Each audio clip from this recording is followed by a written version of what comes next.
President. Majority Leader. Mr. President, Senate quorum call. We are not. Mr. President, we are just 14 hours away from a government shutdown. The House has passed a clean, nonpartisan, continuing resolution to fund the government until November the 21st. The President is ready to sign it. But Senate Democrats, they're standing in the way.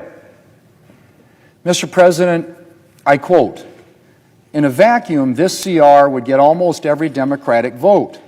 It just would. This is a clean CR that has no partisan riders, extends a bunch of programs that are Democratic priorities. It's clean," end quote. Now, those last few lines aren't mine, Mr. President, and they're not a quote from some other Republican.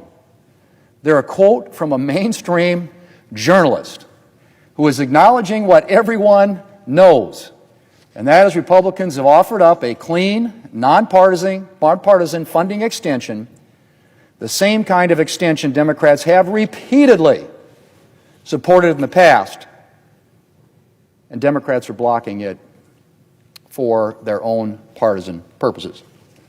Mr. President, it's right here. That's what it is.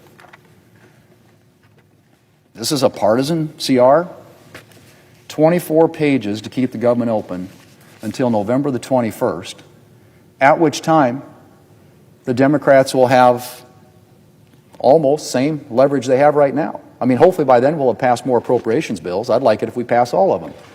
But I think it's reasonable to expect we won't have them all through conference and right at place on the President's desk, so they will have another funding cliff they can take advantage of come November the 21st. This is ready to pass right now. This keeps the government open. This funds the government and protects federal workers and the American people from the hostage taking that has become, evidently, now the Democrat norm, even though it's something they decried not that many years ago. It's right here, Mr. President. It's in front of us, right here. We can pass this today. Pass it right now. All we have to do, get support from the Democrats. House has passed it. This is the House passed bill. We take it up in the Senate, pass it, send it to the President. President signs it into law, and the government stays funded. Pretty straightforward, right? And it's something that was done many, many times in the past, as I mentioned, by Democrats when they had the majority. Now, Mr. President, this right here is a chart I mentioned 13 times. So when the Democrats were in the majority around here, 13 different occasions, we passed short-term continuing resolutions, funding resolutions to keep the government funded. And as you can see, there were a lot of, interestingly enough, Republicans who voted to keep the government open when the Democrats had the majority. 13 separate occasions. You look at the numbers there, the lowest number on any one of those is 65 votes. All we need today in the Senate in order for us to keep the government open is to get 8 Democrats to vote with Republicans. That's all it takes. That's all it takes. 8 of them. Doesn't have to be all of them. I mean, I understand the reason in many cases the Democrats don't want to go down this path now has nothing to do with the substance of this. I mean, again, look at this. They're on to argue about the substance of a continuing resolution that funds the government for 7 weeks, at which time they'll have similar leverage. It doesn't have anything to do with that. It has everything to do with politics. Because when this happened, there was a Democrat president in the White House. Now there's a Republican president, President Trump. That's what this is about. It's about partisan politics. Now, there's another chart, which I will show you here, which I think points out, too, the hypocrisy of the Democrats. This is the percentage of Democrat senators who supported Biden-era CRAs. Look at that, 100%. 100%. There was two of them was 98%, so they must have lost 1 or 2 on their side on a couple different occasions. But 13 times, when they had the majority, almost all of them, without exception, voted to fund the government. Because that's kind of simply what we do. We try to avoid government shutdowns, because they tend to be disruptive, and everybody knows that.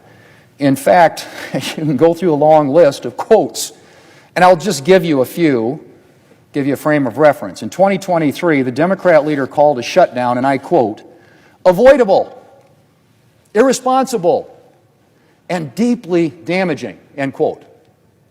And noted that a shutdown would cause, and I quote again, disruptions for millions of New Yorkers to services they rely on, while thousands of federal workers could be furloughed, end quote. In 2019, during the midst of a government shutdown, the senior Democrat senator from Hawaii stated, and I quote, while rich people are protected, this shutdown leaves the people who are most vulnerable to fend for themselves, end quote.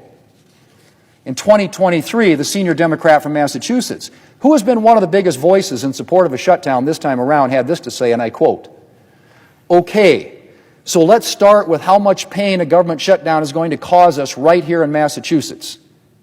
We have about 25,000 federal workers in Massachusetts. These are public servants, just trying to do their jobs, trying to help people. They have mortgages, they have child care bills, they got to put gas in the tank and food on the table, and they're not going to get their paychecks, end quote. Well, that's a sampling, Mr. President. This is an endless video loop of members on this side who've been saying these things now for years, not decades. So I could go on. In fact, let me just give you a couple more for some additional perspective. We've got Democrats as recently as this year talking about the negative effects a shutdown has on American families. And now, Democrats are so committed to shutting down the government, they're rejecting a clean, nonpartisan, short-term funding extension, the very same kind of extension that, as I mentioned, they supported 13 times during the Biden administration. So what's changed, Mr. President? I think we all know. It's not that the problems with the shutdown have changed. All those quotes that they said, I assume maybe they still believe them. It's the Democrats' far-left base and far-left senators have demanded a showdown with the president. And the Democrat leaders have bowed to their demands. And apparently, the American people just have to suffer the consequences. Now, Mr. President, when I took office as Majority Leader, I made it clear my commitment to regular order, in particular to a bipartisan appropriations process. And I've delivered on that. We've passed 3 of the fiscal year 2026 appropriations bills with strong bipartisan margins here in the Senate, and I am eager to get back to bipartisan appropriations work. And that's why Republicans have put forward a clean, nonpartisan, short-term funding resolution to keep the government open, to enable us to finish that appropriations work. We wanted a completely non-controversial bill so that no one would be inclined to vote against it, and so that we could get back to funding the government the way it should be funded, not through endless CRs, but through thoughtful, considered, year-long appropriations bills. But, Mr. President, the Democrats just can't take yes for an answer. They're rejecting a bipartisan process and attempted to take government funding hostage. And I had hoped that yesterday's White House meeting might mean that Democrats are starting to rethink their plans to shut down the government. But it seems that their leadership, at least, is full speed ahead. Republicans, Mr. President, House, Senate, and White House are united in our commitment to fund the government through a clean, nonpartisan funding resolution, and then to get back to the business of bipartisan appropriations. And so Democrats have a choice to make. They can shut down the government and subject the American people to all the problems that come with the shutdown, many of which, as I said, they've enumerated in the countless quotes they've made in the past. Or they can join Republicans to pass a clean, nonpartisan, short-term funding bill and keep the government's lights on. For the sake of the American people, Mr. President, I really hope they choose the latter. Mr. President, I yield the floor.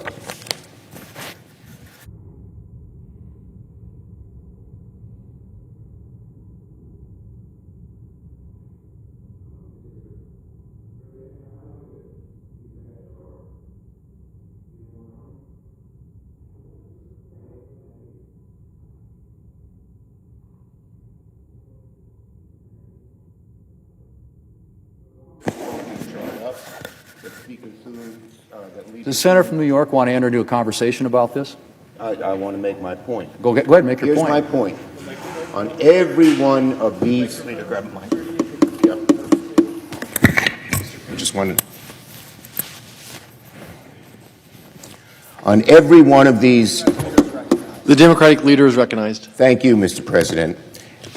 And if we can get an easel, bring it over, please.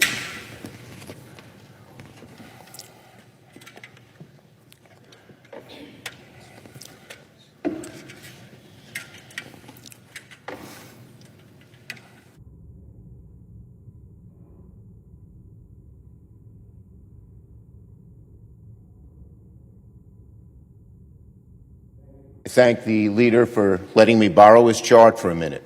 So he's pointed to each of these bar graphs, percentage of Democratic senators who supported Biden and their CRSs. Yes, that's true. Guess why? In each case, Democrats negotiated with Republicans and said, let's have a bipartisan bill. The leader says it's a clean bill. It's a partisan bill. Not once were Democrats asked for what input should be in the bill. We were not told about it. We were not asked about it, etc. Nor did Speaker Johnson talk to Hakeem Jeffries. You cannot pass legislation in the Senate when it comes to appropriations unless it is bipartisan. So the leader will say it's clean. No, it's not clean because there was no discussion. Every one of these times I went to the Republican leader and said, what do you need? What do you want? And in many cases, we had to significantly change the bill. One of our bills had aid to Ukraine. The Republicans didn't want it. To avoid shutting down the government, we talked to them, negotiated, and took it out. But not once was there any bipartisan discussion or talk on this bill. We wanted to give our Republican colleagues a chance. That's why some of us back in March said, okay. But we saw what happened after that. We saw a decimation of health care in the BBB. So bad right now that 80% of Americans support renewing the tax credits of the ACA. We saw them use rescissions, pocket rescissions, impoundments to undo what was done in the legislative process. So the world has changed, but that one way it's changed, and there are several, and I'll get to those, one way it's changed is there was no discussion. And we asked to have meetings. Hakeem Jeffries and I asked the leader and the speaker to sit down with us as early as July. They didn't. The job of a leader is a bipartisan negotiation. And the appropriators, which he'll say are discussing things. But the two issues we care about,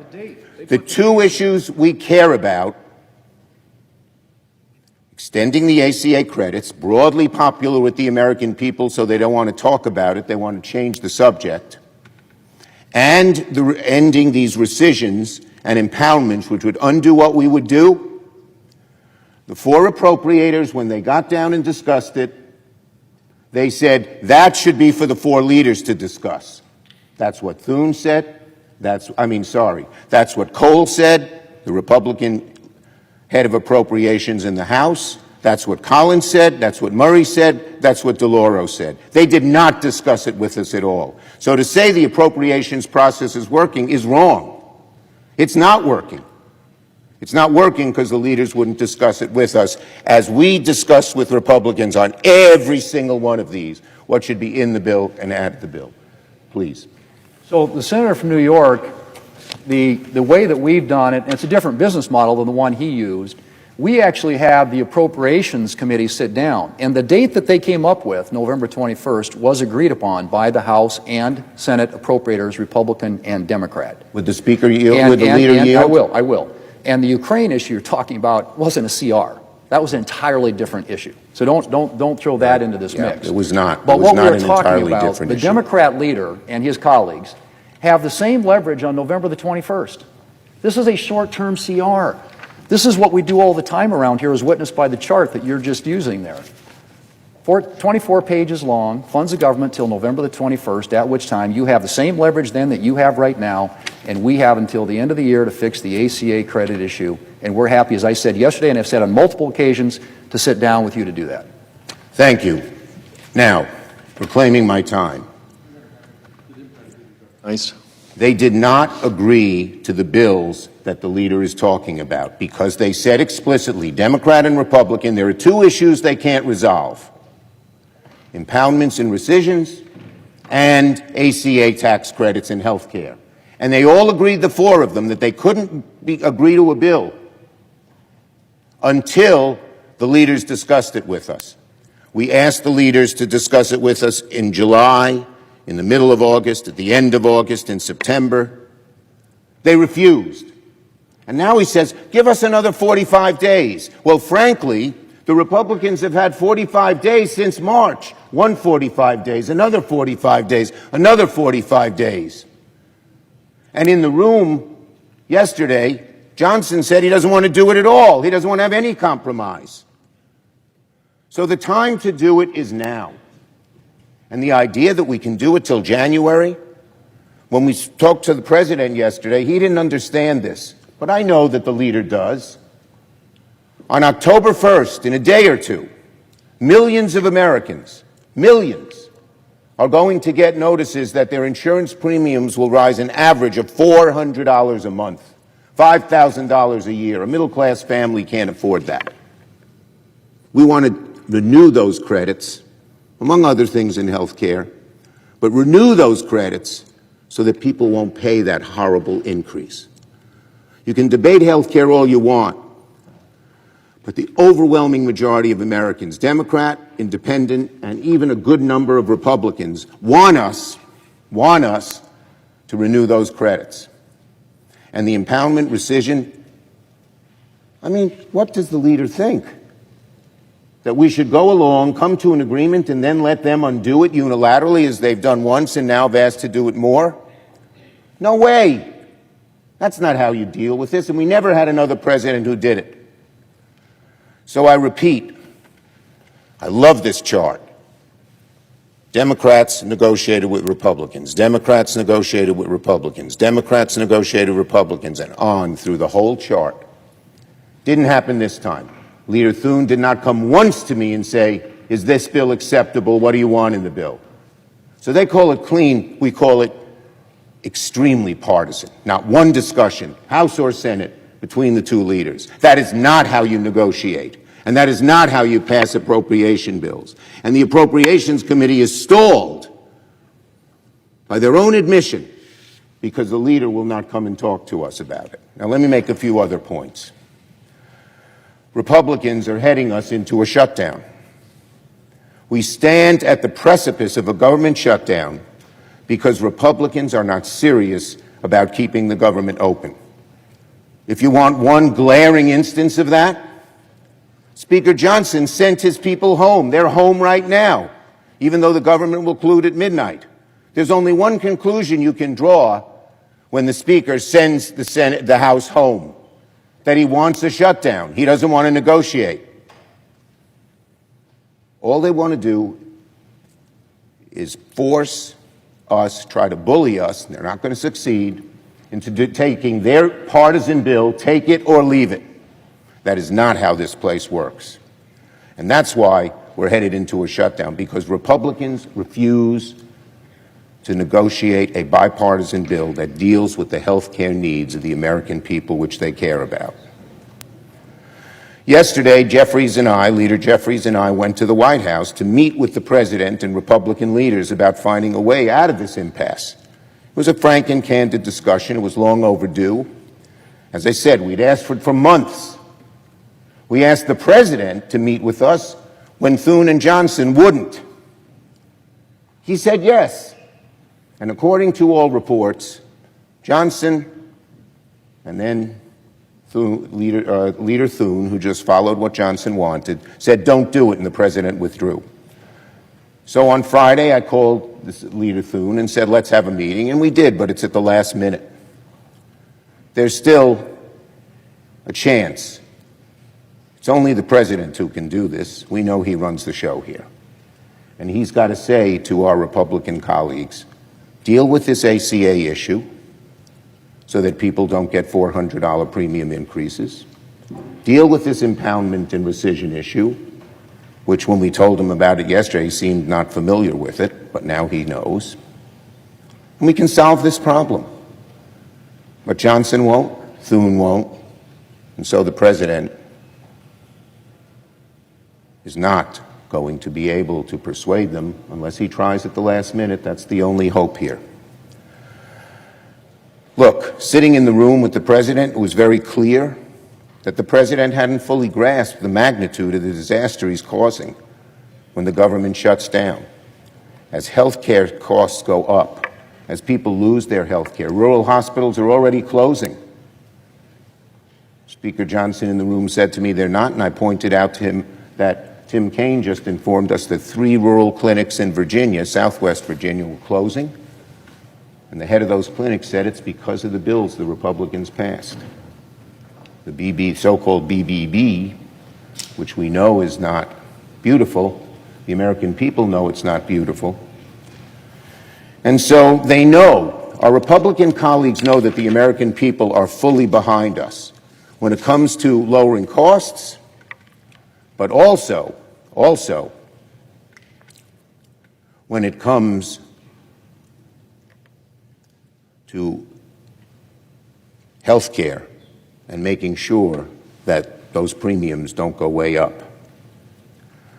And then I spoke to Speaker Johnson directly in the room. I told him because he can't debate health care, because he knows it's not the American people are on the side of wanting these increases, even Republicans, I told him to stop making up stories that too many Republicans are lying through their teeth. They say, oh, the Democrats want undocumented immigrants to get health care, to get the federal dollars of health care. That is utter bull, and they know it. The law prohibits undocumented immigrants from getting payments from Medicare, Medicaid, or the ACA. There's no money, not a penny, of federal dollars that are going there. So why do they bring this up? Because they're afraid to talk about the real issue, which is health care for American citizens, health care for people who need the health care and can't afford these premiums. Let me say it again. Undocumented immigrants cannot receive premium tax credits by law. So they should stop these lies and address the real issue, which of course they're afraid to do. A standard Republican MO is to make something else up because the American people are on our side. Now, this week, here's what House Republicans sent out guidance to their members. They said, quote, not to make the message about health care because Republicans lose that argument. They're right. Their position is callous, malicious, unpopular. So they're not only refusing to talk about health care, but apparently when they do, it's only to spread misinformation, to spread lies. I said this to Speaker Johnson in the Oval Office yesterday. I told him it was total bull, I think that's the word I used, to say that we want undocumented immigrants to get federal benefits, that it can't happen by law, and nothing we've proposed in our bill changes that. He sort of smirked, that's it, because he knows the truth. He knows the truth. And they're lying to the American people, these Republicans who use this, because they know how unpopular their position is. Kaiser Family Foundation poll, 75% of Americans support extending the ACA premium tax credit, including 63% of Republicans. Republicans have chosen the losing side of the health care debate because they're trying to take away people's health care. They're going to let people's premiums rise. And this idea that we can do this in January, no. The notices go out October 1st as to how much increase people will get in 29 states, and they only have a short time long before January to decide, are they going to drop their health care because they can't afford it? Are they going to take a lesser plan where they pay more through deductibles and co-payments? Or are they going to keep that plan and cut back on buying a car, going on a vacation, or worse? Republicans have simply put, folks, the Republicans have chosen the losing side of the health care debate. Losing side. And in the White House meeting yesterday, Speaker Johnson made it perfectly clear he didn't care if people's premiums should go up, because his conference is against it. And so again, the House isn't even set to come back until October 7th. You tell me which side is actively manufacturing a shutdown. Why did the House do that? Because they wanted to negotiate? I don't think so. They wanted to jam it through, but they're not going to be able to. Yesterday, during a House Republican conference, Representative Lisa McClain made it explicit. She said, don't talk about health care to her Republican colleagues. They don't want to talk about it, so they make these other things up, facts out of thin air. So the Republicans have until midnight tonight to get serious with us about solving this crisis and keep the government open. But right now, they're not even talking to us seriously. They're sort of in la-la land. And then on another issue, related. Yesterday, the president posted an offensive deepfake AI video of Leader Jeffries and me, with sombreros, fake music, impersonating my voice through AI, it wasn't me, talking even more lies about health care and immigration. Listen to this, America. Hours away from a shutdown, which we don't want, the American people don't want, the president is busy trolling away on the internet like a 10-year-old. And that's exactly why Americans are going to blame him if the government shuts down. That's another proof point as to who is to blame. His video, Johnson going away, and adjourning the House till next week. We have less than a day to figure this out, and Donald Trump is busy tweeting deep fakes. It's not like he's in touch with reality. He's in a bubble. He doesn't understand that if the government shuts down, people's health care premiums will go up. When we told him about it, Hakeem and I, yesterday, by his body language, he seemed not even to be aware of it, of the ramifications. If the president was smart, he'd move heaven and earth to fix this health care crisis right away, because Americans are going to hold him responsible when they start paying $400, $500, $4,600 more a month on health care. So we have less than a day. If there was ever a moment for Donald Trump and Republicans to get serious about health care, it's now. But even right now, even this morning, even here on the precipice of this crisis, the president would rather troll on the internet and lie about health care than tell the truth and get to work. So that's why the polls are abundantly clear that Americans will hold Donald Trump and Republicans responsible if the government shuts down. Senate Republicans could stop this crisis now. The president should get on the phone with Leader Thune and the Johnsons and tell them to work with Democrats to fix the crisis before it's too late, and work with Democrats to fix our health care crisis. Let me just say once again, we tried over and over and over again to meet with the Republican leadership. They said no. The appropriators said they couldn't resolve the issues until the leaders met. So we asked the leaders to meet again, and they said no, because they didn't want to negotiate. They wanted it their way or no way. Their way or no way. That's not how the Senate works. If Republicans cause a shutdown, they'll probably keep lying and distracting because they know we're on the side of the American, Democrats are on the side of the American people. But we will continue to focus on health care, and the American people will be completely on our side. Yield the floor.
Majority Whip.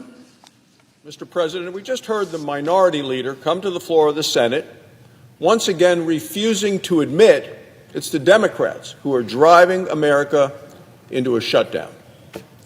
Let me remind everyone what Senator Schumer himself said in 2013.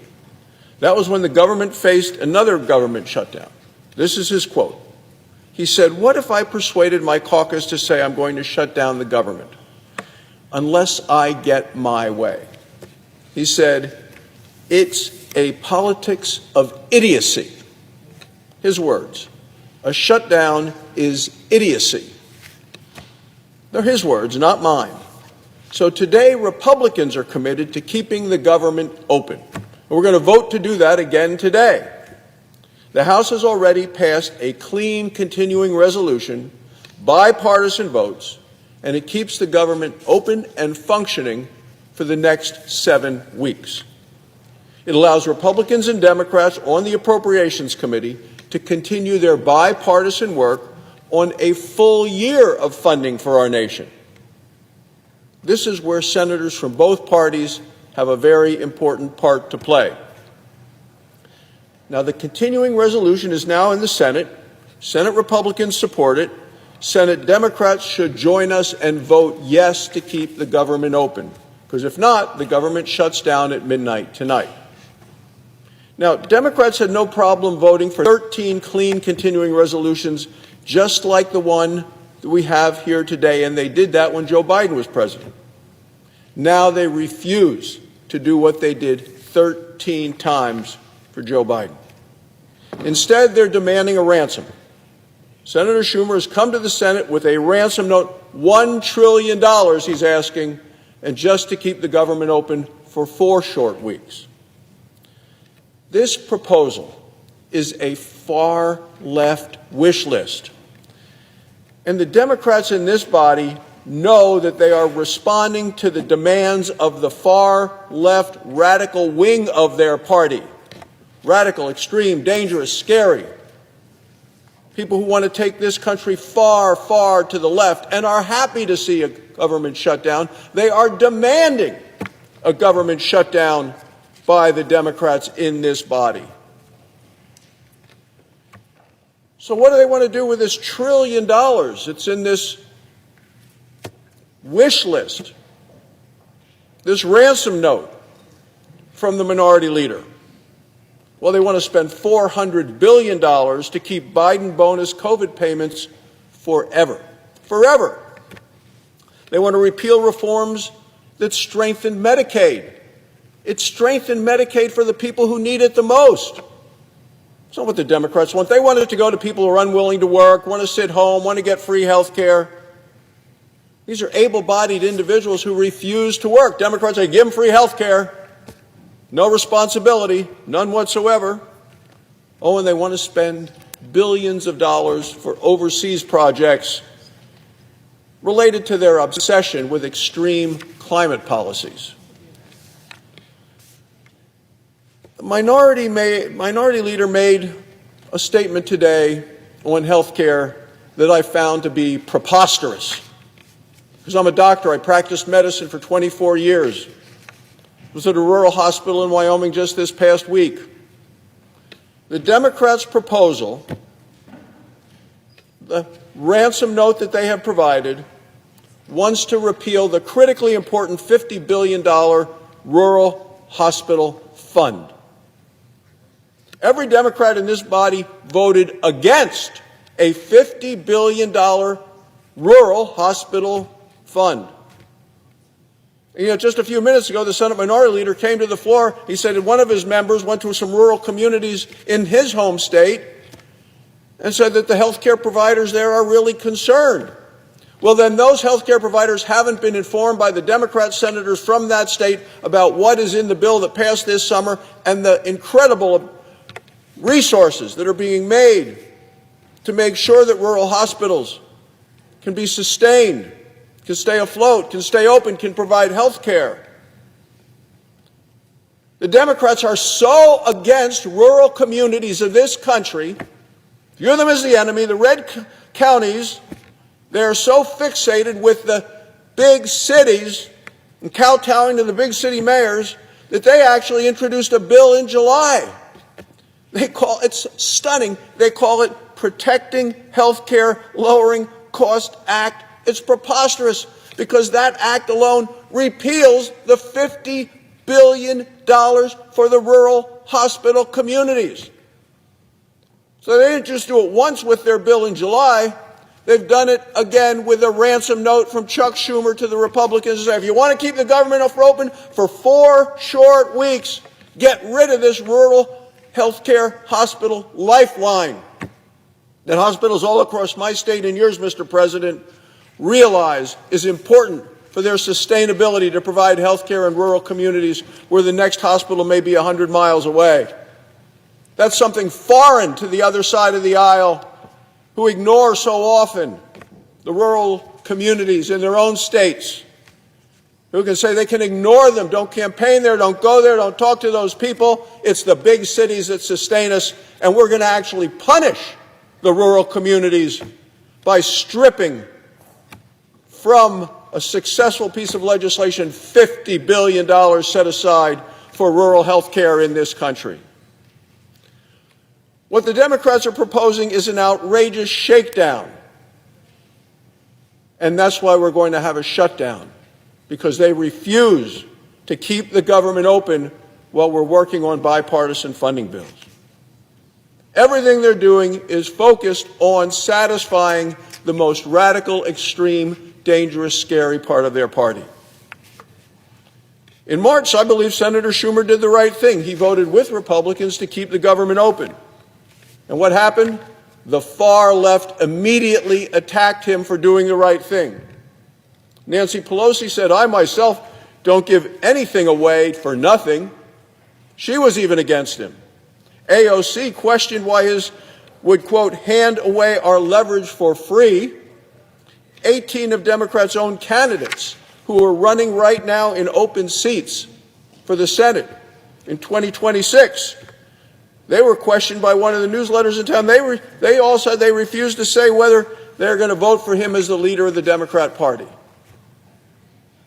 So now, according to an Axios report from last week, what we've seen the minority leader do is he built a private war room, their quote, private war room with liberal groups to orchestrate a shutdown.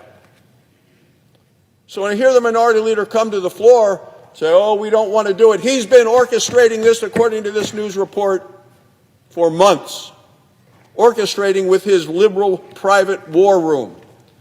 He and his staff have been meeting with these groups every week for the past 2 months to plan the shutdown that begins tonight at midnight. Senator Schumer's doing exactly what he once called the politics of idiocy. He's threatening to shut down the government unless he gets everything that he wants. Well, Republicans are not going to pay the ransom, and the American people aren't going to pay the ransom. We're not going to sell out our nation's service members, our law enforcement officers, our seniors, our air traffic controllers. Let me remind everyone who pays the price for a Schumer shutdown. The American Legion warns of a shutdown that will, quote, directly affect the lives of veterans and their families. They'll pay a price for the Schumer shutdown. Vietnam Veterans of America put it plainly, quote, for veterans, a shutdown is an immediate disruption of care, support, and progress on life-saving initiatives. They'll pay a price for the Schumer shutdown. The National Fraternal Order of Police says a shutdown, quote, will cause major disruptions for programs that fund public safety efforts in our communities. They'll pay a price for the Schumer shutdown. The National Association of Police Organizations adds, federal law enforcement officers who are working to protect our cities and communities from violent crime, drugs, and guns will be putting their lives on the line without getting paid. They'll pay a price for the Schumer shutdown. The Association of Mature American Citizens warns that seniors on fixed incomes will face, quote, backlogs and service disruptions. They'll pay a price for the Schumer shutdown. The National Cattlemen's Beef Association says farmers and ranchers will lose, quote, predictability and stability as harvest season begins. They'll pay a price for the Schumer shutdown. The National Grocers Association warns that vital programs feeding low-income families and children will run out of money. This is the reality, Mr. President, of a Schumer shutdown. Here's the bottom line. Republicans are fighting for veterans, for service members, for law enforcement, for Border Patrol agents, for senior citizens, and for rural hospitals. Democrats are willing to shut down the government for illegal immigrants, climate extremism, and wasteful Washington spending. 12 years ago, Senator Schumer decried the politics of idiocy. If Democrats shut down the government at midnight tonight, the idiocy will be theirs. The House has done its job. It passed a continuing resolution to fund the government. President Trump is ready to sign it. It's time today for the Senate to pass it. The American people are watching, and I urge my Democrat colleagues to join with us. Tear up the ransom note. Keep the government open. Otherwise, Democrats will own the Schumer shutdown. Mr. President, the American people will suffer the costs and the consequences. Thank you, Mr. President. I yield the floor. Senator from Arkansas. Well, here we are again. Republicans merely want to fund the government for 7 weeks. The House of Representatives passed a simple bill with no partisan tricks or poison pills. Yet for the second time this year, the second time in barely 6 months, we again find ourselves on the cusp of a Schumer shutdown. Now, I'm not here to remind you that Senator Schumer came to the Senate in 1999, and since then he's supported and voted in favor of a continuing resolution to keep the government open more than 56 times. I'm also not here to remind you that when Senator Schumer was in charge last year, Democrats had 224 days to bring 11 bipartisan spending bills to this Senate floor. And even though 6 of these bills were passed out of committee unanimously, and the other 5 with overwhelming bipartisan support, then Majority Leader Schumer failed to bring a single one of those bills to the floor. Not one. I'm also not here to tell you about the impact the Schumer shutdown would have on our national security, on our economy, and on the American people and their families. Instead of doing any of that, I think I'll just let the Democrats speak for themselves. Let's turn the clock way back to the fall of 2013, when the series finale of Breaking Bad was aired and when the word selfie was added to the Oxford Dictionary. Though it may seem like ages ago, many of the Senate Democrats who are here now similarly found themselves on the edge of a government shutdown in 2013. Let's listen to what they had to say. Senator Durbin said shutting down the government was, quote, no way to run a country. Senator Hirono agreed, stating, quote, dysfunction is not the proper way to govern. Senator Warren also echoed her colleagues and explained, quote, hostage tactics are the last resort for those who can't otherwise win their fights through elections, can't win their fights in Congress, can't win their fights for the presidency, and can't win their fights in courts. I don't disagree. The American people made the winners very clear when they went to the polls last November, and the Democrats lost their fights for Congress and for the presidency. I'd be remiss not to note all the left-wing radical policies that continue to be challenged and also lose through the courts. Out of touch with reality and fresh out of ideas, the Democrats have made a short-sighted play to back the Schumer shutdown. Look at the dog and pony show they're putting on right now. The Democrats are attempting to extort a laundry list of what President Trump has rightly called, quote, unserious and ridiculous demands. These demands include restoring taxpayer-funded health care for illegal aliens, wiping out a $50 billion rural hospital support fund, and sending your tax dollars overseas for climate initiatives. In short, Democrats want to add $1.4 trillion in new spending to pay for the partisan pet projects that were soundly rejected by the American people last November. Radical Democrats refuse to be reasonable and negotiate in good faith. This reinforces a point that Senator Jack Reed made back in 2013 when he said, quote, "Forcing the government to shut down for reasons the vast majority of Americans disagree with is a terrible signal and could create undue hardships for families and businesses." This statement is as true now as it was then. Democrats who support the Schumer shutdown are voting to withhold the paychecks of air traffic controllers, our troops, federal custodial staff, and countless other hardworking Americans.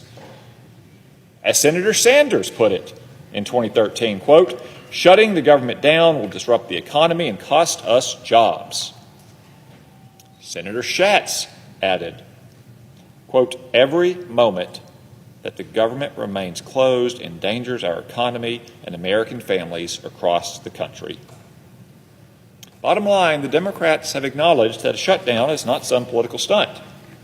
As they said, a government shutdown can threaten national security by, for example, disrupting military training and recruiting, disrupting ongoing work to modernize our nuclear forces, and creating uncertainty in our defense supply chains.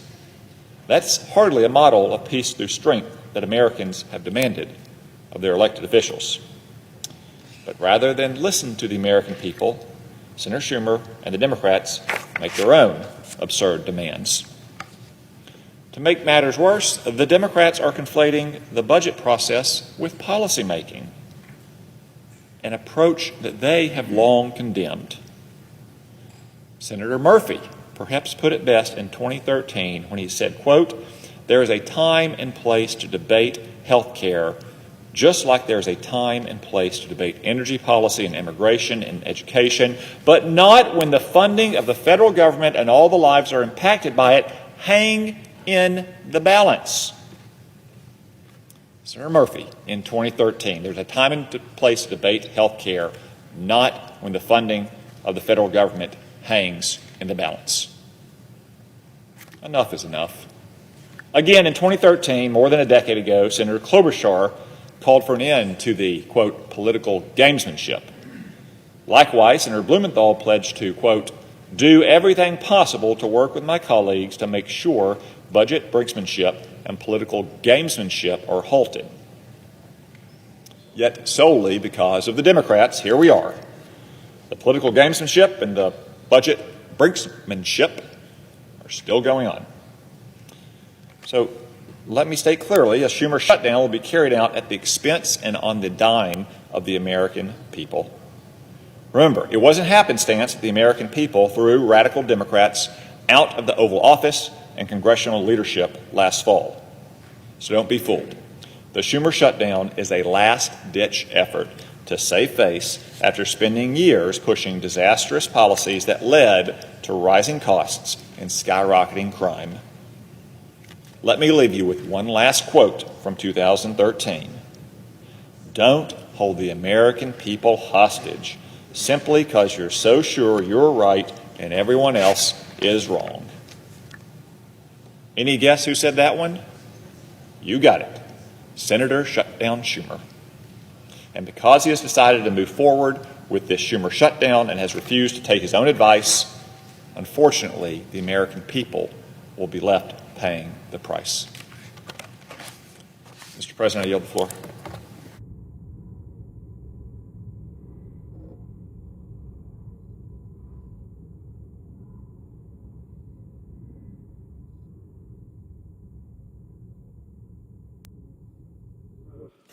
Senator from Massachusetts.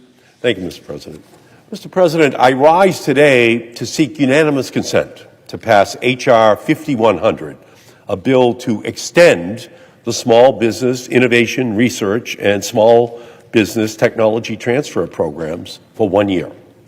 This bill was unanimously passed by the House of Representatives. led by the Republican chairs of both the House Small Business Committee and the House Science Committee. Hundreds of small businesses have written to Chair Ernst and to me, urging passage of the House bill to avoid ending the program. The national academies, including Trump's former Undersecretary of Defense for Acquisition, wrote to us urging passage of H.R. 5100. And given that the House will not be in session today, any objection or modification to this unanimously passed House bill will result in the program ending. Yet here we are, watching the clock expire on one of the most bipartisan and successful small business programs in our government. If we don't pass this bill, more than $4 billion worth of research and development funding for research institutions and small businesses is at stake. SBIR and STTR have led to technologies that have changed American lives. The world's smallest heart pump, new cancer therapies, Alzheimer's treatments, GPS, and Qualcomm wireless communication systems. This program has gone above and beyond the expectations of those who enacted it more than 40 years ago. For every SBIR dollar spent, the program returns $22 to $33 in economic benefits. And this number includes, contrary to recent rhetoric, positive returns on investment from the top 25 companies. 63% of the top 25 companies commercialized their technology. In 2024, 60% of SBIR awardees had won their first award in the last 5 years. And annually, 30% of awardees are new entrants. If we don't pass this legislation today, we will be hitting the off switch to the light bulb of innovation in our country. But that's not to say that the programs are perfect. In May, I introduced a 52-page bill with suggested improvements and extensions for the programs. And I want to provide small businesses with the certainty they deserve by making the programs permanent to ensure we do not watch the clock hit zero again. I want to increase how much agencies are required to allocate for these programs to maximize our innovation potential. I want to strengthen our commercialization efforts through better data collection, training, and designated commercialization officers. I want to increase the number of new entrants by reauthorizing and codifying new programs that aim to reach underserved populations. And I, like all of my colleagues, want to make sure that our technology never falls in the hands of our adversaries. That is why I want to continue the bipartisan program enacted in 2022, which has identified and mitigated foreign risk in its short period of implementation. According to the Department of Defense, only 0.04% of their applications have been deemed a foreign risk. If H.R. 5100 is not enacted, the current safeguards we have in place on foreign risks go away. Small businesses cut off from government funding will be left vulnerable, opening the door for foreign adversaries to swoop in and acquire American technology. And I know that none of my colleagues want that situation to become a reality. The SBIR and STTR programs are not graduation programs. They are research and development programs. These programs work because of their merit-based competition nature. Darwinian, paranoia-inducing competition. Kicking successful companies out of these programs would be like cutting your highest scorers after winning the NBA title. Instead of innovation, we would get decimation. We would be stifling potential technology critical to national security, our economy, our health, or to the next energy revolution in our country. It should not matter where these technologies come from, whether it's Massachusetts or Texas or New York or North Carolina or Iowa or any state. Our standing on the world stage of innovation depends on these small businesses. And a lapse in the program would be devastating. It would lead to expansive layoffs setbacks to scientific advancement and leave government-funded technology vulnerable to foreign adversaries and cut billions for small business innovators. We are already seeing the impact of uncertainty in the programs. Last week, the Department of Defense delayed their SBIR applications, and we have heard from multiple agencies that they will do the same if the program is not reauthorized. So to be clear, this was not in response to a government shutdown, but in response to Congress not coming to an agreement on the reauthorization of the SBIR and STTR programs. That is why 5 of the 6 negotiators, including the 2 Republican House chairmen for these programs, have agreed on a 1-year extension. We all want to see improvements made, but we need the time necessary to ensure that we are making informed, evidence-based decisions that do not harm American innovation. So, from my perspective, I ask my colleagues to work with the other 5 corners past the 1-year extension and work towards a longer reauthorization with the improvements we all want to see. So with that, Mr. Chairman, I ask unanimous consent that the Committee on Small Business and Entrepreneurship be discharged and that the Senate proceed to the immediate consideration of H.R. 5100. Further, I ask the bill be considered read a 3rd time and passed, and that the motion to reconsider be considered and made and be laid upon the table. Is there objection? Reserving the right to object. Senator from Iowa.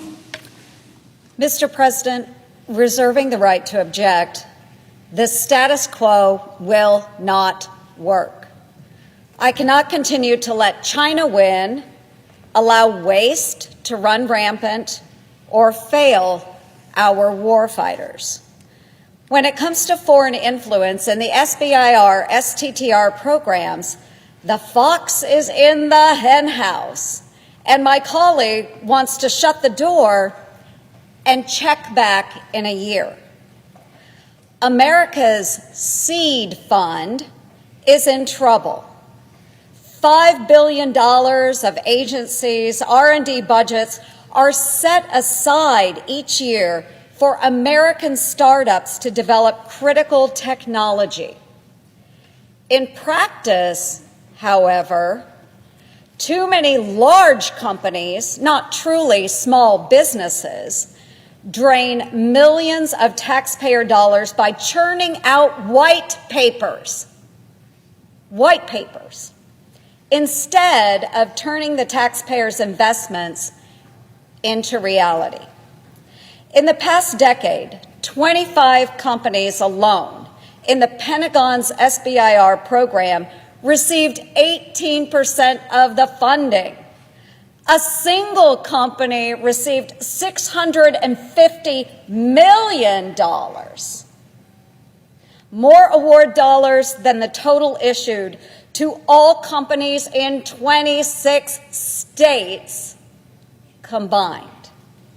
Even the Pentagon's Defense Innovation Board concluded that the SBIR program has consistent overinvestment in a small number of companies that fail to deliver scalable capabilities to warfighters, warranting direct corrective action.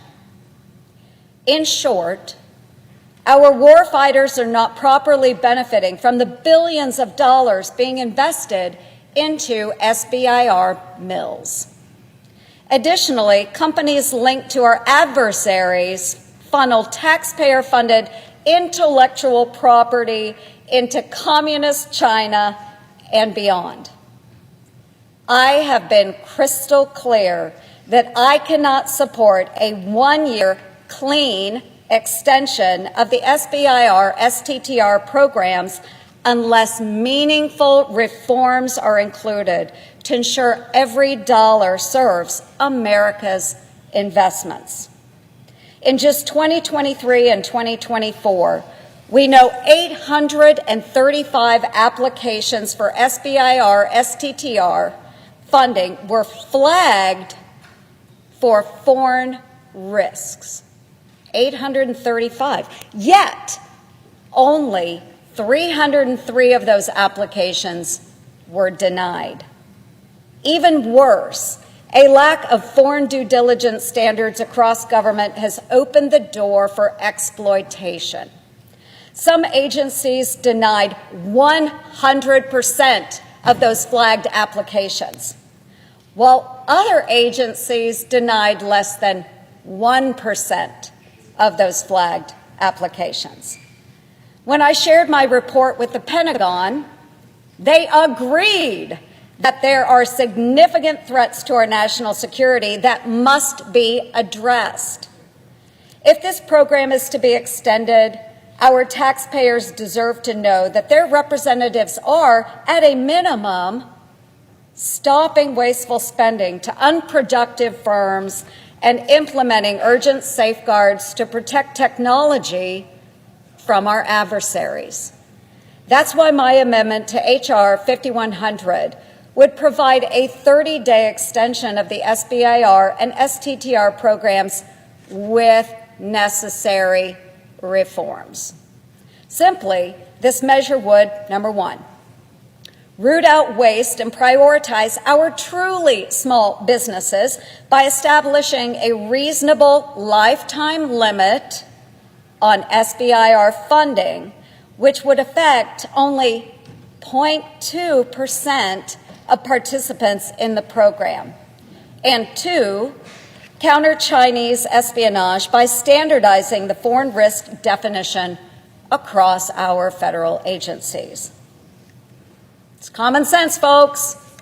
We shouldn't be serving as a subsidy for Beijing when we are unleashing the golden age of America.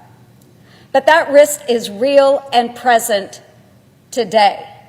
And additional taxpayer dollars cannot go out the door unless we secure this program now. Our country cannot and should not delay these reforms any longer. If my colleagues truly oppose even basic safeguards, then this SBIR set-aside charade should end. And taxpayer dollars should be restored to the agency's R&D budgets, where they will better serve our warfighters and strengthen our nation's competitiveness. Instead of recklessly extending the status quo for another year, these set-aside dollars would simply be returned to each agency. And small businesses can continue to compete for those awards. I believe President Trump has assembled a world-class administration that is more than ready to deploy these R&D dollars. Unburdened by additional layers of bureaucracy, agencies can execute awards to small businesses in line with both the taxpayers' interests and our national security. I'm willing to work with you to find a common sense solution, one that works for both sides and ultimately the American people. However, as the proposal stands, on behalf of our warfighters, our national security, and our truly small businesses, I cannot let the status quo continue. Therefore, I ask that the consent be modified and the Ernst substitute amendment at the desk be considered and agreed to, the bill as amended be considered read a third time and passed, and that the motion to reconsider be considered made and laid upon the table. Is there objection to the modification? To object. Senator from Massachusetts. Thank you, Mr. President. I rise to oppose the substitute amendment offered by the senator from Iowa. The SBIR and STTR programs expire at midnight tonight, separate from everything else that's going on here in the Senate today. The only bipartisan option to avoid the program ending is to pass H.R. 5100, as passed by the House of Representatives already. It's before us. The Republican chairmen in the House have already passed it over to us. And as I said previously, we all have changes to the program we'd like to enact. And that's just going to take time. And they recognize that over in the House, the Republican chairman. We should extend these programs which we should do on a bipartisan basis while continuing to work on a bipartisan basis to address the senator from Iowa's concerns, along with other reforms that other senators and House members would like to make. So I object to this amendment because it guarantees a lapse, and because it would, one, punish successful, innovative small businesses, two, force small businesses to avoid pursuing the riskier, more cutting-edge ideas that keep American innovation at the forefront. It's the small companies that do the innovation. Big companies buy that innovation from small companies, but it's the small companies that do the innovation in our country.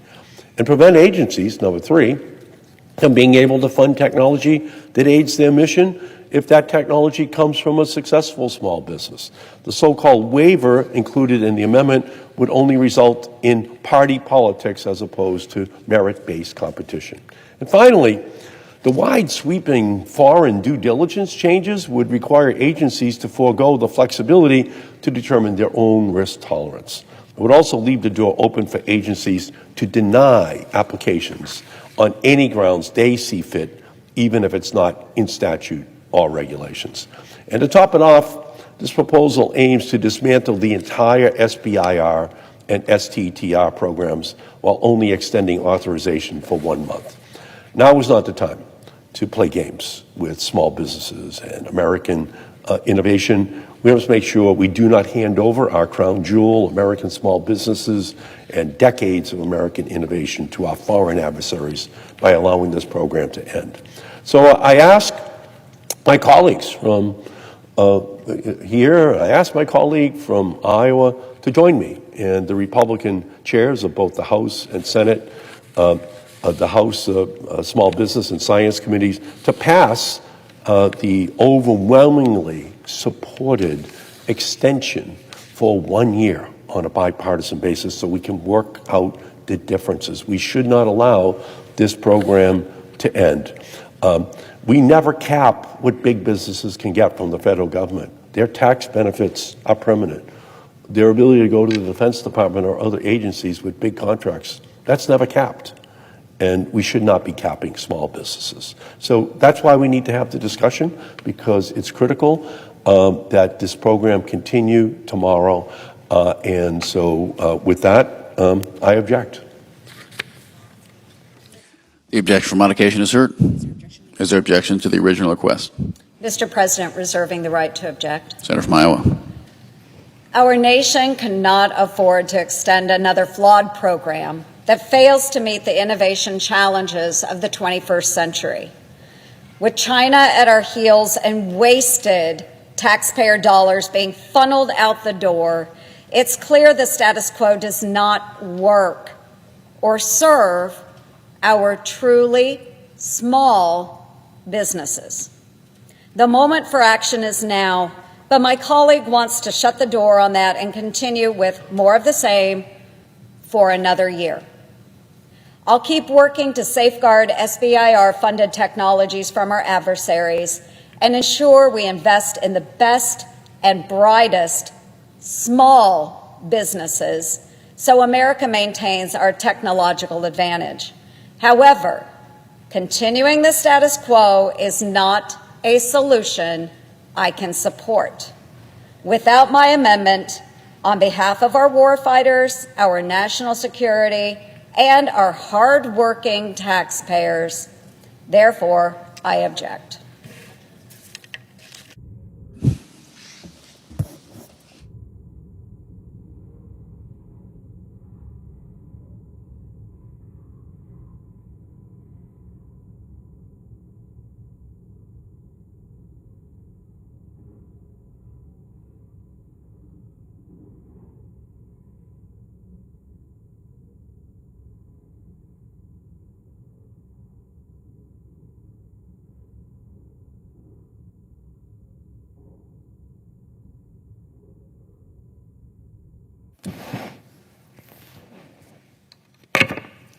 Mr. President. Senator from Iowa. Mr. President, the same Washington politicians who were whining about DOGE laying off unnecessary bureaucrats just a few months ago are now exposing who is and who isn't an essential employee by forcing a government shutdown. In the past, non-essential employees were sent home and then eventually paid for not working during a shutdown. This is an absolute waste of taxpayer dollars. With Democrats blocking passage of the bill to keep the government open, thousands of non-essential employees could be furloughed indefinitely when funding expires tonight at midnight. Instead of paying these bureaucrats for not working, the Trump administration may eliminate many of these non-essential positions altogether. Of course, our brave men and women in uniform will continue answering the call to duty without pay if there is a shutdown, as will other essential employees. But you know who will still get paid? The politicians who failed to do their jobs and caused the shutdown, namely Senator Schumer and the Democrats in Congress. Keep in mind, the bill they are blocking would keep the government funded at Biden's budget levels, go figure, while continue working out our differences. Senator Schumer himself stated earlier this year, no reasonable member on either side, Democrat or Republican, wants a government shutdown. Both sides recognize that a government shutdown would mean crushing delays to veterans programs, nutrition programs for women, infants, and children, delayed benefits for our military, and so much more. Senator Schumer went on to say, only extremists who can't win an argument are willing to shut down the government to bully everyone else into submission. And folks, that's exactly what is happening now. But ironically, it is Senator Schumer who is being bullied by the extremists within his own party.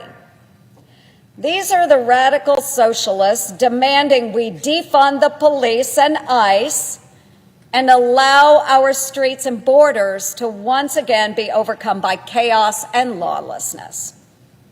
Senator Schumer previously shut down the government for over a month in a failed attempt to stop President Trump from securing our southern border.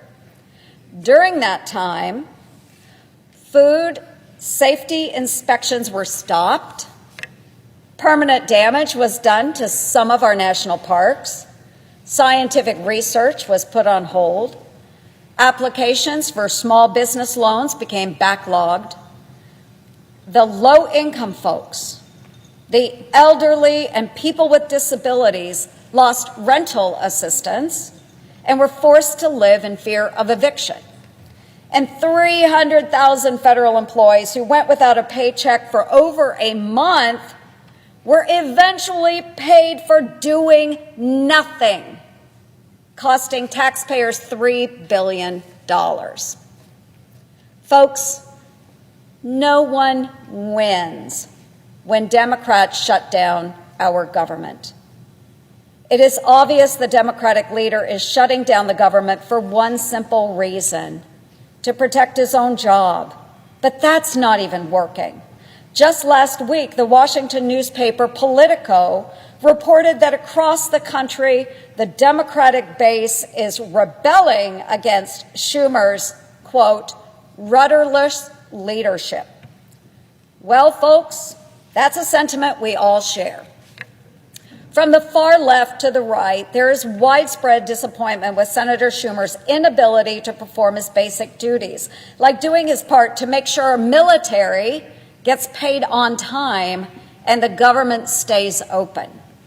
So on behalf of all Americans, for his rudderless leadership, his petty partisanship, and his silly shutdown shenanigans, the recipient of the Non-Essential Government Employee of the Year for 2025 is Senator Chuck Schumer. And with that, Mr. President, I yield back.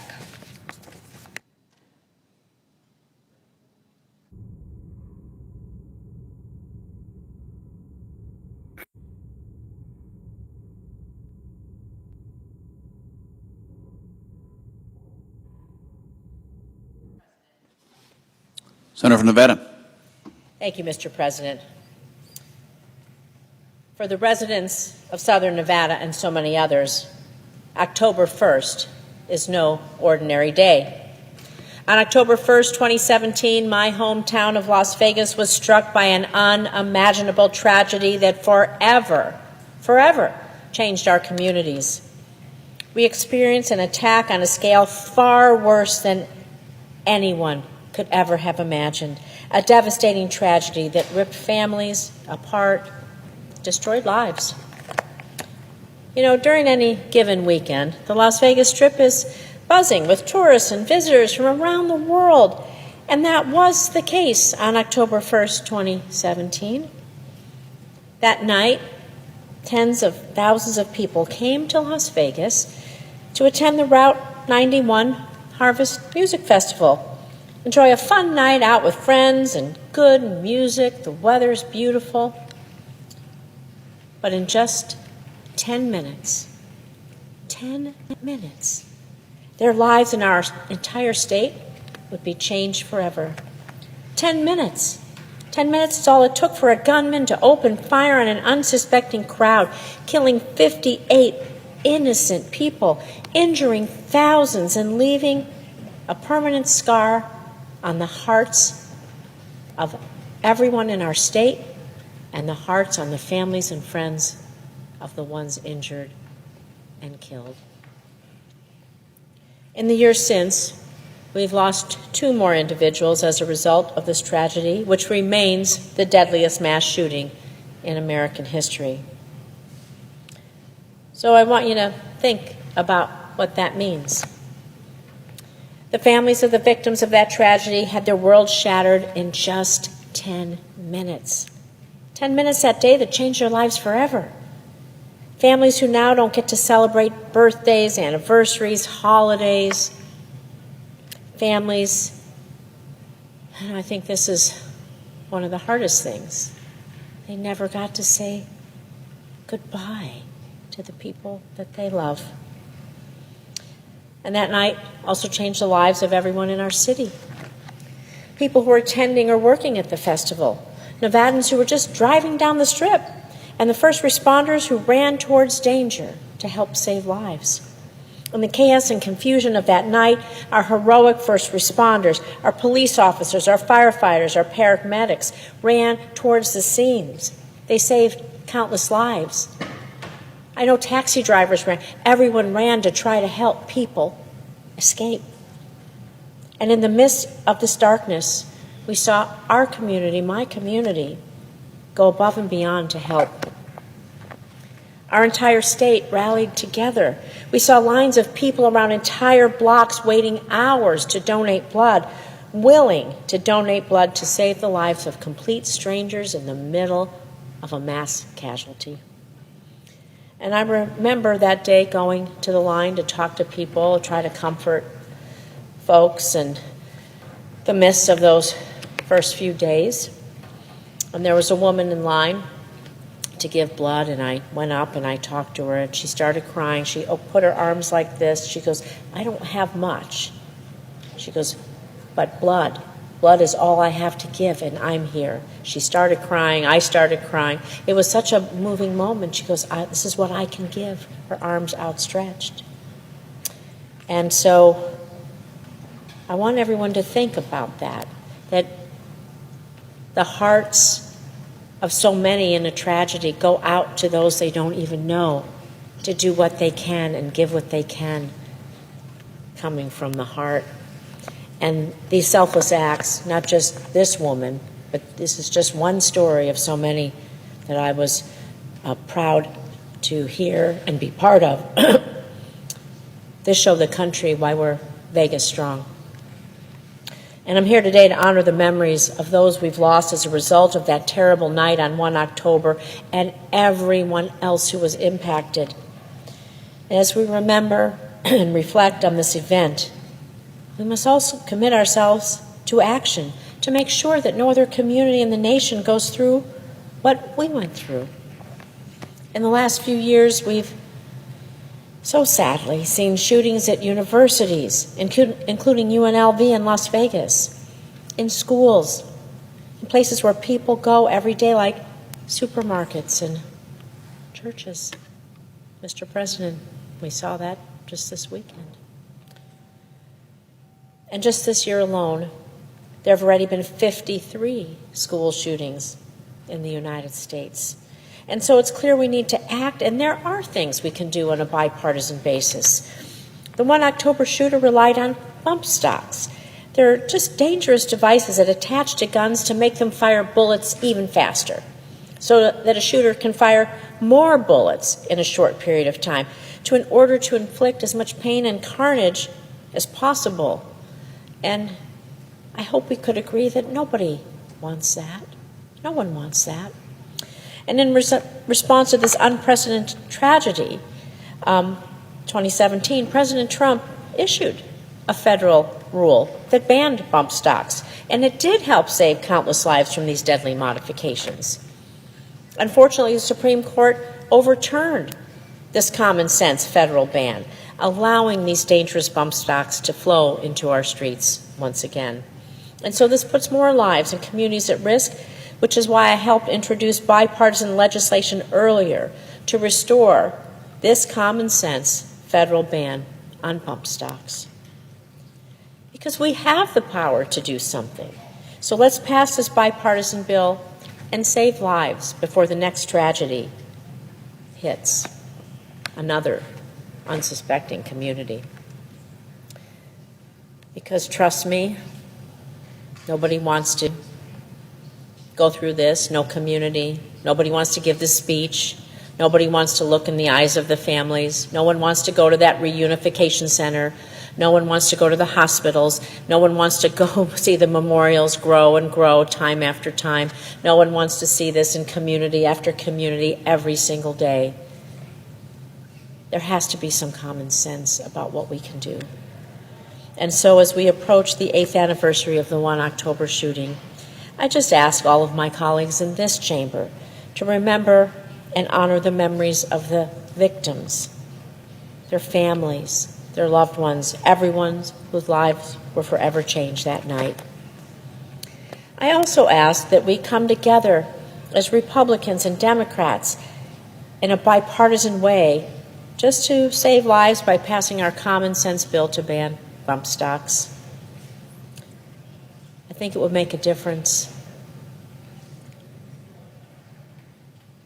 And I just pray that those out there watching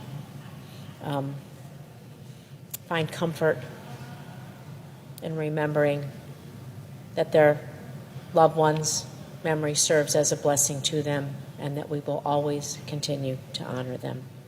Thank you.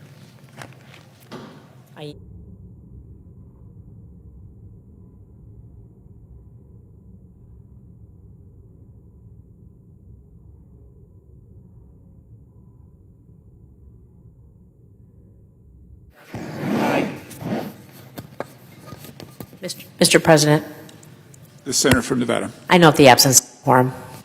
The clerk will call the roll. Ms. Also Brooks.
Senator from Texas.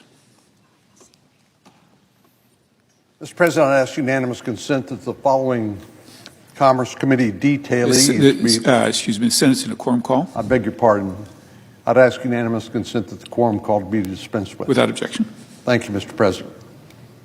Now, Mr. President, I'd like to ask unanimous consent that the following Commerce Committee detailees be granted floor privileges for the remainder of Congress: Thomas Hastings, Joseph St. Peter, Tyler Stutton, Dean Legedakis, and Letitia Vega. Without objection. Thank you. Mr. President, for a long time, the United States has benefited from free and competitive global markets. For too long, though, we've relied on the conventional wisdom that engaging with China, and in particular the Chinese Communist Party, by bringing them into the global marketplace would be mutually beneficial. But it's become increasingly obvious, and it's plain as the nose on our face now, that China's primary interest in that so-called free market is to use it to undermine our interests and to further their own. I'm grateful to President Trump for ringing the alarm bells on China and for helping us reframe the way we look at the People's Republic of China. We need to be clear-eyed about exactly what's going on. China is not interested in a level playing field where both parties benefit from a bit of friendly competition. The People's Republic of China is treating competition in the global markets as a zero-sum game where they win and the West loses. Nowhere has this become more apparent than in the case of critical minerals and rare earth elements. I doubt many of us have given a lot of thought, at least in the years past, about the role of rare earth elements and critical minerals, but now we have become educated way too late into the importance of these two elements. There are two ways that a competitive market economy can be undermined. One is excessive government regulation, making it harder for more competitors to enter a market. This makes it more difficult for newer, smaller entrepreneurs to get off the ground. But another way for a competitive market to be threatened is when one seller has a monopoly on a particular good or service. When a single provider of a service or good gets so big that they're the only game in town, then they get to set the terms. A monopoly can ask whatever price they demand because there's no one competing with them for a cheaper or better version. This is precisely what China is doing with respect to mining and processing of rare earth and other critical minerals. But the People's Republic of China takes it one step further. They are actively sabotaging its competitors, including the United States. For a long time, up until the 1980s, the United States dominated the industry for rare earth elements. But then China decided to begin rapidly subsidizing their own rare earth industry. China benefits from some unfortunate advantages in this competition. They have lower labor costs because they're less concerned than we are in the United States about ensuring that workers are paid fairly and kept safe. And we know China has lower environmental standards than we do here in the United States, which further makes it more difficult for the United States to compete against them.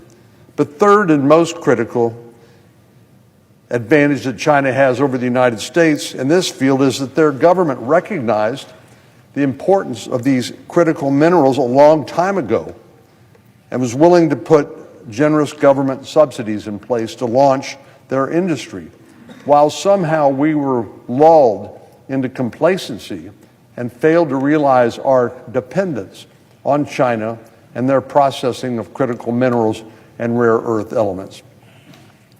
Now, people may be asking, why do we care about critical minerals and rare earth elements? Well, the truth is these elements are essential to producing magnets and other components of our vehicles, our robotics, our aerospace, and our defense systems. We can't build our weapons systems to defend our nation and to deter aggressors without access to these processed rare earth elements and critical minerals. That's how important it is. But China has been successful in sidelining the United States and other global competitors, becoming effectively the only game in town, or I should say, in the world, when it comes to mining and processing these minerals. Well, whether we realized it or not, there's hardly an aspect of our daily life that would not be affected were China to cut off our access to these processed rare earth elements and critical minerals. From our iPhones to the cars we drive, even our washing machines. Because China recognized how important these minerals are, their government is willing to take extraordinary measures to make sure that they control the supply chain for these critical minerals in the future.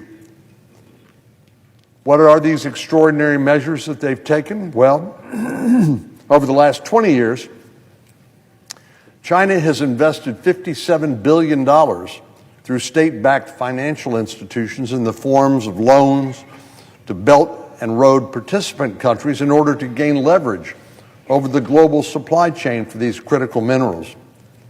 More than 75% of these investments are structured through joint ventures and special purpose vehicles in such a way that Chinese entities have ownership stakes, allowing them to influence the extraction and processing of these critical mineral projects.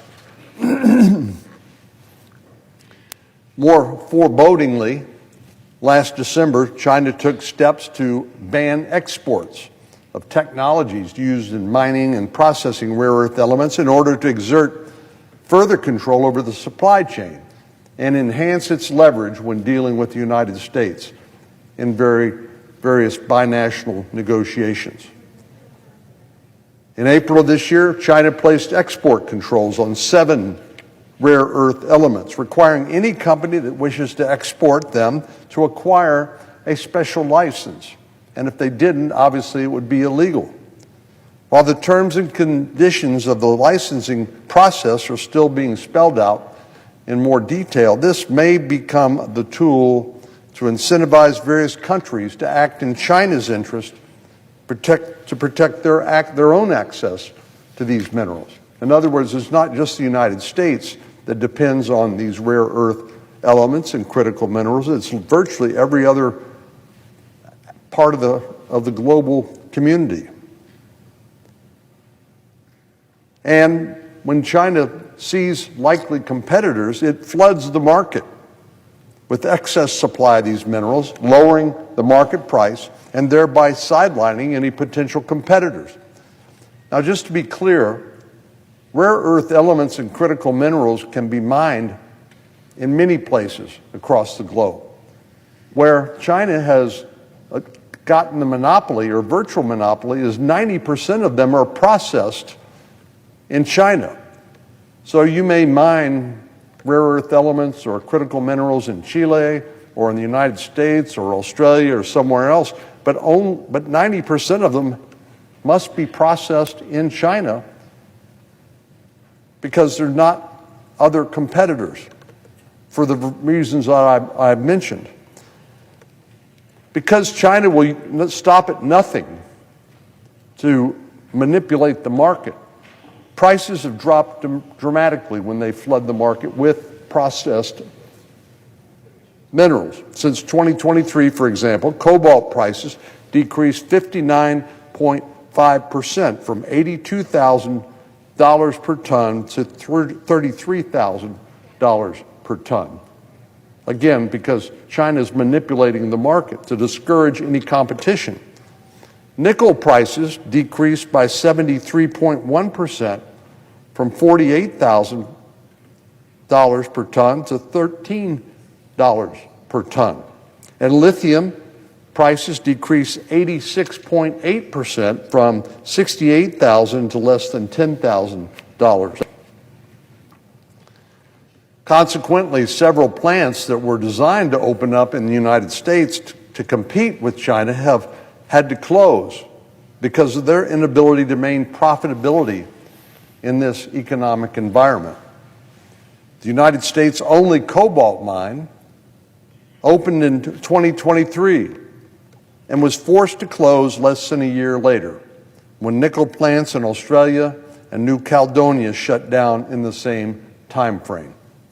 And while these competitors have closed their doors, Chinese firms have continued to hold on to their state-sponsored monopoly. China has been taking these steps for decades, right beneath our nose, to develop this near monopoly that they currently hold on mining and processing of critical elements. As the United States, we should have seen this coming, and we could have done something about it, but we didn't. Joe Biden could have spent the last 4 years in the White House tackling this issue head on, but here we are with virtually nothing to show for the Biden administration's so-called efforts. So we're playing catch-up with the Chinese Communist Party, which is not a good place to be. If another pandemic were to happen, disrupting global supply chains, or if we were to find ourselves in a hot war with China, or even difficult trade negotiations with China, which we will, and they decided to cut off trade with the United States, there would be drastic consequences to our economy, to our military preparedness, and to our ability to deter an aggressive Chinese Communist Party. Americans would not be able to purchase the electronics that power our lives day in and day out. Our Department of Defense, or Department of War as it's now called, would be hamstrung in its ability to obtain critical components for the weapon systems that are used to deter aggression by our adversaries. And elderly or chronically ill Americans would be unable to obtain the pharmaceutical remedies they rely upon to simply stay alive. Well, fortunately, while we're late to the game, things are moving now in a better direction under unified Republican control. In March of this year, for example, President Trump issued an executive order directing the Departments of Interior, Defense, or now as it's called, War, Agriculture, and Energy to work together to accelerate domestic investment and production of critical minerals. And Congress also did some things in the One Big Beautiful Bill to help. That legislation included an allocation of $2 billion to the Secretary of War to increase U.S. critical mineral stockpile through the National Defense Stockpile Transaction Fund. And an additional $5 billion was provided for investments in critical minerals through the Industrial Base Fund. Furthermore, this law tightened our definitions of foreign entity of concerns, which will help ensure that Chinese critical mineral companies are not availing themselves of the U.S. tax credits in order to invest in their own critical mineral efforts. While there are ongoing discussions to ensure that the defense authorization bill that we are currently on includes provisions such as the reauthorization of the Development Finance Corporation that our colleagues, Senators Risch and Shaheen, have sponsored this year, we need to make sure they're successful in those efforts. The Development Finance Corporation works to incentivize private capital markets to invest in our most critical supply chains. I've introduced something called the Critical Minerals Security Act, which directs the Department of Interior and Department of State to further identify vulnerabilities in U.S. supply chains for critical minerals. Now, I believe these are important steps, but Mr. President, we have a bigger problem in America. We simply have a hard time building things anymore. A lot of that has to do with overregulation, problems with gaining the appropriate permits, and the litigation environment, which means that any sort of critical infrastructure is probably going to be delayed years, maybe decades, from endless lawsuits. That is a larger, more threatening situation, and I'm only talking about a small part of it here today. The steps we've taken so far are, unfortunately, too late, in my view, but they are at least a step in the right direction.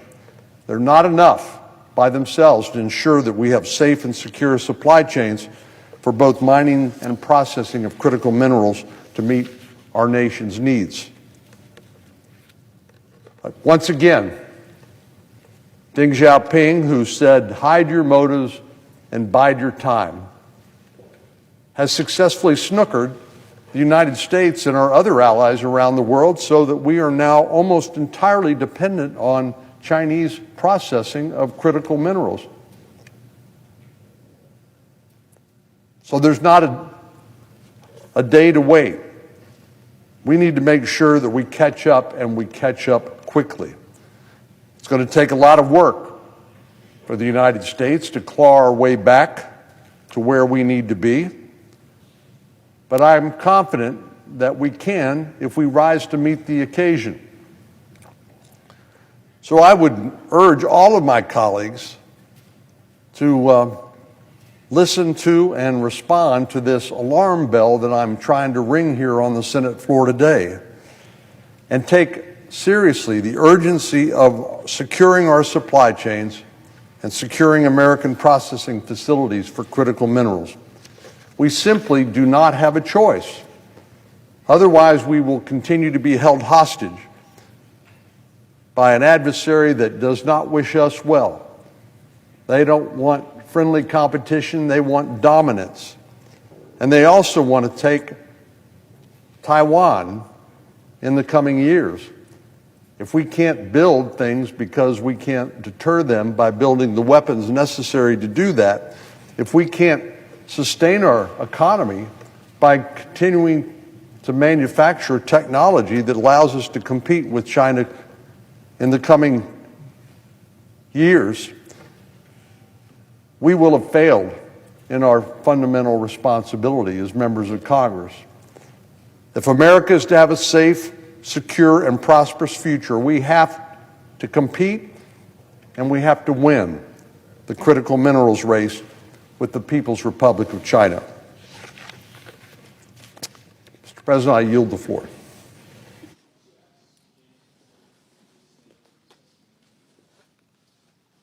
Mr. President, I would ask unanimous consent that the previously scheduled recess begin immediately. Without objection. Under the previous order, the Senate stands in recess until 2:15 p.m.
Mr. President.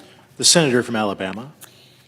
Mr. President, passing a clean CR this week is important for two reasons. First, passing this CR, of course, will avert a harmful and unnecessary government shutdown. No reasonable member on either side, Democrat or Republican, wants a government shutdown. Now, those aren't my words. Those are actually Senator Schumer's words from just over a year ago. Mr. President, I rise today because once again, this Congress, my colleagues on the other side of the aisle, have decided to put politics ahead of the American people. You see, just a few weeks ago, we finally unpacked the logjam that they had created on President Trump's nominees. Now, they decided, instead of working for the American people and allowing this body to do its job, that they were going to engage in unprecedented obstruction, allowing for every single person that came to this floor insisting that they had a cloture vote, 134 out of 135 nominees, something that had historically never been done. At the rate we were going, up until Republicans finally took action to remove Democrat obstruction, President Trump, at the end of his term, would have had about 800 nominees confirmed out of the 1,200 that he actually gets to select during his administration. Now, I didn't say at the end of this year, I didn't say at the end of this Congress, that would have been just over 400. At the end of his term, he would have only had just over 2/3 of the people that he needed to make his administration work. That is what they wanted to do. That is what they were insistent upon. Look, the American people spoke on November 5th. They heard from both sides. It was probably one of the more fruitful debates, knowing what Vice President Harris would bring to the table, seeing that she said, "I would do nothing different than Joe Biden has done." And then knowing what President Trump did his first term and what he was promising to do yet again. And the American people made a very clear choice. But yet, instead of allowing this body to focus, this body to work, this body to function, my colleagues on the other side of the aisle have continued to play politics. And guess what? We're over it. And that's what we're seeing happen here today. Make no mistake, what we want to do is pass a clean CR.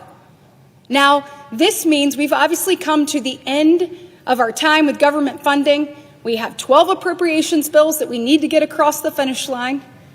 Getting them across the finish line is important to fund the government. And look, we are on our path, a path greater than that was set by my colleagues when they were in charge just over a year ago, to actually make great strides towards that. And so what Republicans are asking that we do is that we continue these conversations, we continue the work that we're doing. You see, for the first time since 2018, we actually passed 3 appropriations bills out of this chamber before the August state work period. We have been working diligently with our counterparts on the House to get those ready for final passage. What we're asking them to do today is let us keep working. Let us keep doing our job for the American people, but they are consistently choosing politics over the very people they serve. This chamber is barreling towards a government shutdown, and make no mistake about it, there is no one to blame but the Democrats. You know, instead of saying, yeah, let's keep working, they decided to say, you know what? For 7 weeks of keeping working towards the goal of bringing these bills to the floor and actually passing them, getting them across the finish line, when we've engaged in record obstruction on other items, we're going to ask you for $1.5 trillion in new spending for 7 weeks. So they have essentially asked, now you heard that right, not a billion with a B, trillion with AT for 7 weeks of spending under a Biden budget as we extend that while we work to put ourselves under a Trump budget moving forward. It's seriously partisan and unfortunate for the American people. Their plan also asks for some other things that are deeply unserious: to allow illegal aliens to receive taxpayer-funded benefits. That's what they're asking in exchange. To send $500 million to media that functions more as propaganda than it does an actual news outlet. And they want to eliminate the $50 billion of investment that Republicans pledged and made to rural health care. And that's just the tip of the iceberg. Here's the reality. Voters rejected all of that on November 5th. The America Last spending of Democrats is something that the people of this country said we don't want any more of. President Trump and Republicans were elected to change that in historic fashion. But time and time again, it appears that the people pushing for a shutdown, the people on the other side of the aisle, are not living in reality and are caring more about pandering to the far left than they are about actually delivering results to the American people, and that's sad. Look, this isn't an impasse where we said, let's work on these things and we will make no progress. We've made significant progress, and we're committed to continuing to do that, given the opportunity. Meanwhile, Republicans have put forth a clean CR. It funds the government for 7 weeks.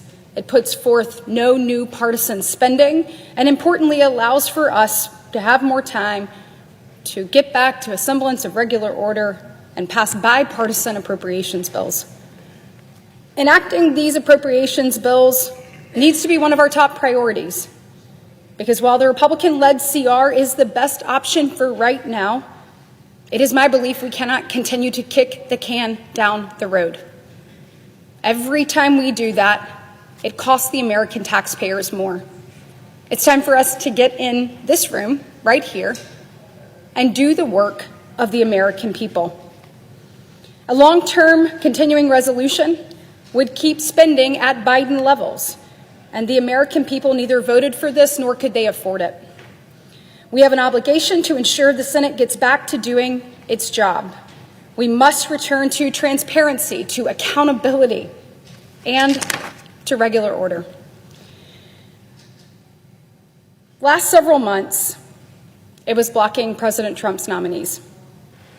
Now it's holding the government hostage with a wish list of demands.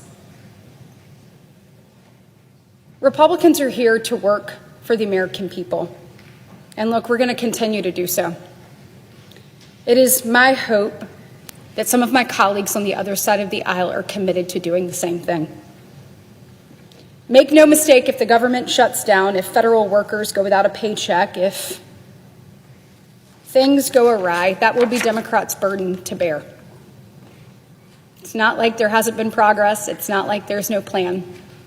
We've made progress on these bills. Our leader John Thune, has promised to continue to put these bills on the floor. It is past time that Democrats get serious and decide if they want to govern or if they just want to follow their leader. I hope that they choose actually doing the work of the American people and not making them pay the price for a Schumer shutdown. Mr. President, decisions need to be made in this very chamber tonight, and I hope that our colleagues on the other side make the right one. Let us to continue to work for the American people. Let us do the job that we've already started on and are committed to finishing. And let us get this Senate back functioning for the very people that we serve. Thank you. The senator from Washington. I know many of my constituents are contacting me about the rising cost of health care. I know that many of my colleagues are saying that they are being contacted by the rising cost of health care.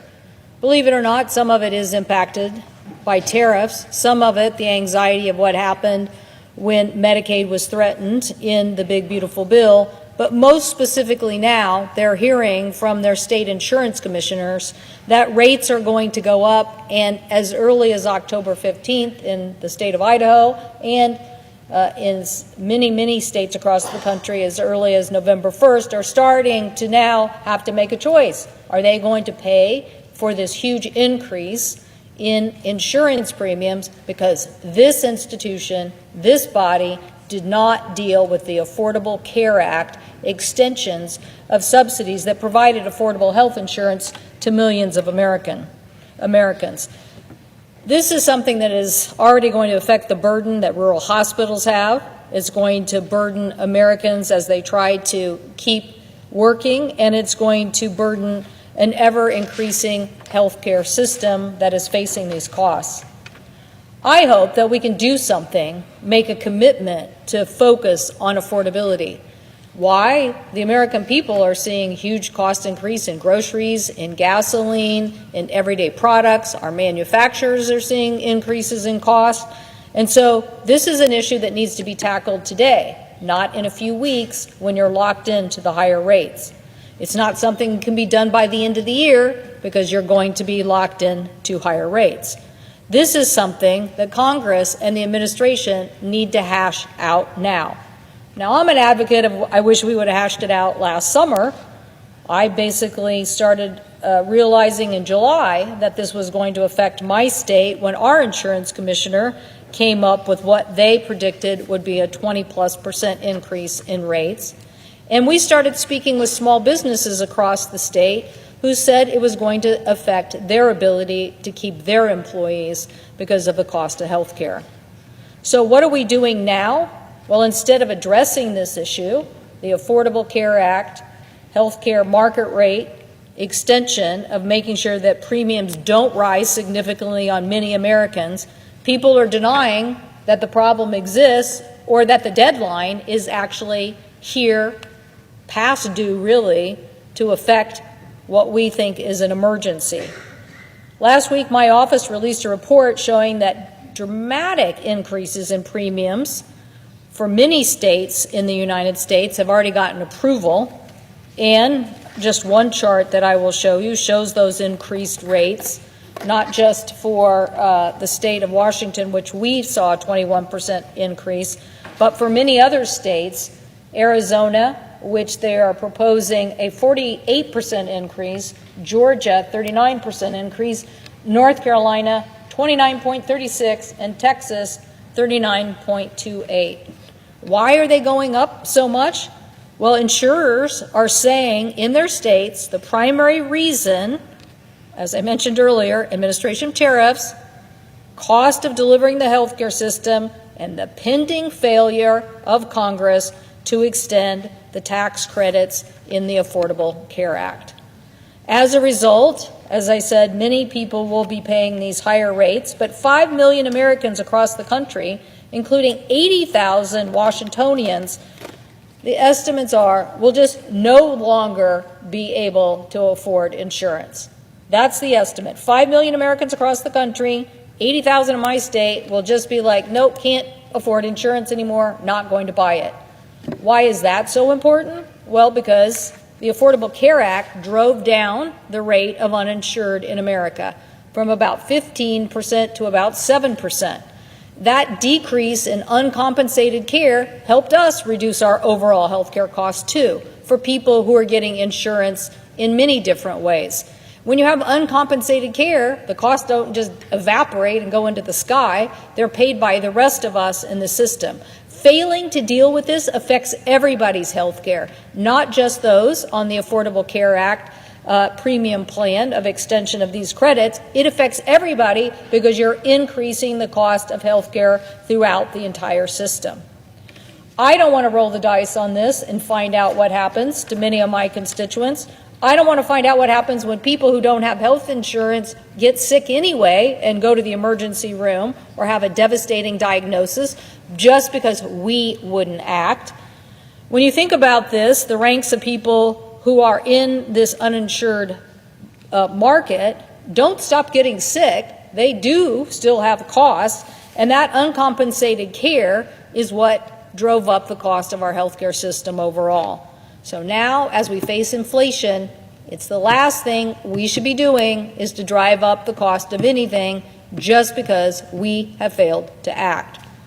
The last thing we need to do is discover that on November 1st, that those premiums, which will go into place as people purchase those plans, is something that we can't reverse for the future because the market is a marketplace. It's a marketplace of insurance. If we want to affect this, we should affect it now.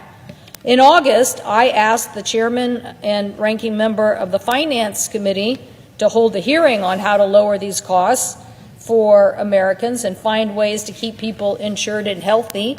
Unfortunately, the Senate Finance Committee did not even meet in September and did not schedule any hearings to actually even discuss this particular problem. I would have hoped that there would have been an illumination with our report as everybody realized these rates are going to get locked in. People are going to make purchases decisions in November and December.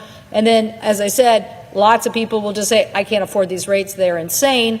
And now I'm going to just drop out of the marketplace. But yeah, I'm still going to get sick and I'm still going to cost the hospital and the part of the state that may not even be able to afford it. I'm still going to have uncompensated care costs. All of this could have been discussed. And that is why when we put out the report, we expressed the urgency by sending the same letter, not a big political letter, but a letter to the ranking member and chairman of the Finance Committee, but also to the leadership of the Senate, the House, and the President, saying, you need to wake up to this problem. This problem is real. It will affect our economy. It will affect millions of people, and it'll affect the rest of us by driving up the cost of health insurance. So I heard Speaker Johnson on the television this morning saying that extending the ACA credits is a December issue.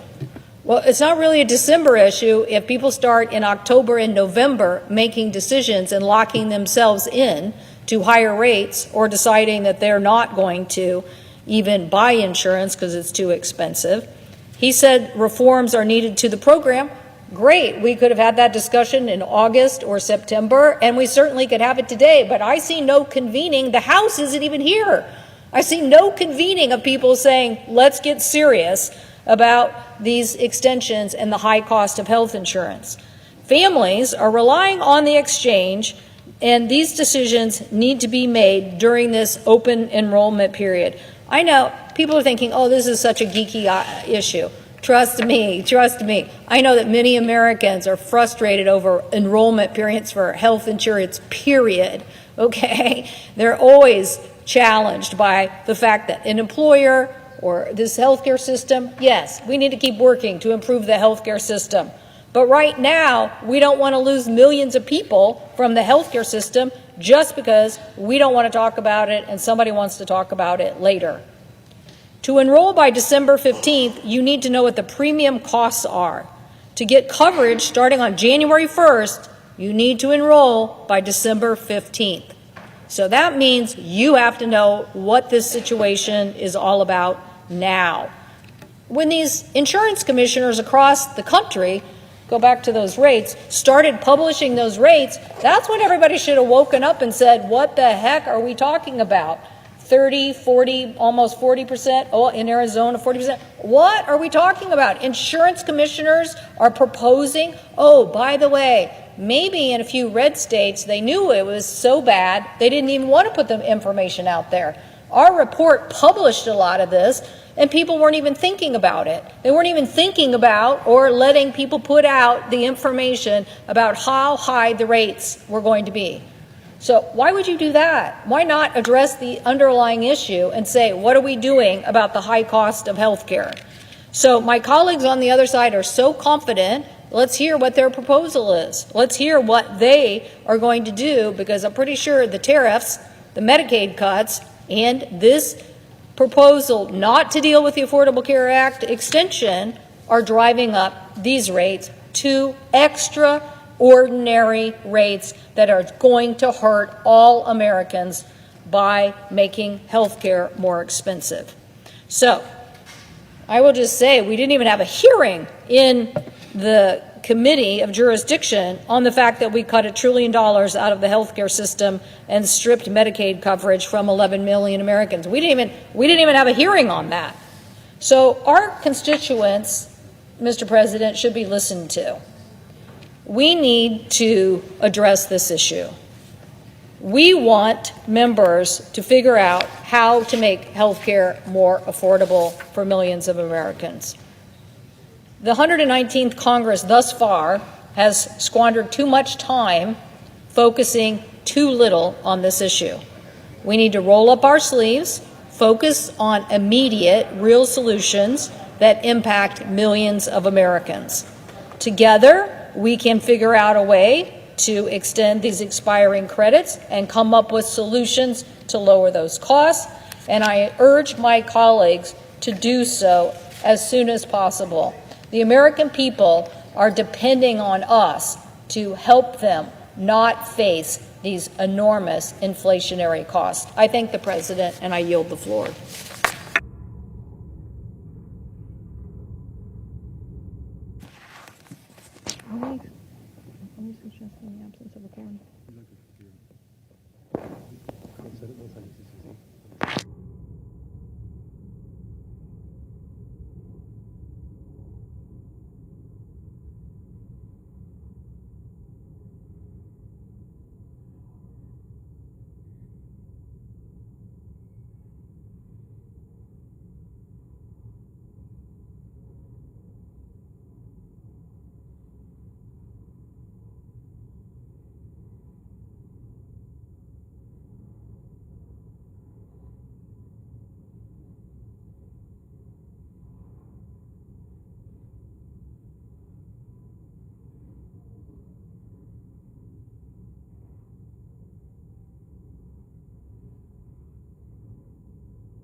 The minority whip? Are we on a quorum call? We are not. Thank you, Mr. President.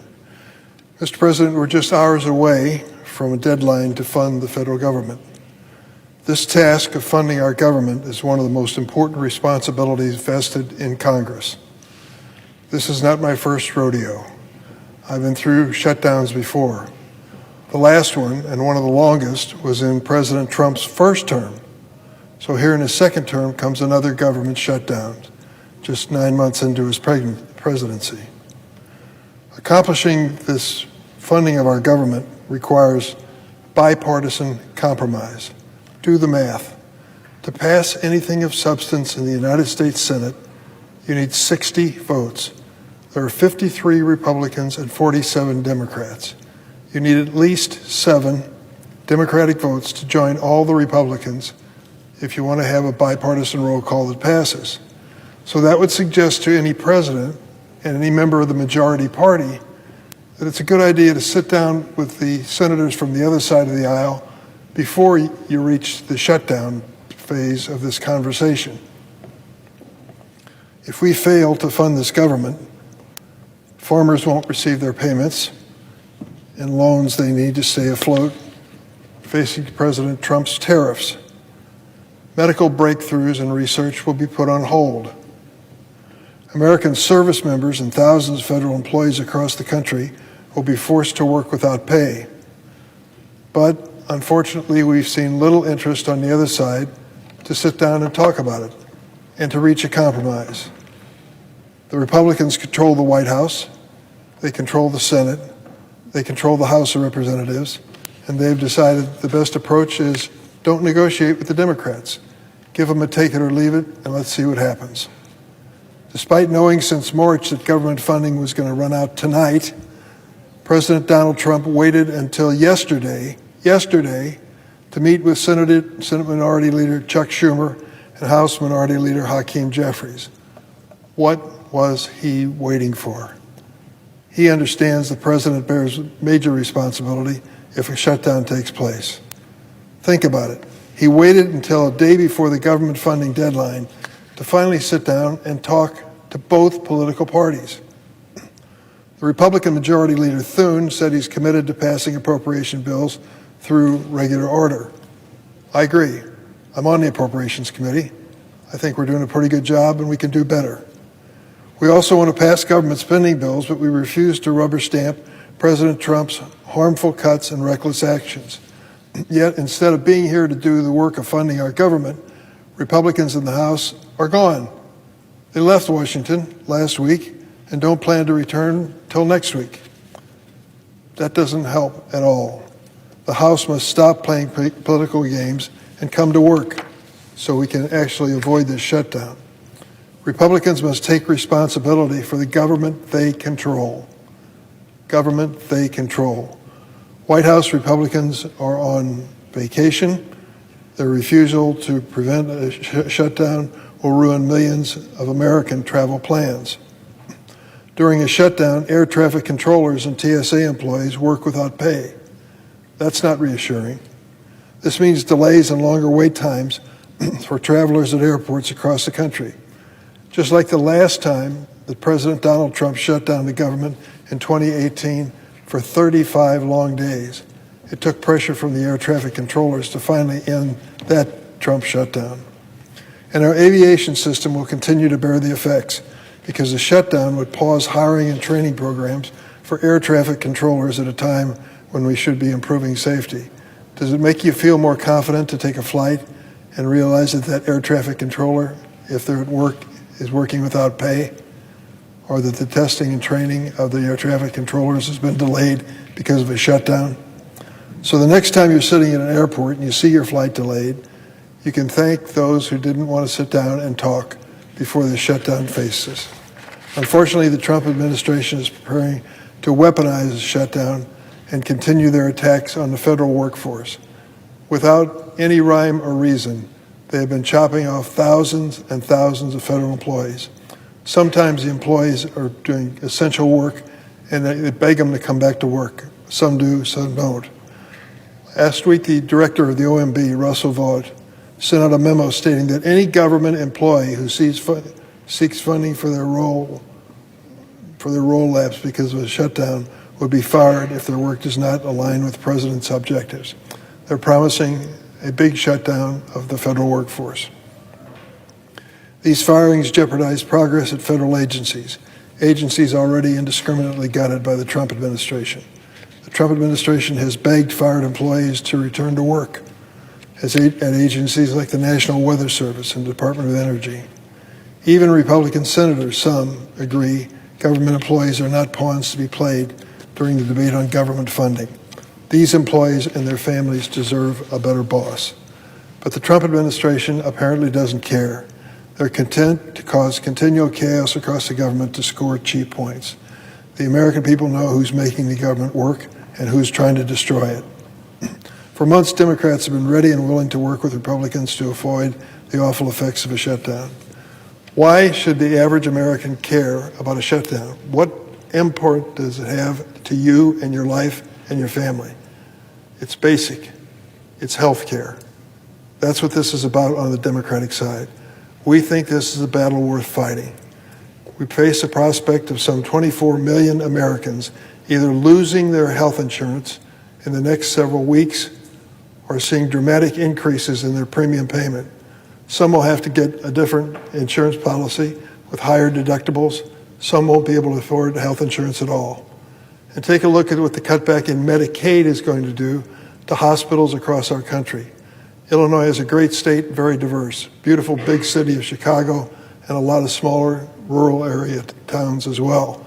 These rural areas count on hospitals like no other place in our state. They are literally the lifeline. And if these hospitals start to close, it not only presents a hardship when it comes to medical care, it hurts the economy of the region. Imagine trying to keep or attract a company to bring their business to your town when you just lost your hospital. This cutback in the big, beautiful budget bill of the Trump administration of paying into Medicaid is exactly the wrong thing to do for my home state of Illinois and for most other states. We want to make sure that that doesn't happen. We want to stop this cutback in health care quality and availability across this country. That's what we're holding out for. It isn't some big, beautiful border wall. It's what American families have to pay for health insurance each month. You ought to see the numbers if we don't do anything. The so-called ACA tax credits means that there's a helping hand for families in income situations where they're eligible to pay for health insurance. The Republicans eliminated this helping hand, and now the premiums are going to go up. We've already received notice in Illinois of several insurance companies that have gone out of business. It's a problem, a real serious problem in terms of the cost of premiums for families. So that's what this is about. Bringing down the government is not a good policy by and large, but neither is cutting the health care for 25 million Americans. So that's what we're bringing this issue together on. Can we have a sit down with Democrats and Republicans and reach an agreement? Yes, we can. We can start tonight. There's no reason why we shouldn't. So I hope that my friends on the other side of the aisle will understand that uninsured Americans and Americans with health insurance that they can't afford is serious hardship for working families. Mr. President, I hope my Republican colleagues will join us in a bipartisan conversation. It's long overdue. I yield the floor.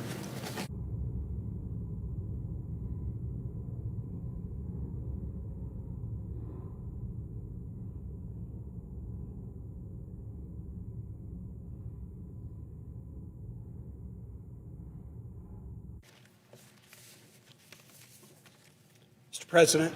Senator from Virginia.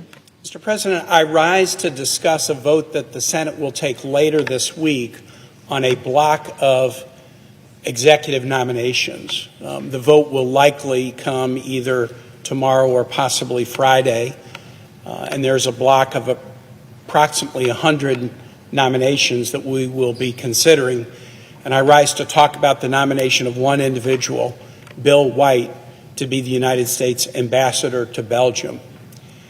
I regret that we are taking up nominations in block. I think there are good reasons to reform the nominations process. I think we probably have to have Senate confirmation for too many people. But I didn't believe a few weeks ago in the Senate action that allowed people to be lumped together, because my view was that causes individuals who are in the block not to get the appropriate scrutiny that they should get.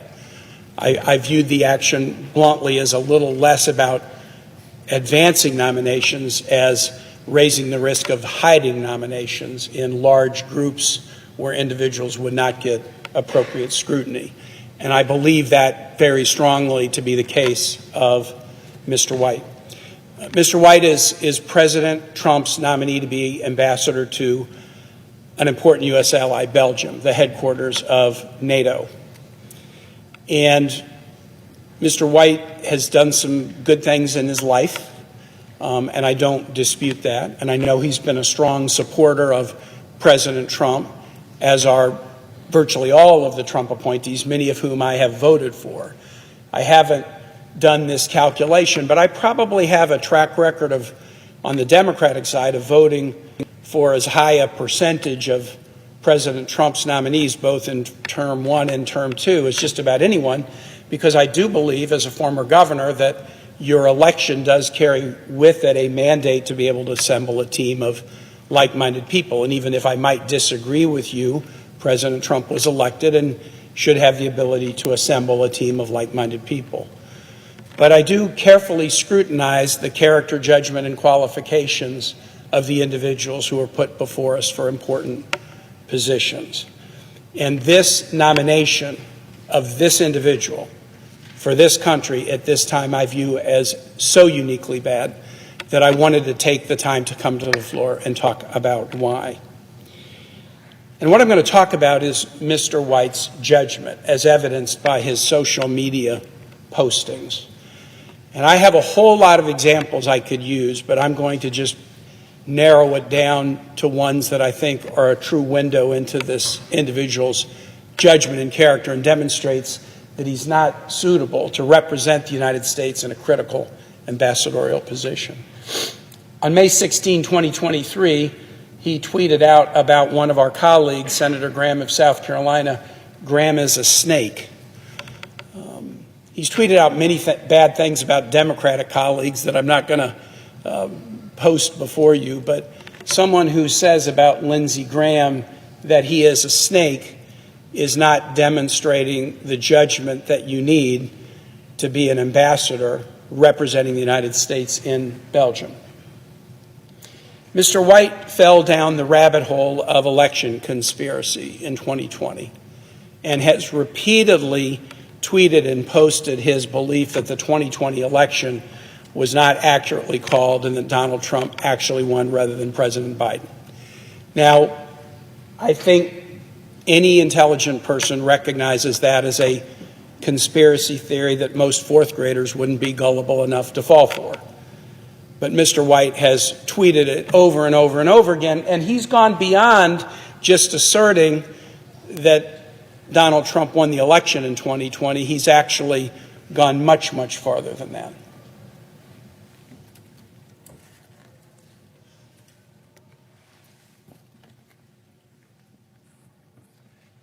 In the run-up to the election of 2024, so this is now 4 years after the 2020 election, Mr. White was posting material, reposting material about Georgia's Secretary of State Brad Raffensperger, a Republican, claiming that he had acted improperly in the 2020 election, lock Georgia's Secretary of State, and forgive me, this is a quote, lock this mother effer up. That is what he is calling to happen to the Republican Secretary of State in Georgia. And this was recent. This is in August of 2024. This is not years and years and years ago. Mr. White went on to continue in this extreme rhetoric in the aftermath of President Trump's election in 2024. Within the days to follow, shortly after the election,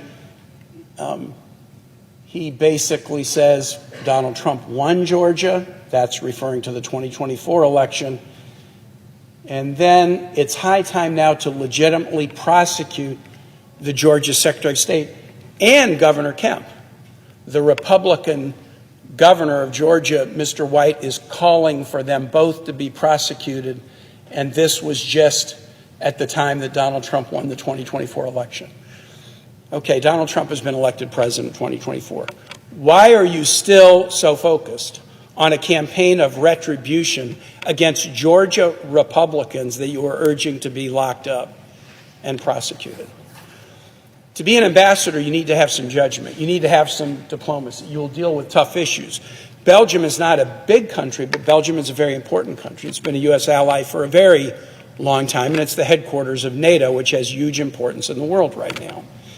And putting somebody into a position like this, who puts out negative tweets about Lindsey Graham and who is encouraging Republican officials in Georgia to be prosecuted and locked up, I think those would be disqualifying in and of themselves. But as I was looking at this individual social media account, I came upon something else that a lot of people didn't notice because it seemed odd, but I did a little bit of research into it, and I want to focus on it. Mr. White, in May of 2024, months before President Trump's election, retweeted a post from an individual named Dries Van Langenhove with a video from this individual. And the video is a lengthy video where this individual, Dries Van Langenhove, says, "This Friday they may send me to prison for years, so this video is my last chance. They are trying to destroy me, but with your help we will destroy them. Free Dries." Among the other tweets calling a colleague a snake and calling for people to be locked up, this one seemed odd. Who's Dries Van Langenhove?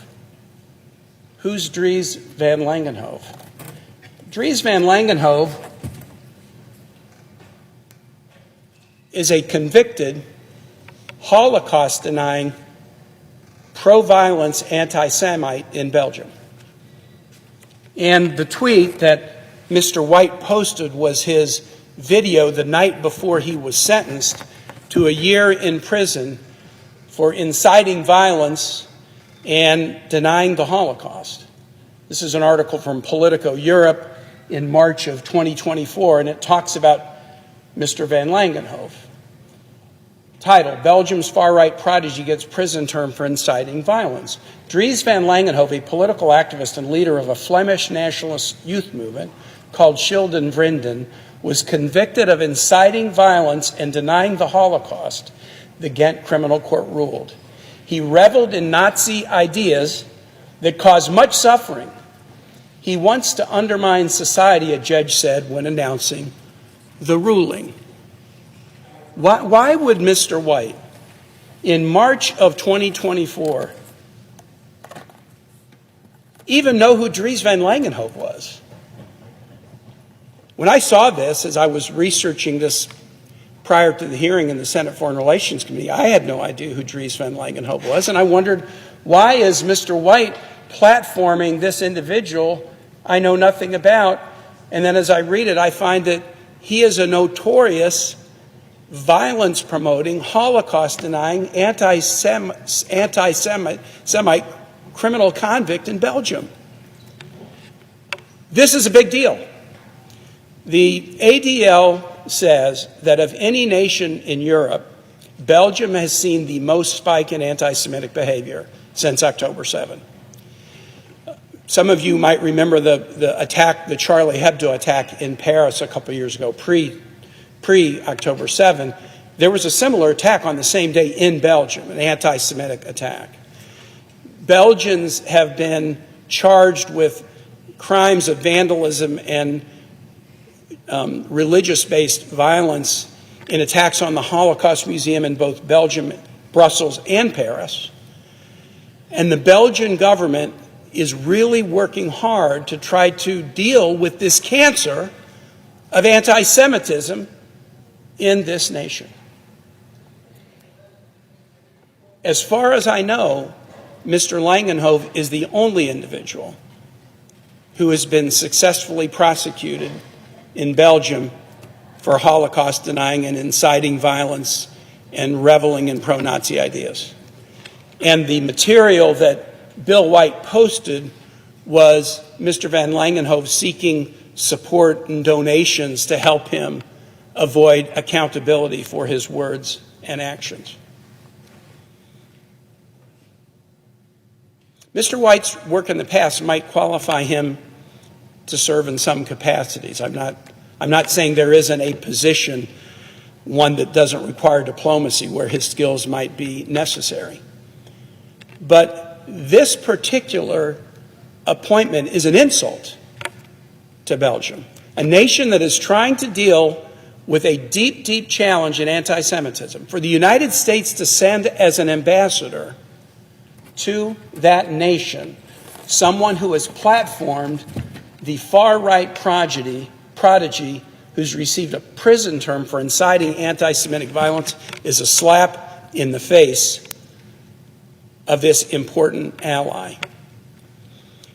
I started by saying I'm worried that the fact that this nomination is being slid into the middle of a big block of nominations means it won't get the attention that it deserved. Traditionally, on a nomination like this, we might get 1 or 2 hours on the floor to focus on this particular individual. My colleague, Senator Merkley, as we were discussing the change that allowed block nominations, proposed an alternative where you could remove a name from the block if you wanted to actually have some ability to focus on it, and that effort was unsuccessful. But I want to raise this today. This is already getting press in Belgium. The hearing itself, where it came to light that Mr. White was platforming Dries Van Langenhove, is getting press in Belgium. It's getting press elsewhere in Europe, and it's being examined as to, well, wait, how does the U.S. feel about this country and this relationship? How does the U.S. feel about qualifications for diplomats if someone who is so intemperate in his speech, but also is platforming Belgian Holocaust deniers, gets the plum position to be our ambassador to Belgium? And so my hope, and in life I've often learned that high hopes is great and so is low expectations. And I will say, in standing here today, I stand here with high hopes and low expectations. My hope is that some of my Republican colleagues might look at this and say, this is a bridge too far. This is too important a country, and anti-Semitism is too important an issue to send with the imprimatur of U.S. ambassador into this ally of the United States, somebody who is platforming and promoting an anti-Semitic, Holocaust-denying, convicted criminal. And that is my hope, that when we have this vote later in the week, we might decide that the United States can do better by our ally. With that, Mr. President, I yield the floor.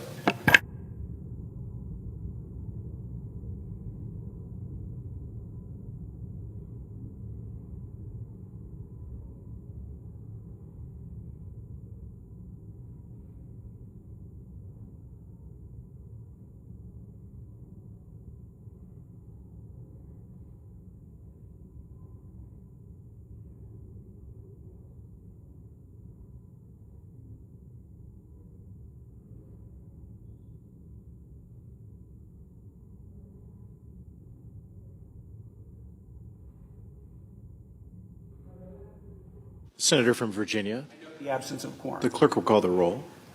Ms. Also Brooks.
Mr. President, The senator from Louisiana. are we in a quorum? We are. I ask that the quorum call be vitiated. Without objection. Mr. President, hurricane season ends November 30th, 2 months left to go. Last week marked the first anniversary of Hurricane Helene, and I see from reports that the area of North Carolina most affected is still terribly affected. It was such a severe storm that people in Louisiana went from Louisiana to help North Carolina and other states with their emergency operations on the ground. This weekend saw 2 Category 4 storms churning in the western Atlantic. Thankfully, they did not hit, or they do not appear they'll hit our coast. Still, the storms remind people in Louisiana and other states that flooding is not a matter of if, but rather when. Now, Democrats, as we know, are pushing us towards a government shutdown. What does that mean for the National Flood Insurance Program? Imagine you're about to close on a house in 2 days, and the bank requires you to have flood insurance.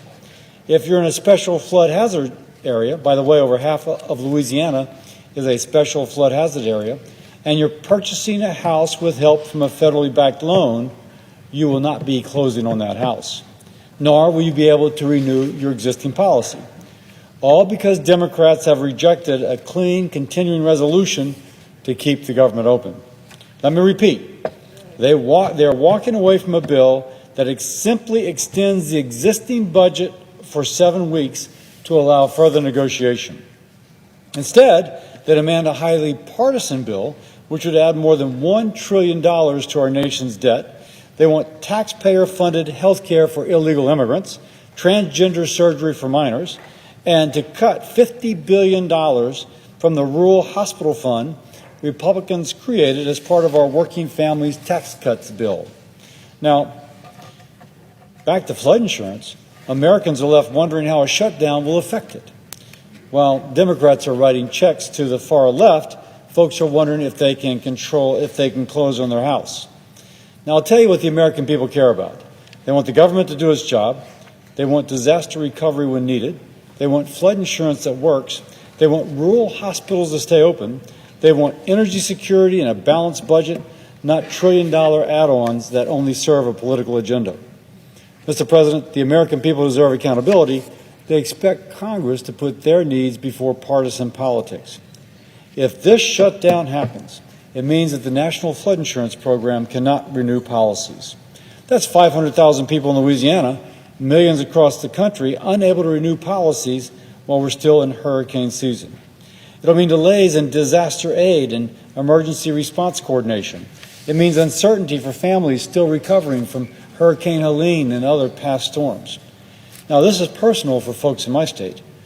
If Democrats would stop trying to please the fringe of their party and start focusing on the real immediate needs of the American people, like keeping the government open, maintaining flood insurance, protecting access to rural health care, we can solve this today. So I ask my fellow senators who are Democrats, who are you working for? Are you working for the American families watching the weather, hoping the next storm doesn't wipe out everything they built? Are you working for veterans waiting on care, the seniors relying on Social Security checks, or the communities who count on rural hospitals in a crisis? Or are you working for political activists and special interest groups that have nothing to do with the lives of the people you were elected to serve? Mr. President, the path forward is simple. Pass a clean bill to keep the government open. Now, Mr. President, I ask unanimous consent that the next portion be entered separately into the record. Without objection. Mr. President, middle-class Americans are taking it on the chin. You ask anybody buying groceries, and you start talking about high grocery prices, their heads just start to nod. American farmers can't hire workers to pick their crop. Farm products are being tariffed. Beef and coffee prices are through the roof. For the first time ever seen since it's been tracked, ground beef is over $6 a pound, and it keeps rising. To put that in perspective, it was under $4 when President Trump left office in 2021. And people can't afford to live if you combine the cost of the things they absolutely need, their health care, their flood insurance, property and casualty or homeowners insurance, car insurance, mortgages, car payments. After that, they're sitting around an empty kitchen table worried as to whether there is enough left in their pocketbook to buy the groceries to feed their family. Now, with 67% of Americans saying they're living paycheck to paycheck, you can imagine how many empty kitchen tables there are. Last week, I got a message from a woman in my state who lives on the north shore of Lake Pontchartrain. She told me this is the problem she's facing. She can't afford to live and to pay for her groceries. By the way, she's a teacher. Good job. Been for 26 years. But she can't afford to live and pay for groceries. The middle class has taken it on the chin. And a lot of Americans are in the same situation as she is. No matter how hard they work, know how many jobs they work, sometimes 2 or 3, they can't keep up. Now, since 2000, housing demand has grown more than housing supply.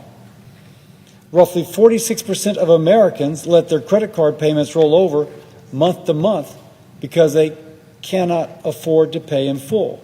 That's almost 50% of people in the United States are not paying their credit card bills, and that's with 21% to 26% interest rates on that.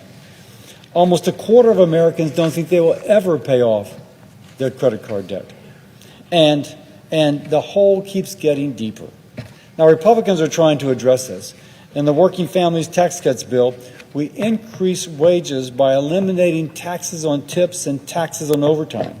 Most seniors will not pay taxes on their Social Security payments. We increase the child tax credit. We incentivize companies to start building in the United States now instead of waiting for 10 years. We attract private investment into low-income communities by giving investors a tax break in exchange for developing economically distressed communities.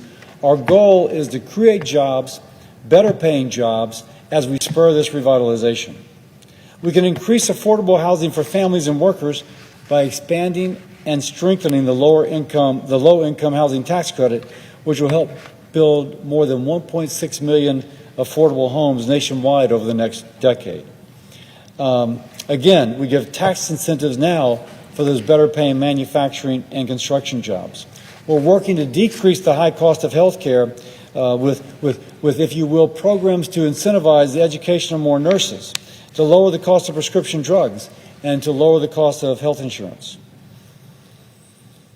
We have proposed ways to lower the cost of the National Flood Insurance Program, which in my state is one thing that just saps from people's pocketbook.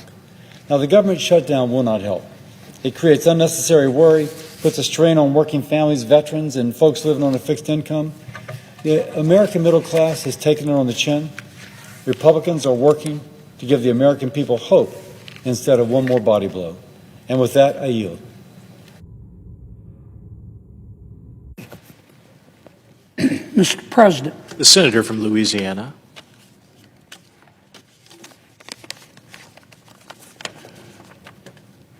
Well, Mr. President, it looks like we're going to have a shutdown.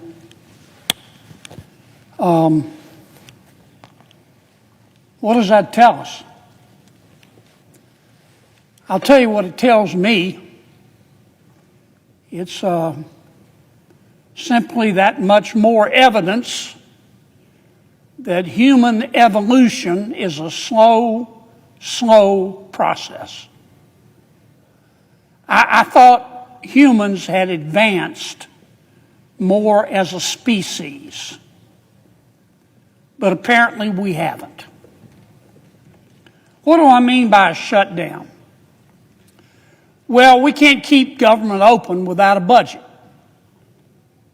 And tonight at midnight, our current budget expires unless we vote to maintain the status quo and continue the current budget as we negotiate a new one.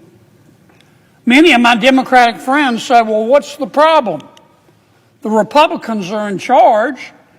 The president's a Republican, and the Republicans have a majority in the Senate, and the Republicans have a majority in the House. What's the problem? They know what the problem is.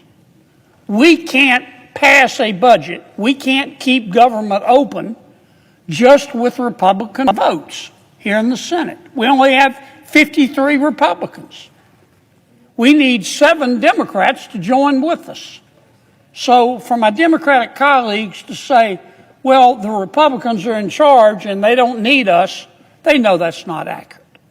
And that's what's going on.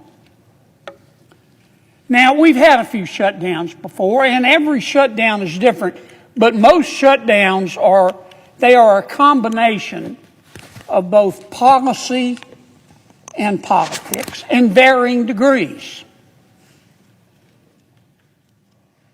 This shutdown, in terms of policy, makes absolutely no sense. None. What we have proposed to our Democratic colleagues and the minority leader, Senator Schumer, is to make no changes to the current budget. We just want to continue the current budget and keep government open until just before Thanksgiving to give us more time to negotiate a permanent budget. We did that many times when President Biden was president and when the Democrats had the majority. In fact, we did it 13 times. Not only have Republicans done it, but Democrats have routinely done it. But this time, the Democrats have said, no, no, no, no, no. We want more. And you may be thinking, okay, that's reasonable. What do you want? Well, it's not reasonable. In effect, what the Democrats are saying to us is that we're going to close government unless you Republicans agree to make it bigger. We don't want the status quo. We want you to commit to spending $1.5 trillion more than you're spending now. And we, the Democrats are saying, are going to tell you how to spend it.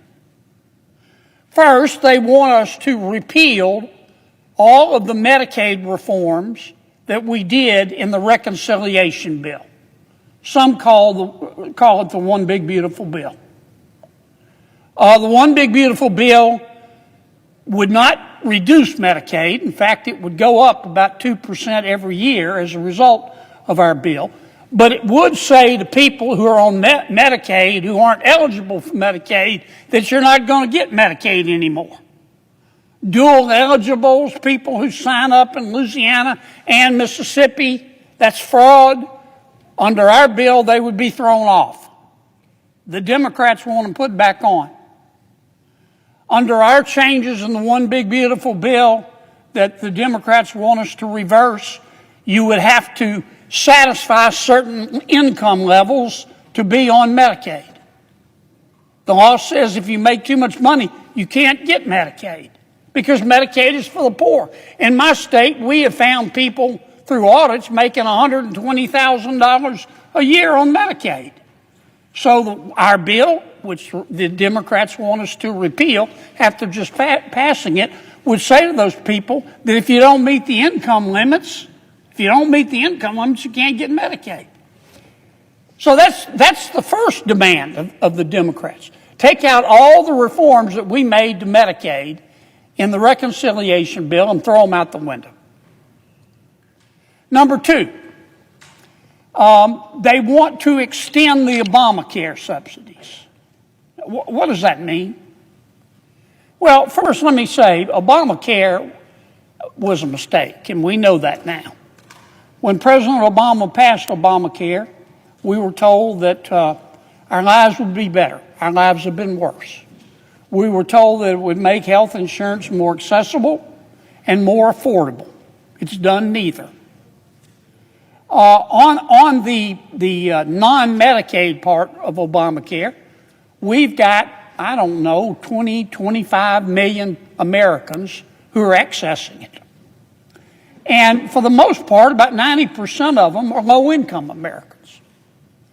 But the rest are making huge sums of money. Some are making $160,000 a year getting Obamacare subsidized by taxpayers. And that's not the way it was supposed to be. How did we get here? Well, it's simple. During the pandemic, when people were being laid off or losing their jobs or couldn't work, President Biden rammed through a bill to enlarge the subsidies. He took the cap off the amount that you needed to earn in order to get Obamacare. And those subsidies at the end of this year are about to run out. Now, the Republicans have said, we'll sit down with our Democratic friends and talk about how to extend them, but we want to reform the program because it's not right that people making $125,000, $150,000, $250,000, $200,000 a year are getting their health insurance subsidized by the federal government. That's bone deep down to the marrow stupid.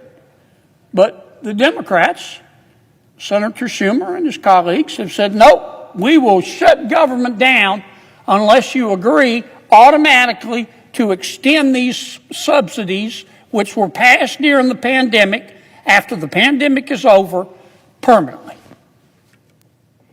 And that's just some of my colleagues' demands. I mean, you need an Excel spreadsheet to be able to follow their demands. Their demands to keep government open, you stack them here, you could stand on them and paint the ceiling. And that's not much of an exaggeration.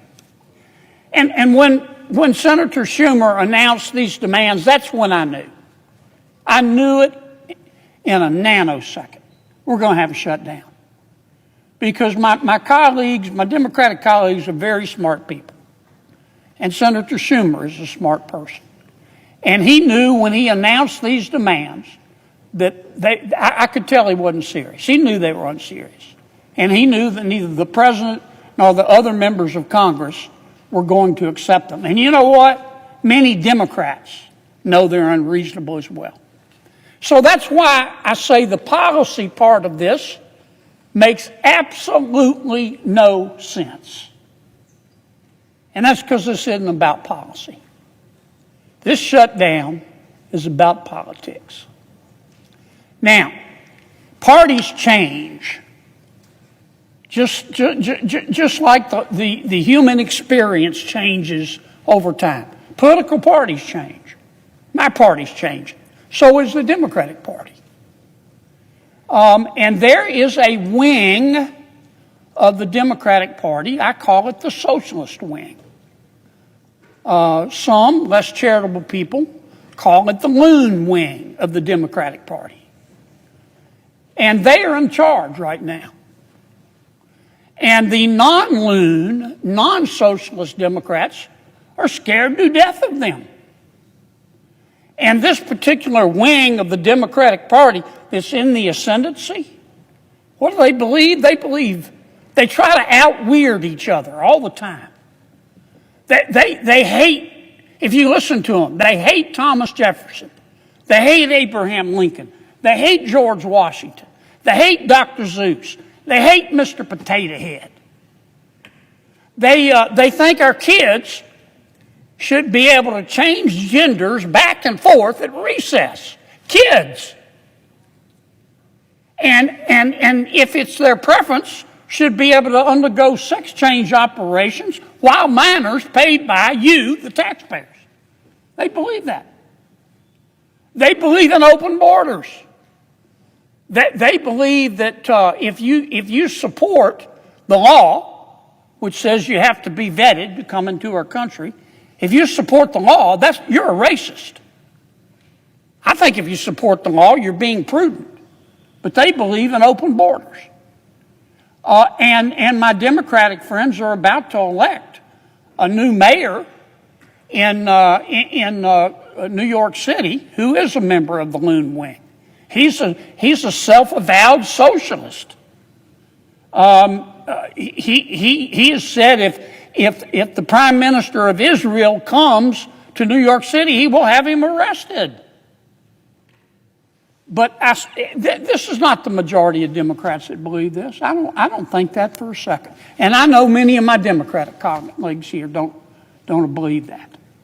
But the Loon Wing, the socialist wing, the angry Gary Busey wing of the Democratic Party is in ascendancy, and they've got a lot of power, enormous amount of power. And many of my Democratic colleagues in the Senate are scared of them. And the loon wing is mad at many of my Democratic colleagues in the Senate. They shouldn't be, but they are.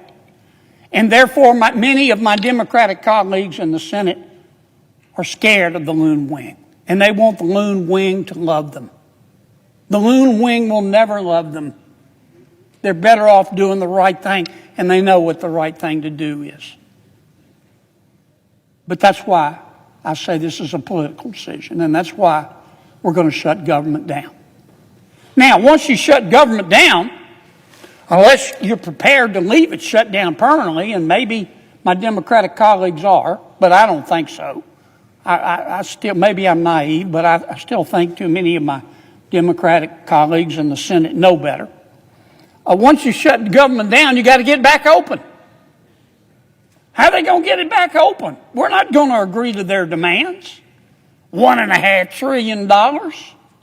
They know we're not going to agree to it. So how is my friend Senator Schumer going to get government back open? You know, there's a famous movie line. I don't remember the movie. I think Denzel Washington said the line. I love Denzel Washington. He's what cool looks like. The guy's awesome. He's a total baller, man. I love Denzel Washington. But anyway, I think he said in one movie, if you pray for rain, you better be prepared to deal with the mud. And truer words were never spoken. So if you want to shut down, I say to my Democratic friends, you better be prepared to deal with the mud. How are you going to get it back open? How are you going to get it back open? I wouldn't want to be in their shoes to have to make that decision. Let me just say a few words. Every time we do a shutdown, it scares the living daylights out of the American people, especially our elderly. It breaks my heart. All of us get phone calls from folks scared to death. They're not going to get their Social Security check, or they're not going to be able to see their doctor, and it just breaks my heart. So I want to give them a little bit of assurance. During the shutdown, the executive branch will be in charge, and the Trump administration is not going to do anything to hurt our elderly. I want to assure them of that. If you're receiving a Social Security check or Medicare or Medicaid or a veteran's disability, your checks are going to continue. We will make sure of that. Trump administration will make sure of that. Government may be shut down, but essential workers will still be there to make sure those checks are sent out. If you're hungry and you don't have the money to eat, we're not going to let you starve to death. The administration is going to continue payments. We call it, some people call it SNAP. I call it food stamps. And we will continue the payments for the women, infants, and children's program. Most of us refer that to WIC. You'll still get your mail. Don't worry about that. Postal Service will be working through the shutdown. If you depend for health care on your Veterans Administration and VA medical centers, they're going to remain open. So I don't want you to be scared about that. Now, you're going to notice an impact. Probably we've got 2.5 million federal employees. Probably 750,000 aren't going to be on the job. Under the law, they have to go home. So you will notice an impact. You'll notice it in our parks. You'll notice it in our museums here in Washington. If you're visiting, you'll notice it in many of the federal agencies. That's the law. They can't come to work in a shutdown. Doesn't matter who initiates the shutdown. We still got a little time. It's midnight tonight, and we're going to be taking some votes here in a few minutes. Give our Democratic colleagues one last chance. One last chance to do the right thing. And I certainly hope they accept it. With that, Mr. President, Appreciate your patience, and I suggest the absence of a quorum. The clerk will call the roll. Ms. Alster-Brooks.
President. Senator from Washington. Thank you, Mr. President. I ask unanimous consent the quorum call be lifted. Without objection. Mr. President, Democrats do not want a shutdown. Democrats also do not want millions of American families to go bankrupt next year because their health care premiums more than double. And Democrats do not want people to get kicked off their health care, get sick, or even die.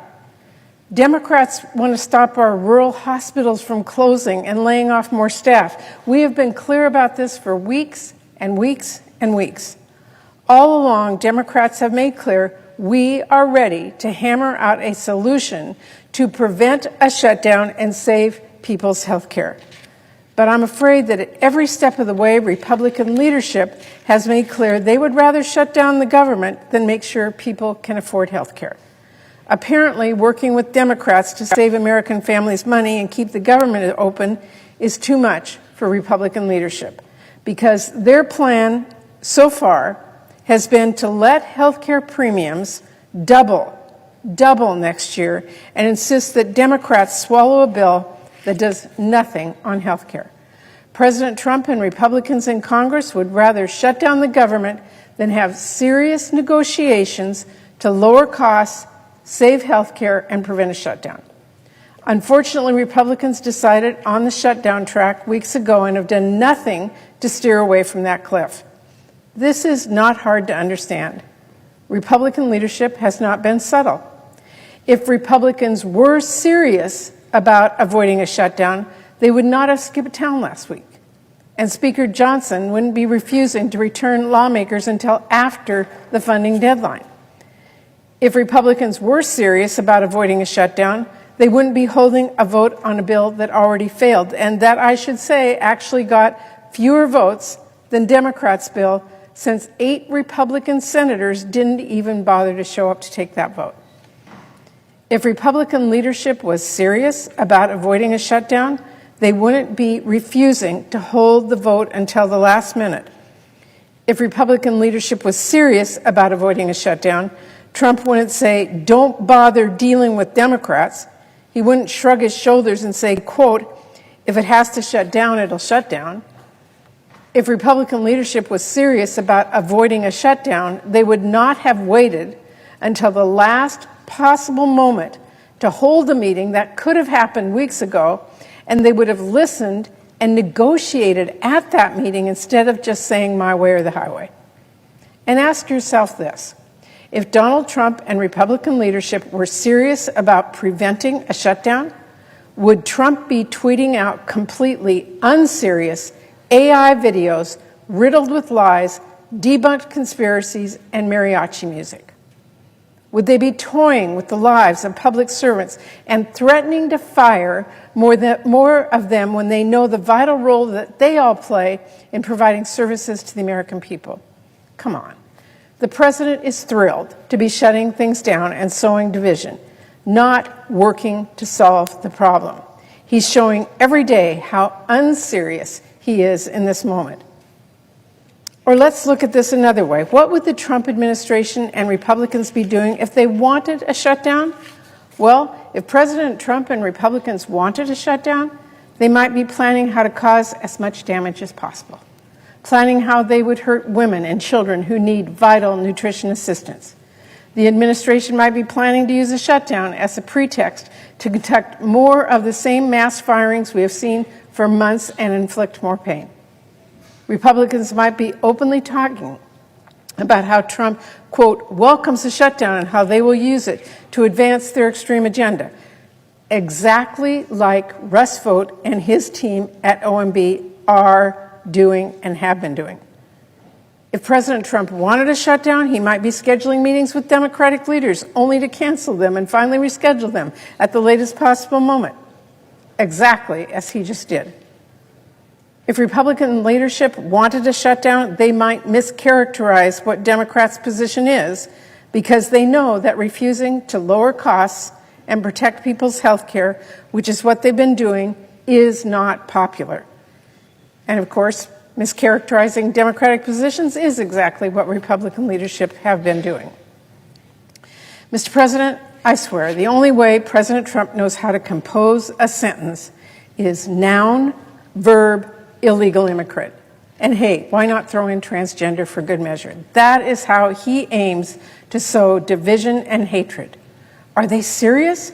American citizens across the country are starting to get letters now warning that their premiums are set to double. Hospitals are already closing, laying off staff, and not for no reason in particular. This healthcare crisis is happening explicitly because of Republican policy decisions. Instead of talking with us about addressing healthcare from the start, Republicans decided to pass a partisan CR, and they decided they would do nothing about the fact that healthcare premiums are about to skyrocket. They decided they preferred a shutdown because they don't want to act in time to prevent families from paying dearly with exploding healthcare costs. Good luck explaining that to the American people. Good luck arguing, sorry Republicans left town until the 11th hour and shut down the government, but you see, we wanted to make sure you couldn't afford health care. Good luck saying that to your constituents. Good luck saying, you don't understand. Those radical Democrats demanded we stop your premium for more than doubling next year. Just not going to fly. The American people are a whole lot smarter than that. And despite all this, Republican leadership is pretending they want to talk about health care later. The reality Republicans won't talk about is that higher premiums are being announced right now. Let's be clear about that because it underscores why addressing health care is so urgent. The reason we need to start this conversation right now is because people will receive letters in the mail with their new rates next month. In Idaho, open enrollment will begin October 15th. And we already know those rates are going to be much higher if Republicans insist on inaction. We already know millions of people are going to start losing their insurance. They'll be priced out if we don't get this dealt with soon. It is worth noting that according to the Kaiser Family Foundation, a quarter of our farmers and ranchers are enrolled through the healthcare marketplace. And nearly 1/2 of marketplace enrollees are small business owners, small business workers, or self-employed. Why do Republicans want to price farmers out of health care? Why don't they care about small businesses and their workers? I heard about one family in my home state of Washington who learned that if Republicans get their way on this, their health care premium could jump from $278 a month to as much as $1,800 a month. And they are far from alone in staring down a huge, huge health care increase if Republicans refuse to act now. Millions of families are going to see their health care costs jump by thousands of dollars. That, Mr. President, is why we have to act. That is why Democrats want to avoid. That's what we want to avoid. And we know we have to do this now. But still, Republican leadership has refused to start that conversation. Meanwhile, Democrats are at the table. We have ideas ready to go. Democrats put forward our proposal for funding the government, not as Republicans are pretending as a take it or leave it demand, but a proposal. One with several key issues we want to discuss with Republicans. We want to talk about how we stop Republicans' Medicaid cuts before our families get kicked off their health care and before Republicans' cuts shutter many of our rural hospitals. We want to talk about how we can stop Russ Vought from stealing money for cancer research. And we want to talk about how we save the health care tax credits that tens of millions depend on before those higher premiums kick in and get locked in, before families decide they just can't afford this coverage, in short, before it's too late. Because if Republicans insist on sitting on their hands, if they decide to wait until the last minute to finally work with us to save these credits, 1.5 million Americans will lose their health care. Again, that is if we do pass an extension at the last minute. If Republicans never get serious about this at all, it is going to be even worse.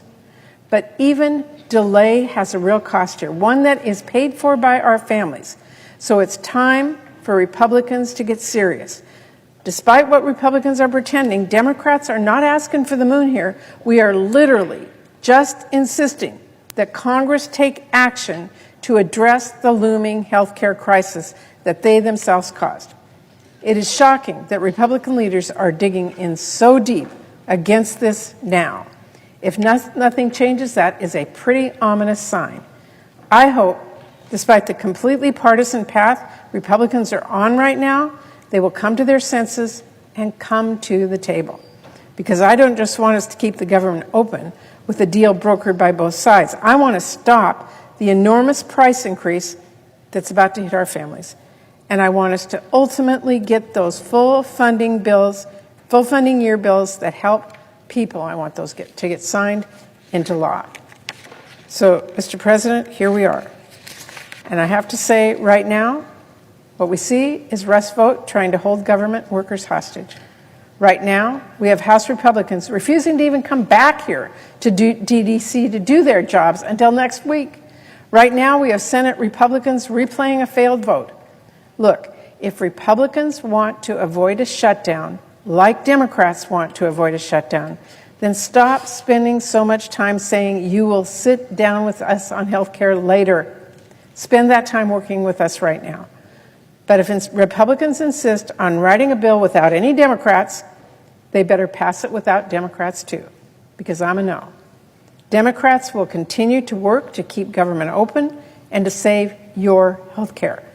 I'm ready to keep the government open, as I said many times over the last several weeks, and I'm ready and I'm willing to stay at the table for as long as it takes. The question here remains, will Republican leadership get serious and negotiate?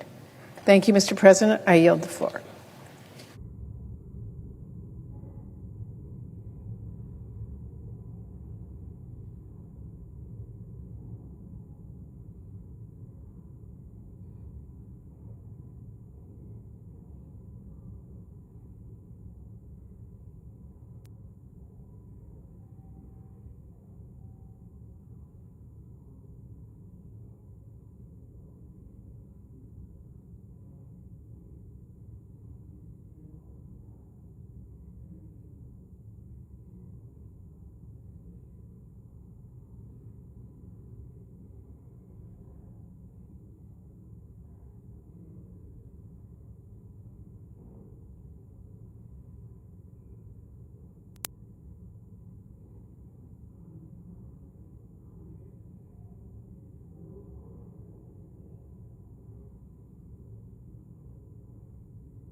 Mr. President. Democrat leader. We in a quorum? No. I move to proceed to the motion to reconsider the vote on passage of S2882. The question is on the motion. All those in favor say aye. Aye. Opposed, no. The ayes appear to have it. The ayes do have it. The motion is agreed to. I move to reconsider the vote on passage of S2882. The question is on the motion. All those in favor say aye. Aye. Those opposed? The ayes appear to have it. The ayes do have it. The motion is agreed to. The question occurs on passage of S2882. Upon reconsideration. I ask for the yeas and nays. Is there sufficient second? There appears to be. The clerk will call the roll. Ms. Alsobrooks, Ms. Baldwin, Mr. Banks, Mr. Barrasso, Mr. Bennett, Mrs. Blackburn, Mr. Blumenthal, Ms. Blunt Rochester, Mr. Booker, Mr. Bozeman, Mrs. Britt, Mr. Budd, Ms. Cantwell, Mrs. Capito, Mr. Cassidy, Ms. Collins, Mr. Coons, Mr. Cornyn, Ms. Cortez Masto, Mr. Cotton, Mr. Kramer, Mr. Crapo, Mr. Cruz, Mr. Curtis.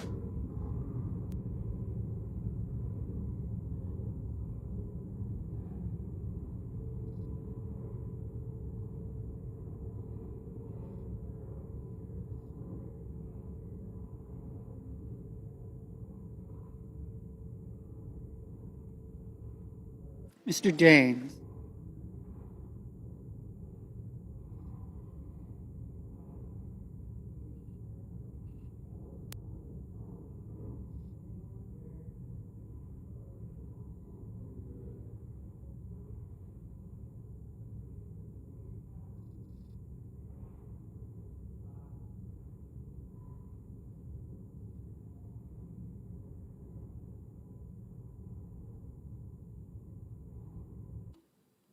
Mr. Daines.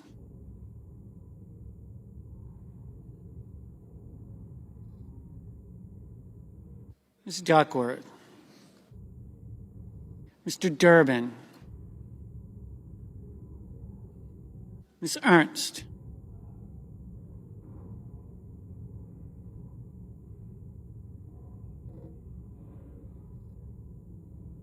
Mr. Fetterman. Mrs. Fisher. Mr. Gallego, Mrs. Gillibrand,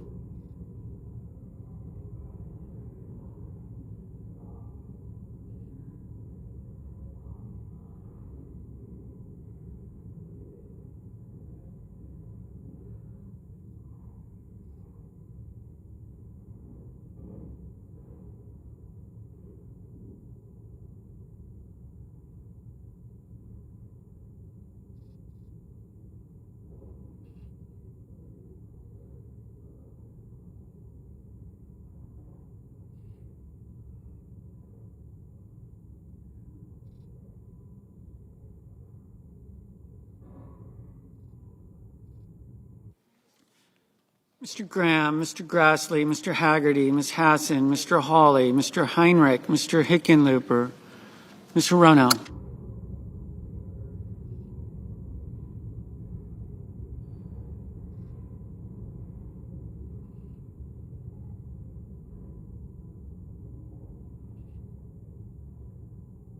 Mr. Hoven, Mr. Husted, Mrs. Hyde-Smith, Mr. Johnson, Mr. Justice, Mr. Kane, Mr. Kelly, Mr. Kennedy, Mr. Kim, Mr. King, Ms. Klobuchar, Mr. Lankford, Mr. Lee, Mr. Lujan, Ms. Lummis, Mr. Markey, Mr. Marshall, Mr. McConnell, Mr. McCormick, Mr. Merkley,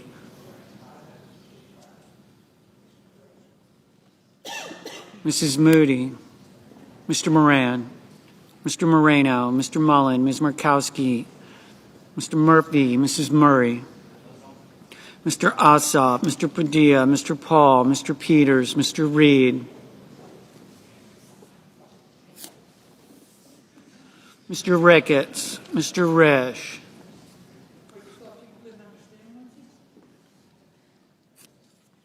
Ms. Rosen, Mr. Rounds, Mr. Sanders,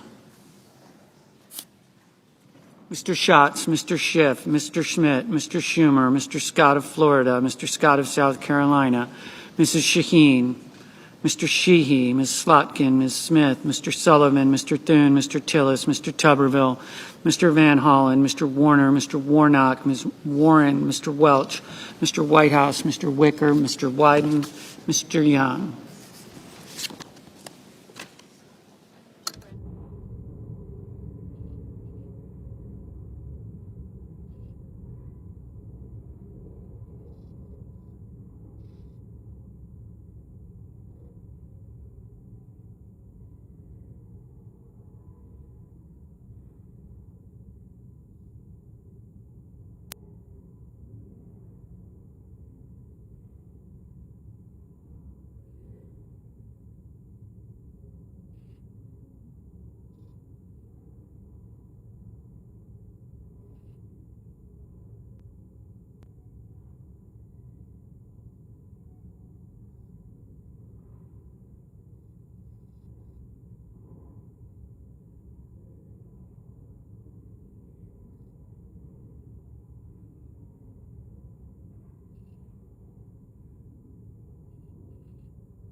Senators voting in the affirmative: Blunt Rochester, Fetterman, Gillibrand, Hassan, Lujan, Markey, Murray, Schatz, Schumer. Senators voting in the negative: Capito, Curtis, Fisher, Graham, Johnson, Kennedy, Lee, Marshall, Hall, Scott of South Carolina, Thune.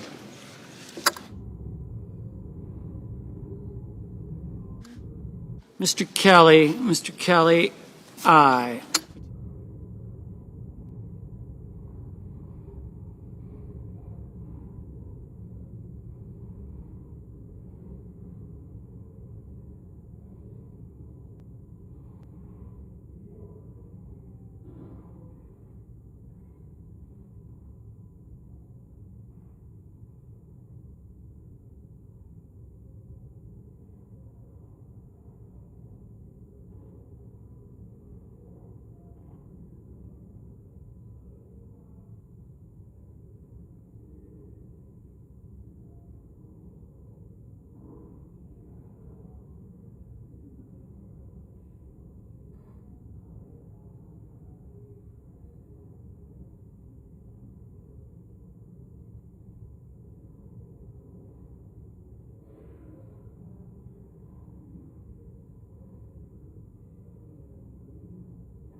Mr. Rounds, no.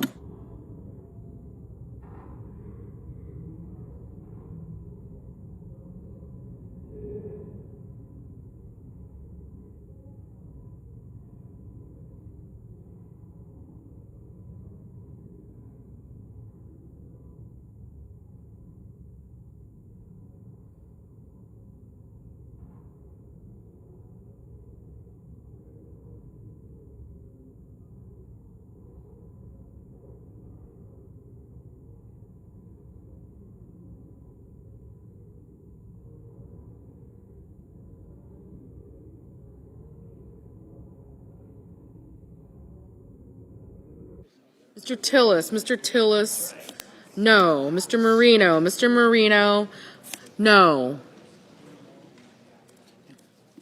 Mr. Warner, aye.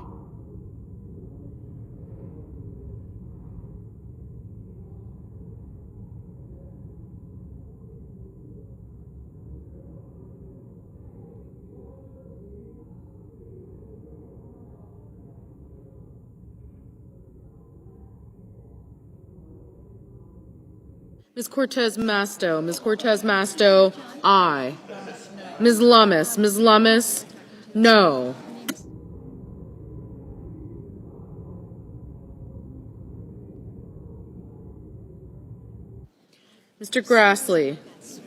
Mr. Grassley, no.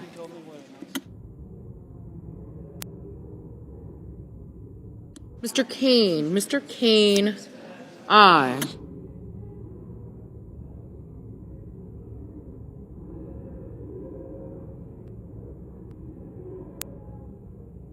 Mrs. Blackburn, no.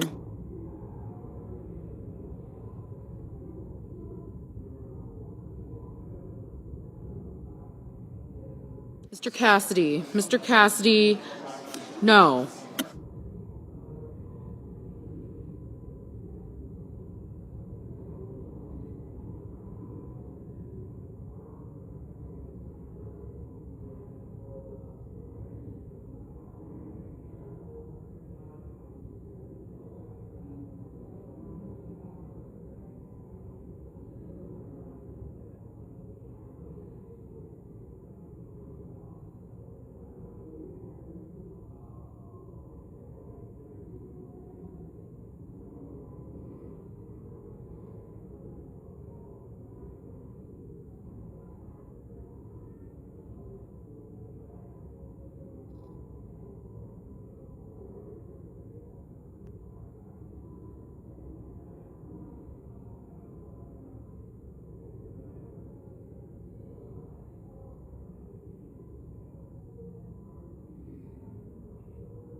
Mr.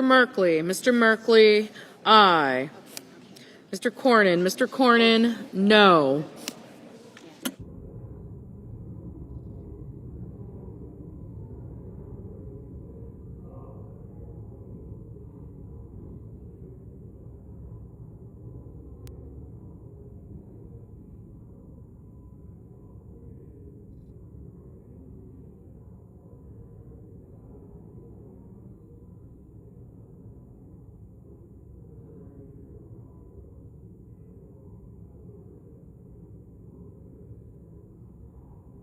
Mrs. Shaheen, aye.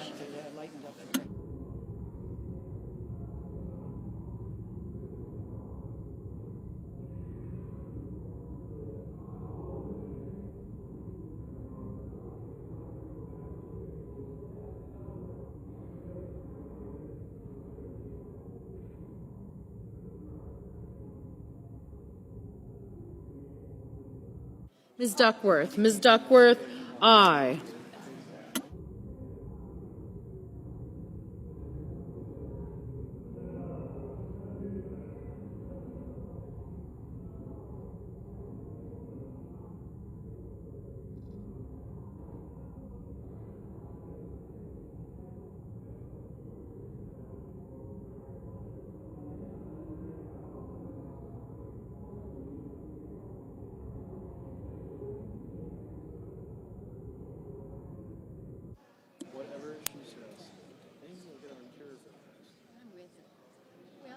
Mr. Ossoff. Mr. Ossoff, aye.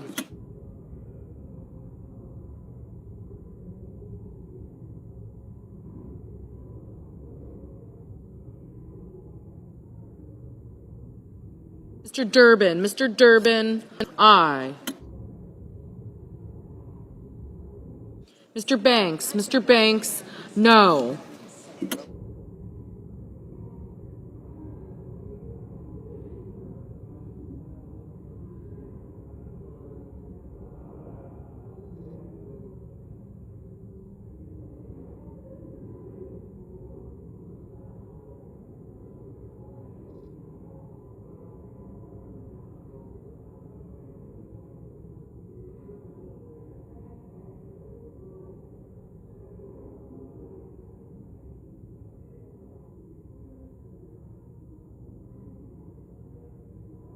Mr. Kim, aye.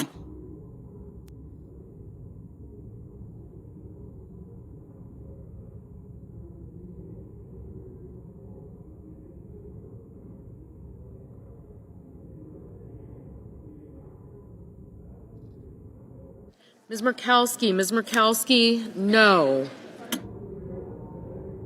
Mr. Sanders, aye.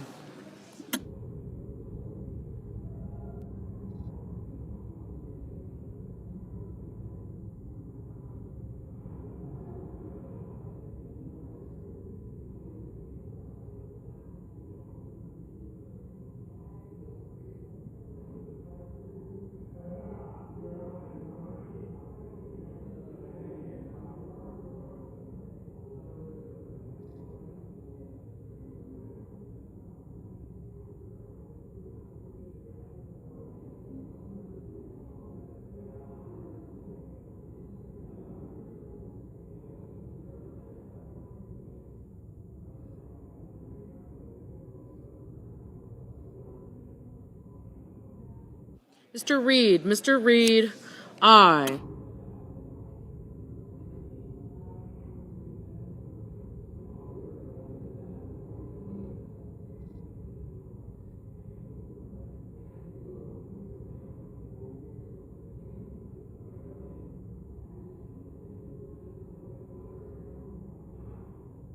Mr. King, aye.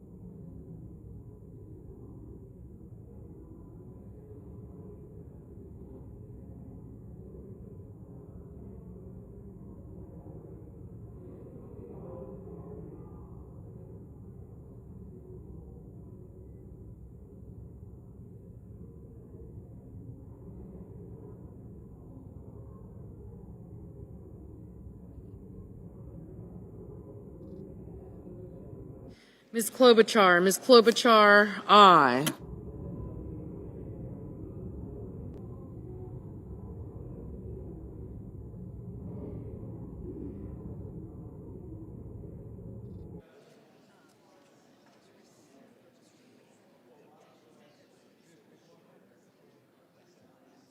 Mr. Husted, no. Mr. Schmidt, no.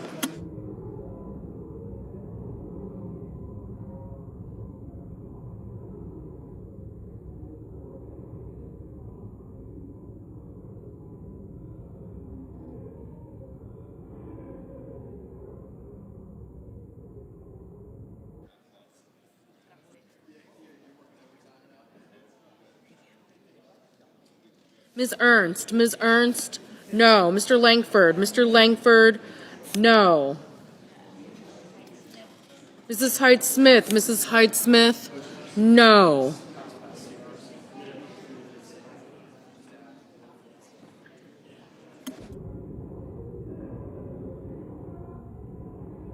Mr. Wyden, Aye.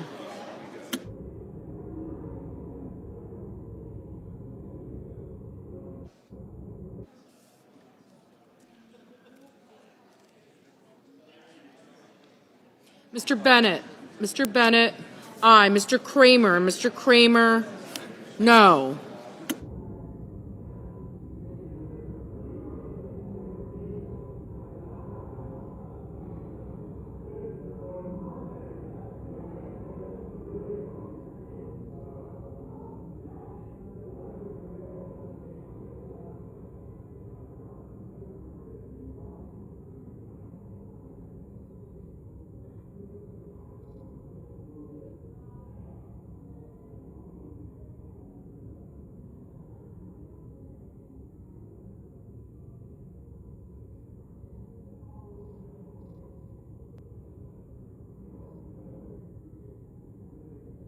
Mr. Tuberville. Mr. Tuberville. No.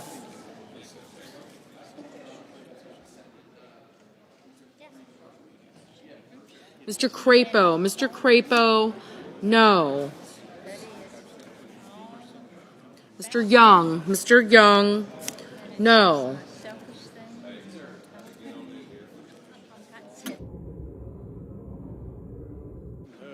Mr. Justice. Mr. Justice. No.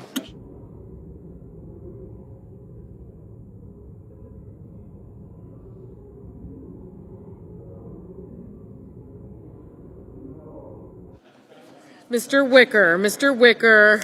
No.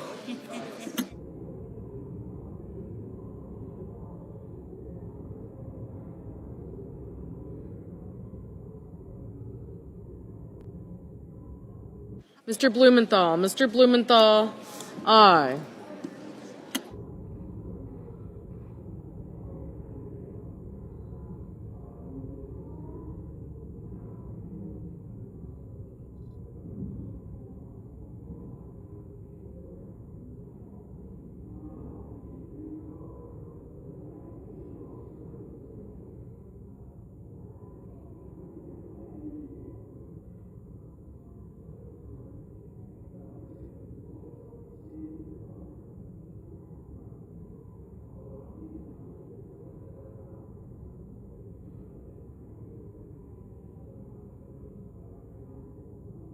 Mr. Hickenlooper. Mr. Hickenlooper. Aye.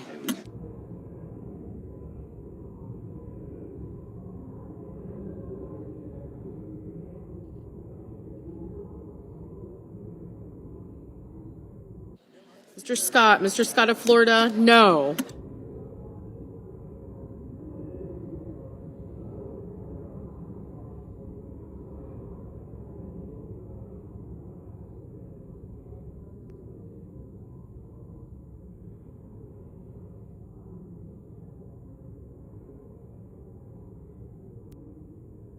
Mr. Whitehouse. Mr. Whitehouse. Aye. Ms. Baldwin. Ms. Baldwin. Aye.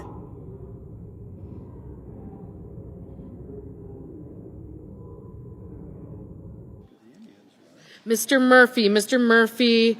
Aye. Mr. Moran. Mr. Moran. No.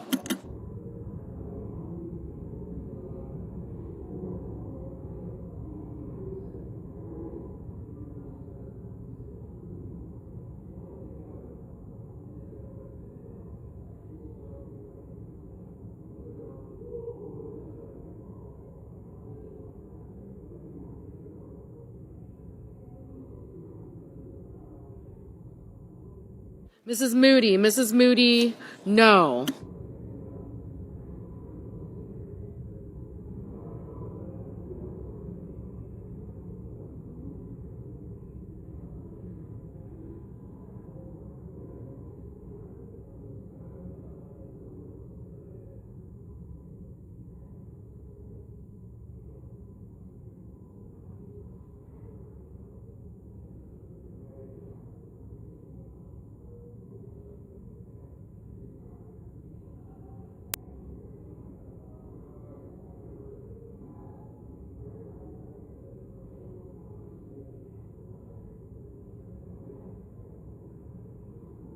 Ms. Hirono. Ms. Hirono. Aye.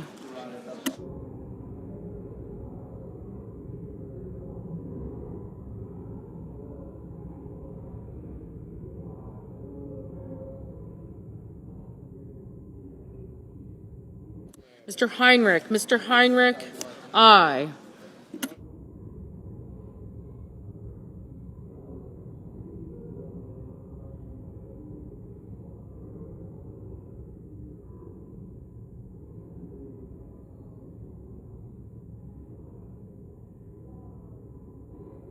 Mr. Bozeman. Mr. Bozeman, no. Mr. Barrasso. Mr. Barrasso, no.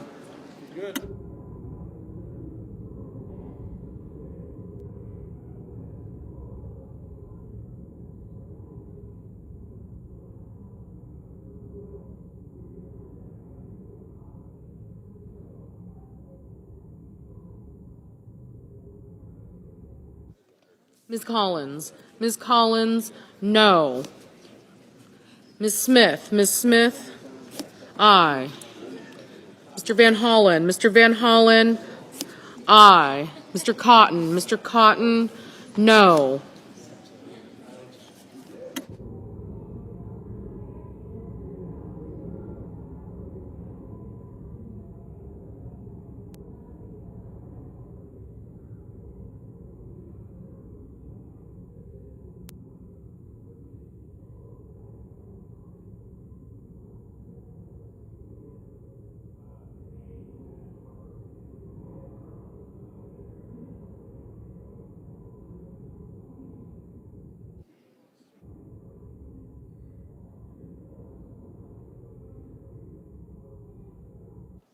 Mr. Schiff. Mr. Schiff, aye. Ms. Warren. Ms. Warren, aye.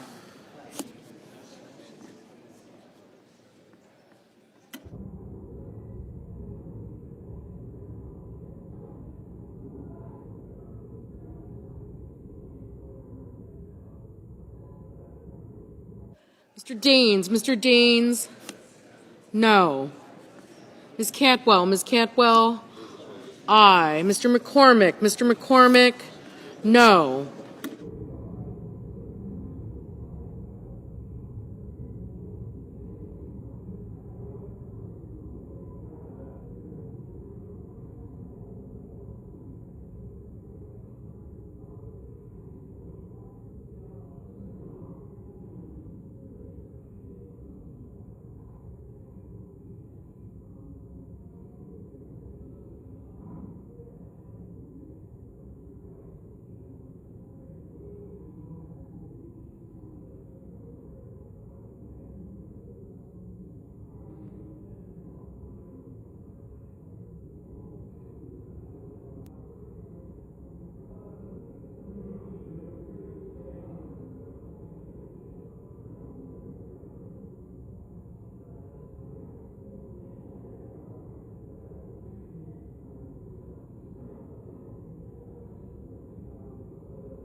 Mr. Budd. Mr. Budd, no. Mr. Mullen. Mr. Mullen, no. Mr. Peters. Mr. Peters, aye.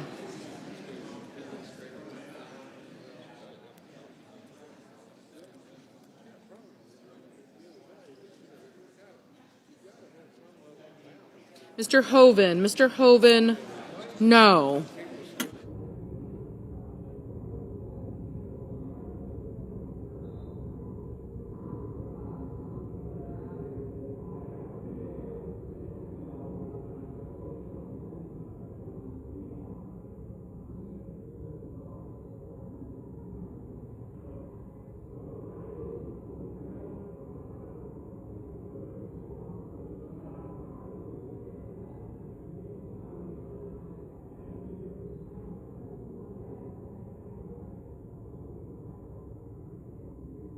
Mr. Risch. Mr. Risch, no.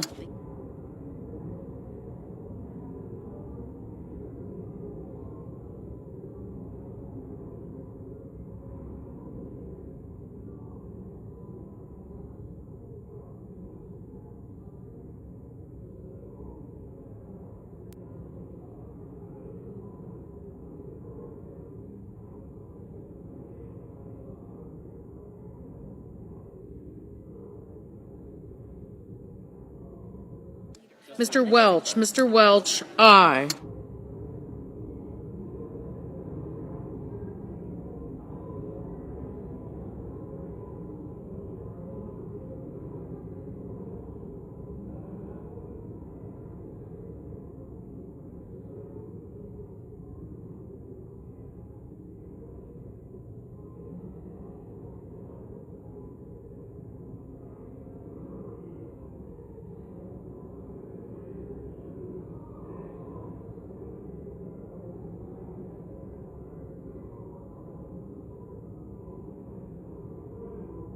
Ms. Britt. Mrs. Britt, no. Mr. Warnock. Mr. Warnock, aye.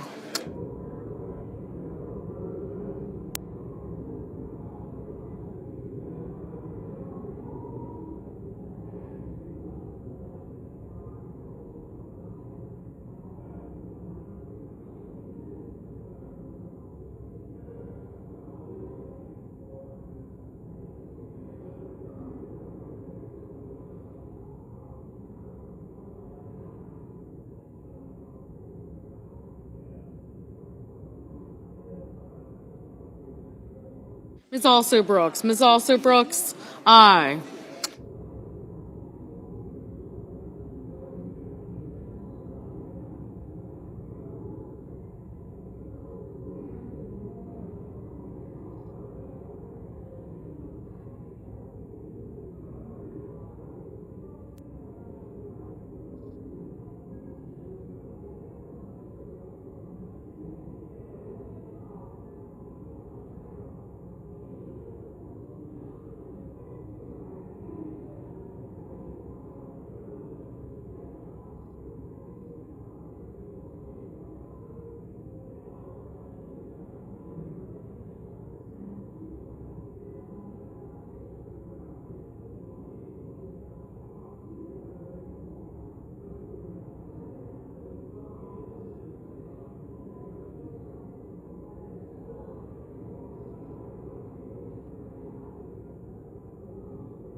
Mr. Ricketts. Mr. Ricketts, no.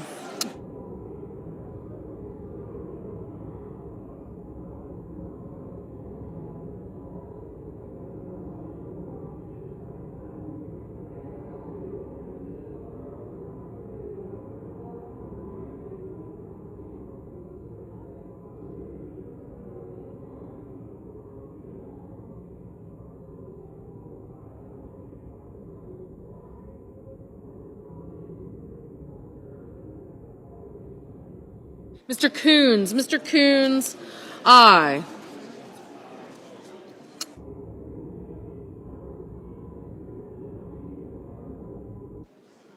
Mr. Booker. Mr. Booker, aye.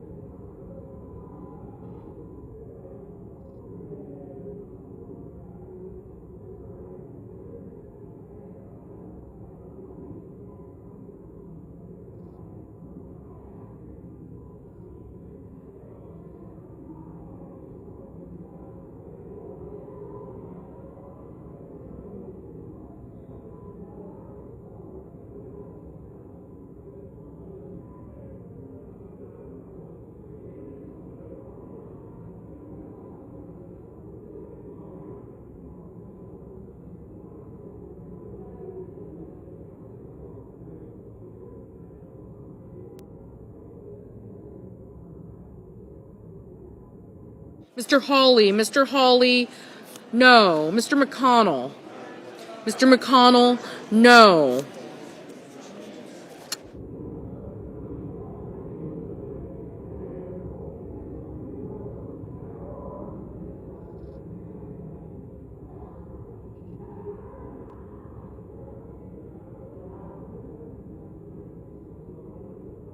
Ms. Rosen, Ms. Rosen, aye. Mr. Gallego, Mr. Gallego, aye. Ms. Slotkin, Ms. Slotkin, aye.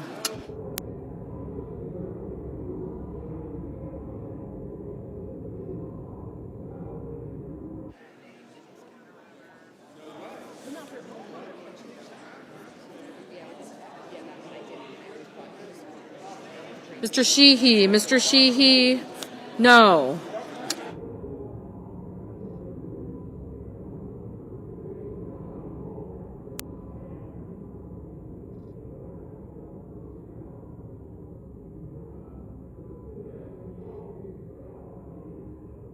Mr. Haggerty, Mr. Haggerty, no. Mr. Sullivan, Mr. Sullivan, no.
Mr. Cruz, no.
Mr. Padilla. Mr. Padilla, aye.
I love it.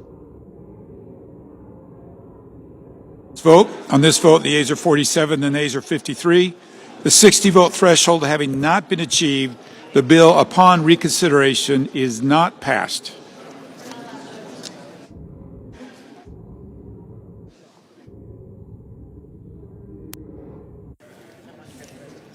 Mr. President. The Senate will please be in order. Mr. President, we have order, please. Please take your conversations outside the chamber. In a few minutes, the Senate is going to vote on the Republican partisan status quo bill. It's a partisan status quo bill. The Republican CR was the wrong option for America a week ago. It remains the wrong option today because it does nothing, absolutely nothing, to solve the biggest health care crisis in America.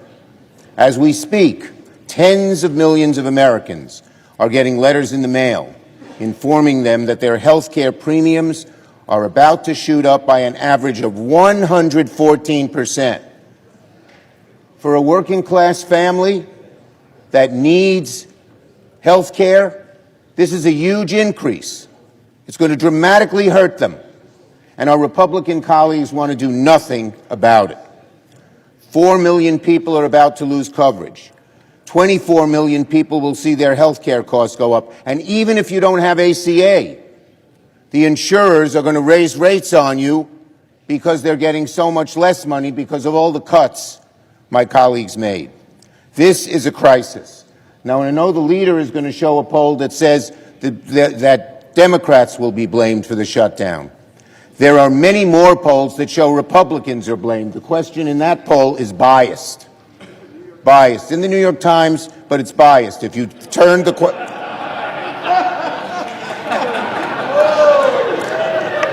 That's true. I don't always believe the New York Times. You can be sure of that. Neither do you. Okay. But in any case, here's a poll from Morning Consult today.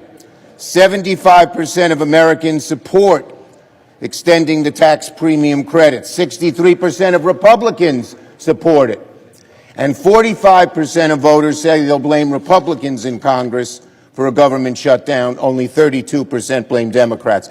It's natural that people understand that Donald Trump and the Republicans want to shut down and Democrats do not.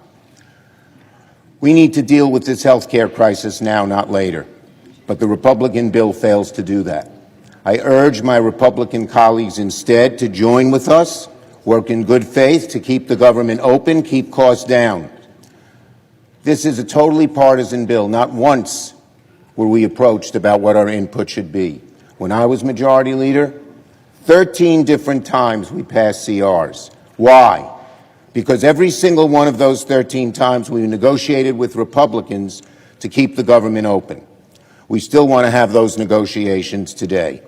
Democrats remain ready to get to work to negotiate a bipartisan agreement, a truly bipartisan agreement to keep the government open. But we need to fix our health care system now. We need to stop premiums from going up dramatically. We need to be on the side of the American people because they are on our side in terms of getting this health care crisis fixed, one created by the so-called big, beautiful bill, which they now want to change the name because they know it's so unpopular. In fact, Republican leaders are saying don't talk about health care because they know that we are on their side and the Republicans are not. The issue can't wait. It must be dealt with now, not in November when it'll be too late. The Republican CR is silent on health care and the wrong option for the country. It's as simple as that. Yield the floor. Majority Leader. Mr. President, we're down to the wire here. In just a moment, the Senate will vote on whether or not to keep the government open. Right here, 24 pages. Not partisan, not complicated, simple, straightforward, clean, nonpartisan, short term, till November the 21st so we can finish the appropriations process. Something I might add that never happened when the Democrats were in the majority. Last year, we never considered an appropriations bill on the floor, even though 11 of them were reported out of the Appropriations Committee. Not a single one on the floor. We want to fund the government to give our appropriators, Democrat and Republican, a chance to work on bills that have been coming out of the Appropriations Committee with big bipartisan margins. Pretty novel concept, right? Well, in just a moment, we're going to vote on whether to keep the government open. And all indications are the Democrats are going to reject the clean, nonpartisan funding extension here before us and choose to shut the government down. Now, Mr. President, my friend, the Democrat leader, and a number of other Democrats have spoken at length on many occasions about the pain that government shutdowns cause Americans. And since he mentioned it, I will show this poll. My handy. This is a poll right here, the New York Times. Oh, by the way, this morning the Democrat leader used one of my other charts. Thank you for doing that. It makes my point. I'm guessing he may be, you want to use this one? Maybe not. But this one is New York Times. And basically the question on views on whether Democrats should or should not shut down the government if their demands are not met. 65% should not. 27% should. Now, granted, I don't think the issue here is who gets the blame, who gets the political blame. That's not what this should be about. This issue, honestly, folks, is about the American people. But a lot of Democrats, a lot of Republicans, a lot of independents want us to keep the government open. So why are the Democrats doing this? As was mentioned 13 times when they had the majority, we did short-term continuing resolutions. Republicans delivered, voted with Democrats to fund the government. Well, I know why we're doing this, Mr. President. The Democrats' far left base said jump. The Democrat leaders said how high. But the far left's determination to oppose anything President Trump has ever said or done is not a good reason for subjecting the American people to the pain of a government shutdown. So I would say to my Democrat colleagues who still care more about their constituents than the dictates of far-left interest groups, think about what you're doing. Democrat leaders may be determined to take government funding hostage for their own partisan purposes. You don't have to join them. We can pass a clean, nonpartisan bill and get back to the business of the American people. Mr. President, I move to proceed to the motion to reconsider the vote on passage of H.R. 5371. The question is on the motion. All in favor, say aye. Aye. All opposed, say nay. The ayes appear to have it. The ayes do have it. The motion is agreed to. Mr. President, I move to reconsider the vote on passage of H.R. 5371. The question's on the motion. All in favor, say aye. All opposed, nay. The ayes appear to have it. The ayes do have it. The motion is agreed to. The question occurs on passage of the bill upon reconsideration. Mr. President, I ask for the ayes and nays. Is there sufficient second? There appears to be. There is. The clerk will call the roll. Ms. Alsobrooks. Ms. Baldwin.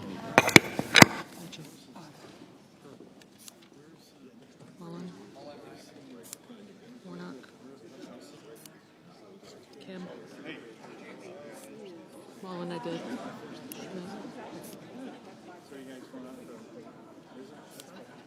Mr. Banks. Sure.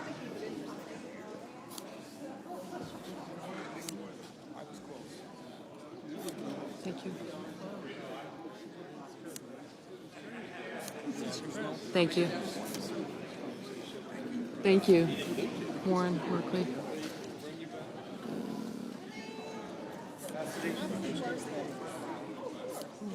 Smith.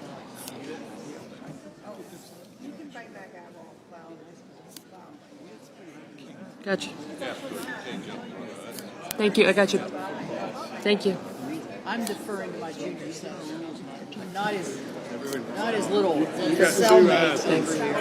Tuberville, Thank you. Get Tuberville. Well, I said you, but not the cellmate. I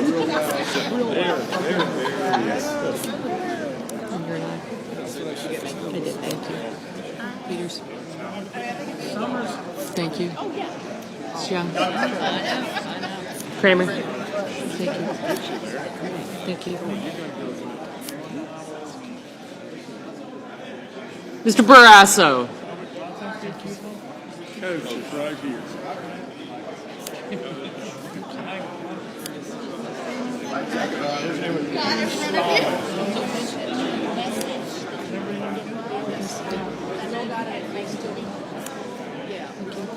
Bozeman's next. Good job.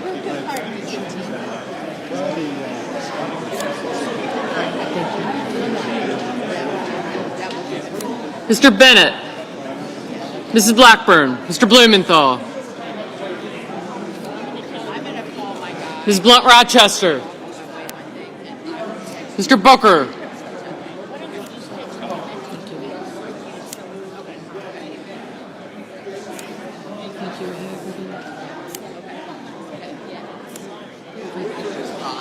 Sullivan, Mr. Bozeman, Mrs. Britt.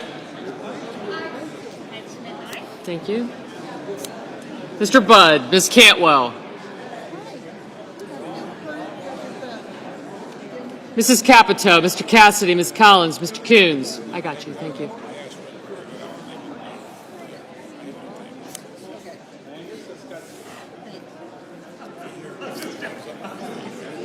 Mr. Cornyn, Ms. Cortez Masto, Mr. Cotton, Mr. Kramer, Mr. Crapo, Mr. Cruz, Mr. Curtis, Mr. Daines, Ms. Duckworth, Mr. Durbin, Ms. Ernst,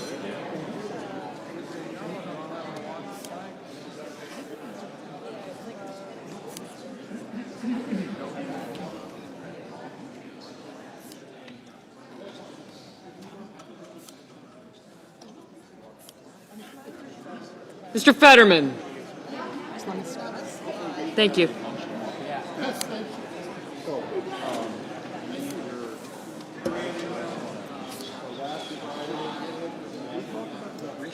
Thank you.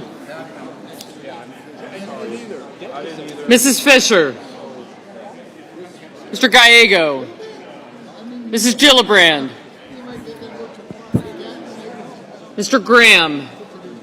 Mr. Grassley. Mr. Haggerty, Ms. Hassan, Mr. Hawley, Mr. Heinrich,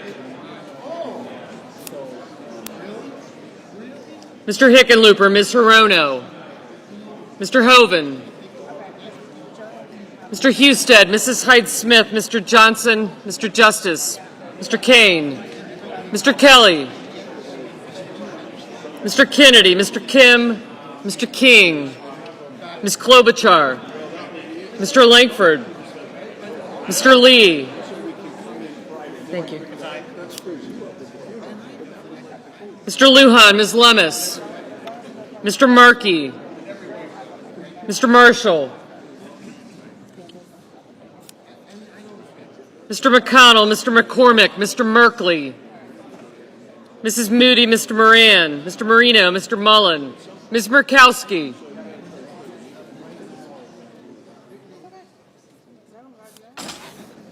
Mr. Murphy, Mrs. Murray, Mr. Ossoff, Mr. Padilla, Mr. Paul,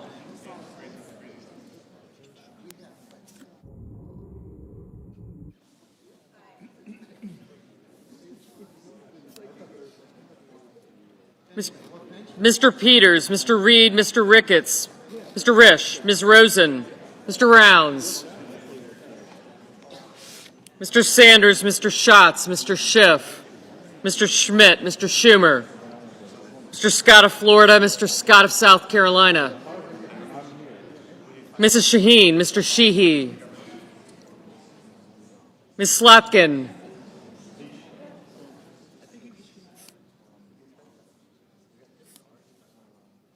Ms. Smith, Mr. Sullivan, Mr. Thune, Mr. Tillis, Mr. Tuberville, Mr. Van Hollen, Mr. Warner, Mr. Warnock, Ms. Warren, Mr. Welch, Mr. Whitehouse, Mr. Wicker, Mr. Wyden, Mr. Young.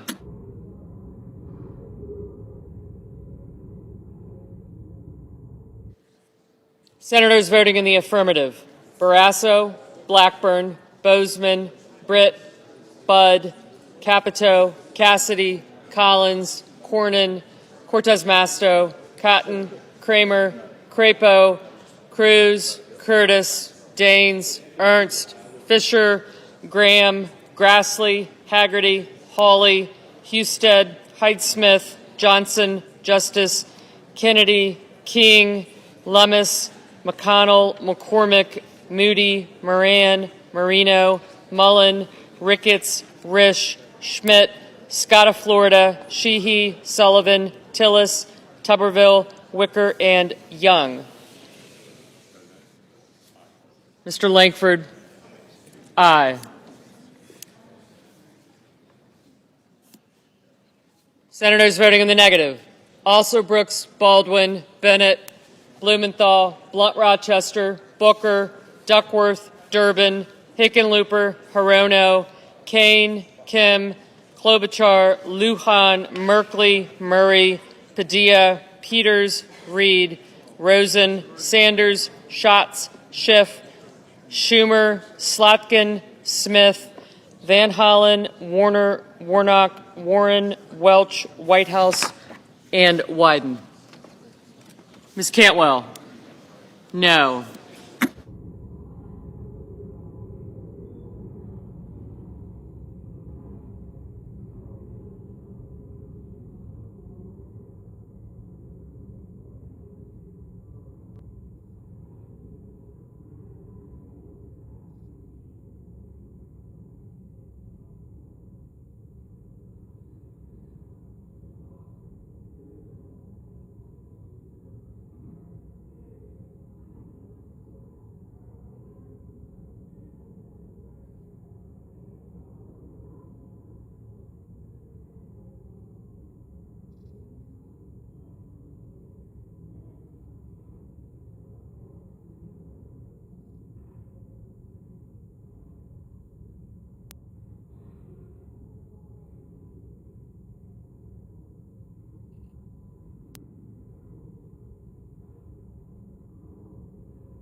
Mr. Fetterman, aye. Mr. Kelly. Mr. Kelly, no. Ms. Murkowski, aye.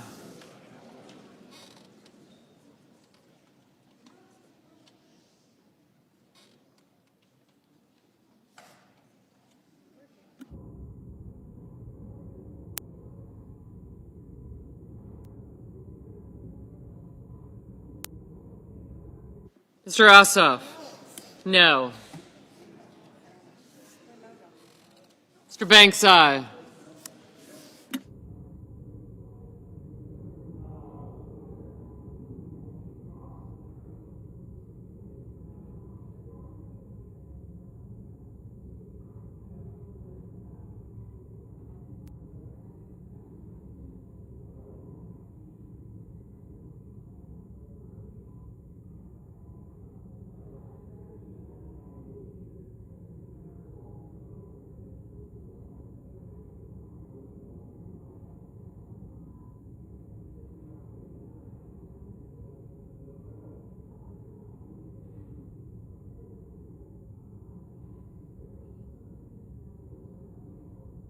Mr. Heinrich, no.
Mr. Thune, aye.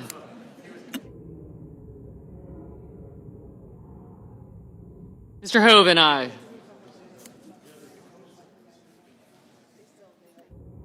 Mr. Gallego. Mr. Gallego, no.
Mrs. Gillibrand, no. Mr. Murphy, no.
Mr. Coons, no.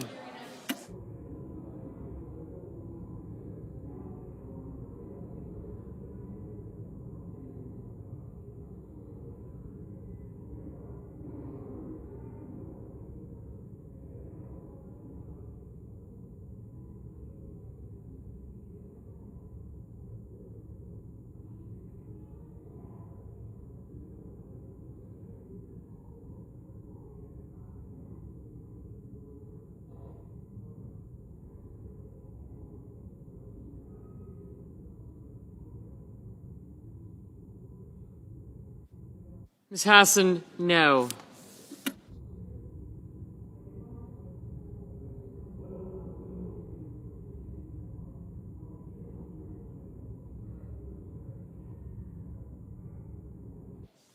Mr. Markey, no.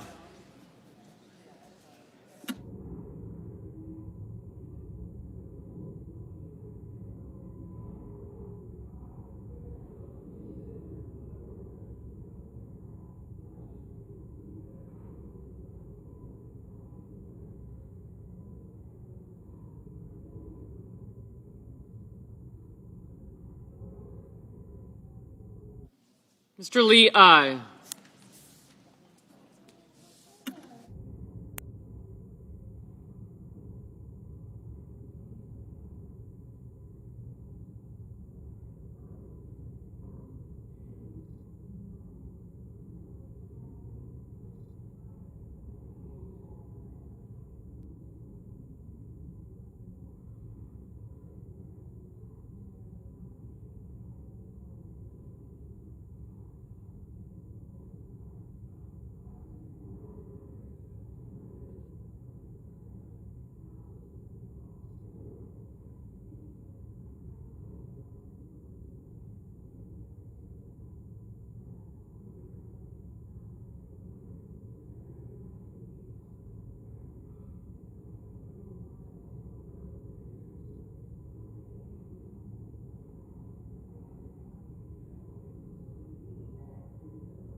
Mrs. Shaheen, no.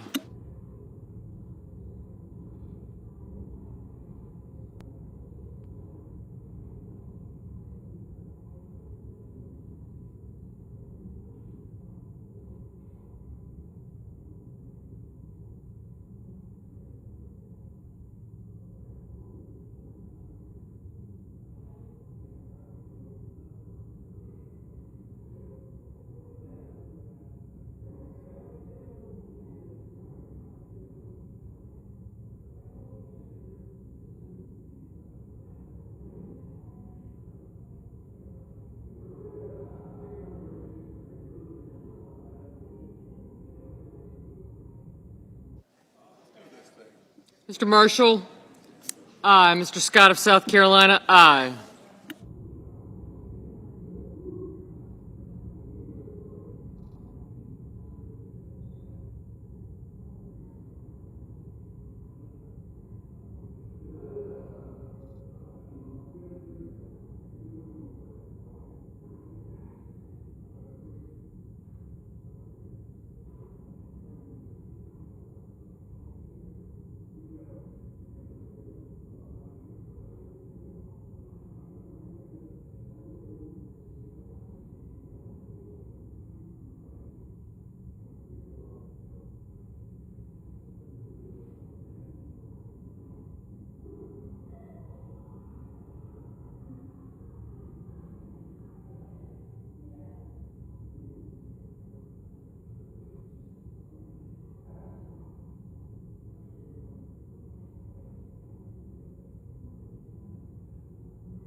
Mr. Rounds, aye.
Mr. Paul, no.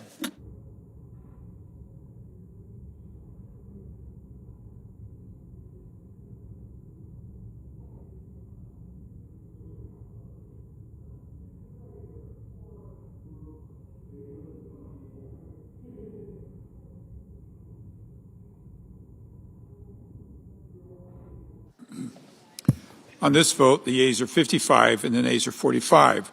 The 60-vote threshold having not been achieved, the bill upon reconsideration is not passed.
President. Senator from Kansas. Mr. President, thank you.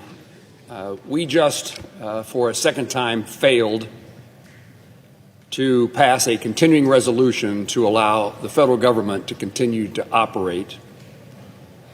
It's because we are coming to the end of the fiscal year. The appropriation bills have not all been approved, although almost all of them have been approved and approved by the Senate Committee on Appropriations, and several of them have been passed here in the United States Senate. This makes no sense to me. This is not a shutdown that makes any sense at all, and the American people, Kansans, deserve something different from the United States Senate. Every city council or commission, every school board, every local government office in my state passes a budget and then lives within that budget every year. Every local unit of government at home can figure this out, and the United States Senate is failing one more time. A shutdown means uncertainty. Shutdown means dysfunction. And the issue to me is this continuing resolution that would fund the federal government for 21 more days. I'm going to say that differently, till November the 21st. A short period of time is designed to avoid that dysfunction, to avoid that uncertainty. All that's required is that we pass a continuing resolution, 60 votes in the United States Senate, to keep government functioning so, and this is the reason it makes no sense to me, so that we can pass the remaining appropriation bills, all but one of which has been passed by the Senate Appropriations Committee, and most in hugely bipartisan ways. And for whatever purpose and for whatever reason I don't understand, that seems beyond our capability. I understand there are those who wish to bring other issues to this bill. Could we do one thing at a time, and when that one thing is as important as the continuing resolution, to do it right now, to do it yesterday, to do it tomorrow? We can't pass a continuing resolution because there are those who want to bring other issues into the bill. Could those other issues not be considered at a later time? Seems to me that passing appropriation bills, the federal government functioning, is one of the primary necessities and responsibilities of the United States Senate, of the Congress of the United States. This is simple and straightforward. Give us a few more weeks to process the remaining appropriation bills. Government continues to function while we do so. A continuing resolution, particularly long-term, is a crazy thing because it says we're going to fund the federal government at the same level in the same way that we did last year. And if it's multiple years of continuing resolutions, the same way we funded government the year before that. Does anyone believe that the priorities of this country are identical to last year? Does anybody believe that they're identical to 2 years ago? Aren't there things that deserve more money? Higher priority? Aren't there things that deserve no money? Aren't there things that deserve less money or maybe even the same? A long-term continuing resolution is a crazy idea, and the short-term resolution of a CR that we're dealing with right now is an unnecessary idea. It's unnecessary because we can pass the appropriation bills and avoid a long-term CR, and we just need the time to do it. So a short-term continuing resolution, do it, take up the appropriation bills, as this majority leader has promised to do, and this majority leader has demonstrated he's willing to do it. It's a pretty straightforward solution to me. Give us a little more time, a few more weeks, immediately begin the consideration of the appropriation bills that have been reported by the Senate Committee on Appropriations, and at the end of that period of time, we don't need a continuing resolution. We will have done our task. I yield the floor. Senator from Hawaii. Mr. President, I thank the senator from Kansas, and at the risk of getting him into political trouble, I am a huge fan of his. But I want to address the question that he asked, which I think is a legitimate one, which is, what's the hurry on the Affordable Care Act premiums? And there's a really straightforward answer, which is that people are getting letters tomorrow from their insurance carriers. Around 24 million people are going to get letters anytime from now until mid-November. And they are going to pay. Now, 24 million Americans are going to be told that because of the last tax bill that was just enacted by Trump and the Republicans, that people are going to be paying an average of 114% more per person per month. So it's not like we just went into a lab and cooked up an issue to try to hijack some unrelated moving legislative vehicle. The reason for this is that 24 million Americans are specifically on the ACA exchange, and they're absolutely going to get hosed. And because we're all in the same risk pool, it's not just people on the ACA exchange that are going to see massive increases in their health care premiums. Almost every American is about to see a spike in their health care premiums, just like they've seen electricity rates going up at double the rate of inflation, just like they've seen the price of vegetables go up by 39%, just like they've seen shortages of lumber and labor. We have an opportunity to do something because our Republican colleagues, at least some of them, understand the magnitude of this problem for their constituents. And so the normal thing to do in a functioning legislative body where the President of the United States does not believe that he is an elected monarch is to try to negotiate some accommodation. After all, these are all of our constituents. It's not like they're exclusively in urban areas or something. They're not exclusively Democrats. In fact, they're slightly more Republican than Democrat on the ACA exchange.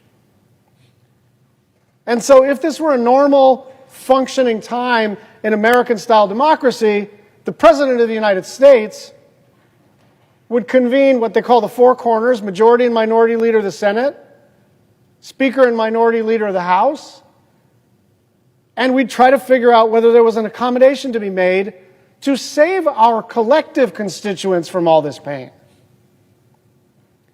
And so when Democrats had the trifecta, When Democrats had the House and the Senate and the presidency, we didn't have any shutdowns. And it wasn't because there's more goodwill on the Republican side towards continuing resolutions than there is on the Democratic side towards continuing resolutions. The reason is because Chuck Schumer and Nancy Pelosi sat down with Mitch McConnell and Kevin McCarthy or whomever it was and the president, and they figured out a deal. Even to raise the debt ceiling, Kevin McCarthy said, not for free.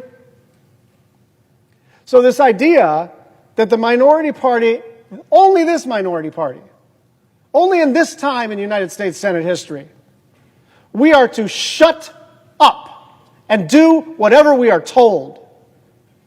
And what's worse is they're asking the majority party to do the same thing. This president believes that he's a monarch. This president finds the legislative branch to be a nuisance. And you know what? The legislative branch is a nuisance. That's the architecture of the Constitution of the United States. We're supposed to be in a struggle with each other. We're supposed to argue and fight. And then we're supposed to come to an accommodation. But we can't come to an accommodation until there's a meeting. And so we're going to be here fighting for health care. And we're also going to be here fighting to reopen the government. If the clock strikes midnight and we're not able to avert this shutdown, then we are going to be here ready to deal. We understand we're not going to get everything we want. We understand we're in the minority. We understand we're out of power. But understand this, we're not powerless. We still represent, pessimistically, 47% of the certainly 47% of the Senate seats, but something like half the country wants us to represent their point of view. And the point of view that we are representing, by the way, is shared by most of the constituents who are represented by Republicans too. And so there is still a pathway, but it has to be pursued. And so the onus is on the President of the United States and the Majority Leader and the Speaker to find that pathway. I yield the floor.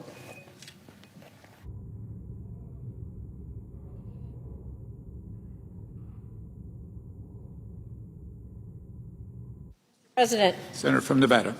Thank you, Mr. President. We're just a few hours away from the start of a government shutdown that could have been prevented by Washington Republicans just talking to us. But Donald Trump and Washington Republicans chose to once again put politics ahead of the American people.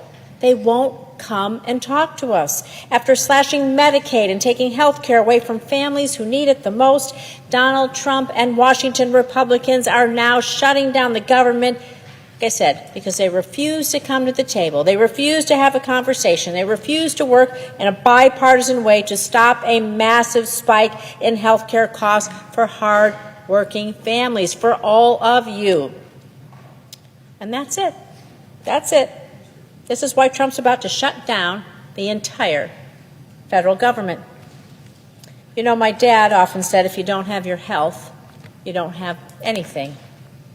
And it's clear that Donald Trump and Washington Republicans want you to have nothing. Nothing. Because they're doing everything they can to take away health care from as many Americans as possible. And for every American, everyone out there, your health care premiums are about to double. About to double. Everybody across the board. So while Republicans, those folks here in Washington, fight for billionaires, Democrats are here fighting for you, for your health care, for your ability to see a doctor, get your prescriptions without breaking the bank.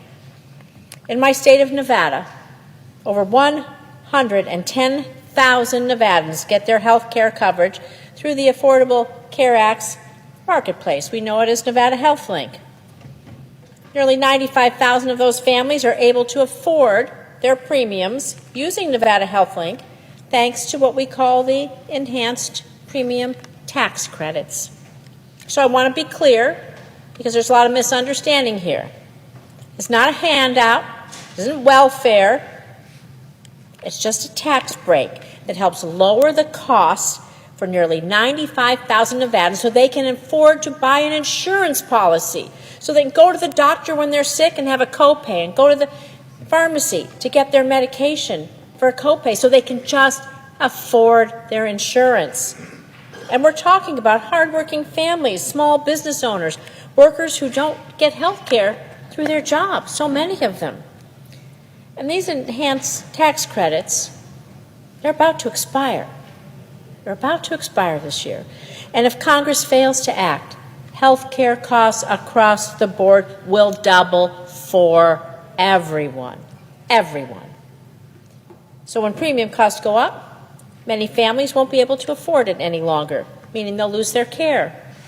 And the ones who can afford it, their deductible is going to be so high, they're never going to meet it, and they're still going to be paying out of pocket in ways they can't afford. You know, more than 38,000 people in my state alone, well, they're going to probably lose their coverage right away, all because Washington Republicans just refuse to extend this tax credit, allowing them to purchase their own insurance. Families, sadly, are going to be forced to make impossible choices. They'll be forced to delay care. They'll skip doctor's visits. They'll cut their medication in half. Cut those pills, give them half a shot of insulin to make ends meet. And these choices are real. They're real for these families, and sometimes they have tragic consequences. And since the beginning of this year, Democrats have been trying to work in good faith with Washington Republicans to extend these ACA enhanced premium tax credits and protect Americans' health care coverage. We've even introduced bills to extend the tax credits. We've tried to pass them right here on the floor, and at every turn, Washington Republicans have refused. They refuse to hear your voice, refuse to listen to you. My phone is ringing off the hook about people scared to death about losing their health insurance. And earlier today, when given an opportunity to keep the government open and extend the credits, every Republican voted no. Instead of working with Democrats to keep health care affordable, Washington Republicans are holding the government and the American people's health hostage to score political points. So I'm going to be clear here. We will not be bullied by Donald Trump, and we will not be bullied by Washington Republicans into sacrificing your health care, the health care of American families, of our children, of our seniors, of our friends and neighbors. Not now, not ever. Trump can't bully us into taking away your health care. Nevadans sent me here to fight for them, not to cave and let Washington Republicans and Donald Trump take away your ability to go to the doctor and get your medication. Everyone should have access to affordable, quality care. Health care is not a bargaining chip. It's not a political weapon. It's a lifeline. And Washington Republicans have the power. They have the power to prevent this shutdown today. Just come and talk with us. So I urge them to do their jobs. Come to the table, have a discussion, have a negotiation, extend the ACA premium tax credits, put people over politics. The time is now. Thank you. I yield the floor.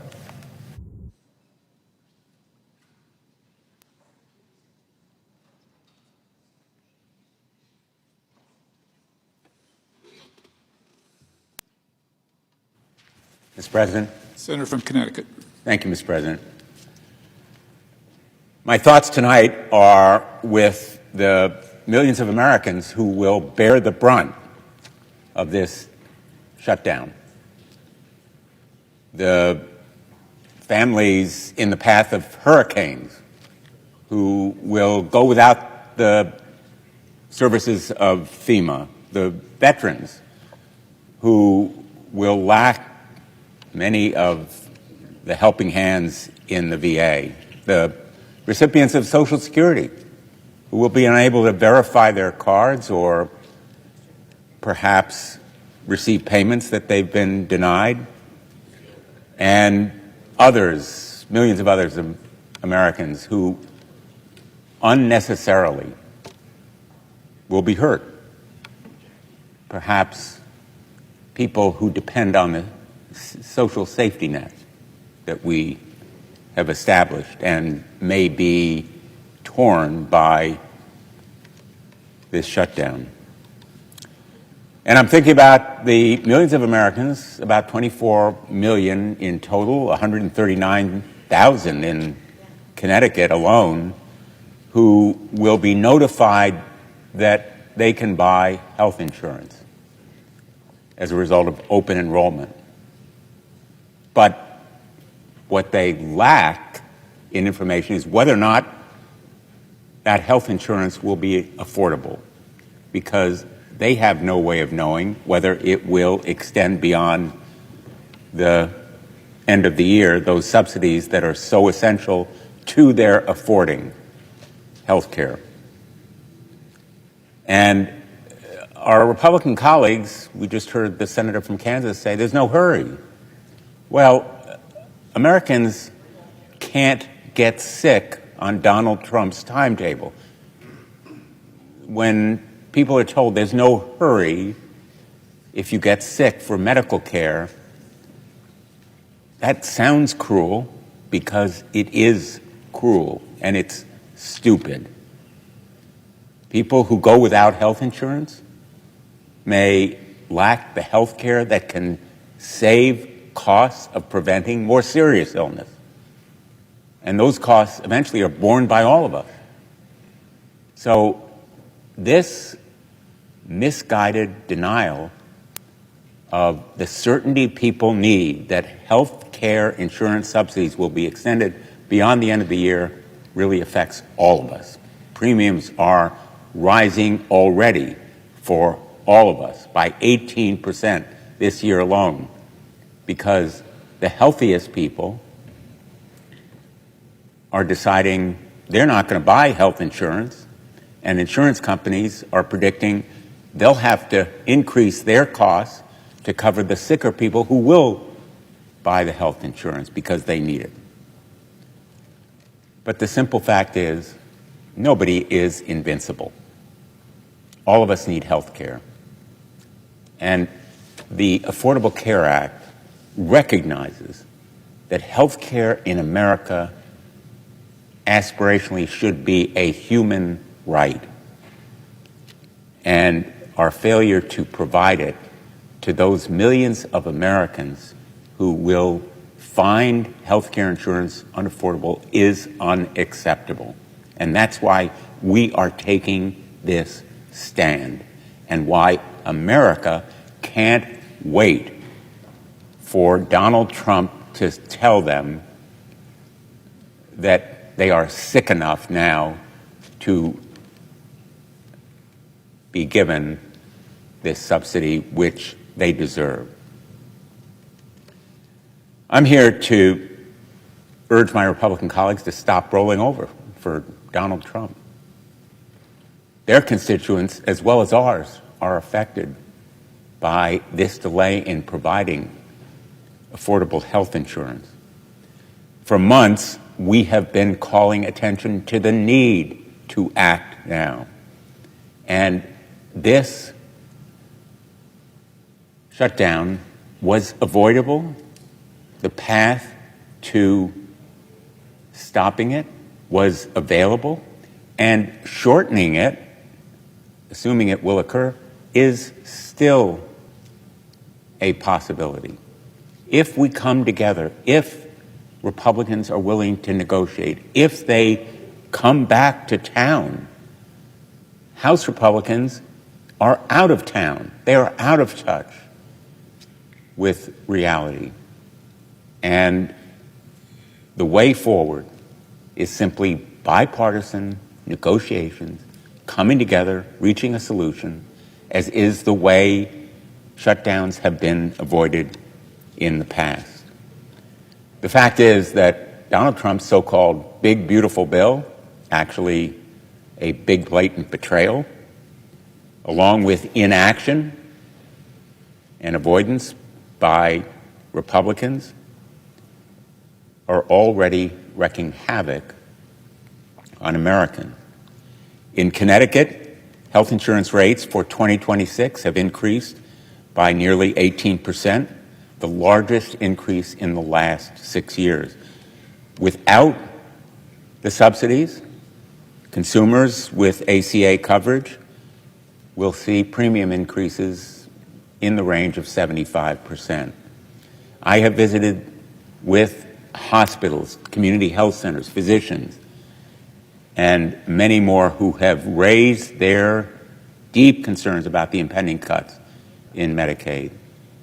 The budget bill Republicans passed in July is threatening also Medicaid coverage for 158,000 Connecticut residents. And anyone lucky enough to keep their coverage will see reduced benefits as the state struggles to make up the differences in lost federal revenue. Americans and our health care system simply can't afford to be nickel and dime like Republicans are forcing them to do. The ACA premium tax credits have protected millions of Americans from higher health care costs. They've reduced the number without health care insurance. They've provided robust choices for consumers and provided stability for health care providers, particularly in rural areas, and there are rural areas affected in Connecticut.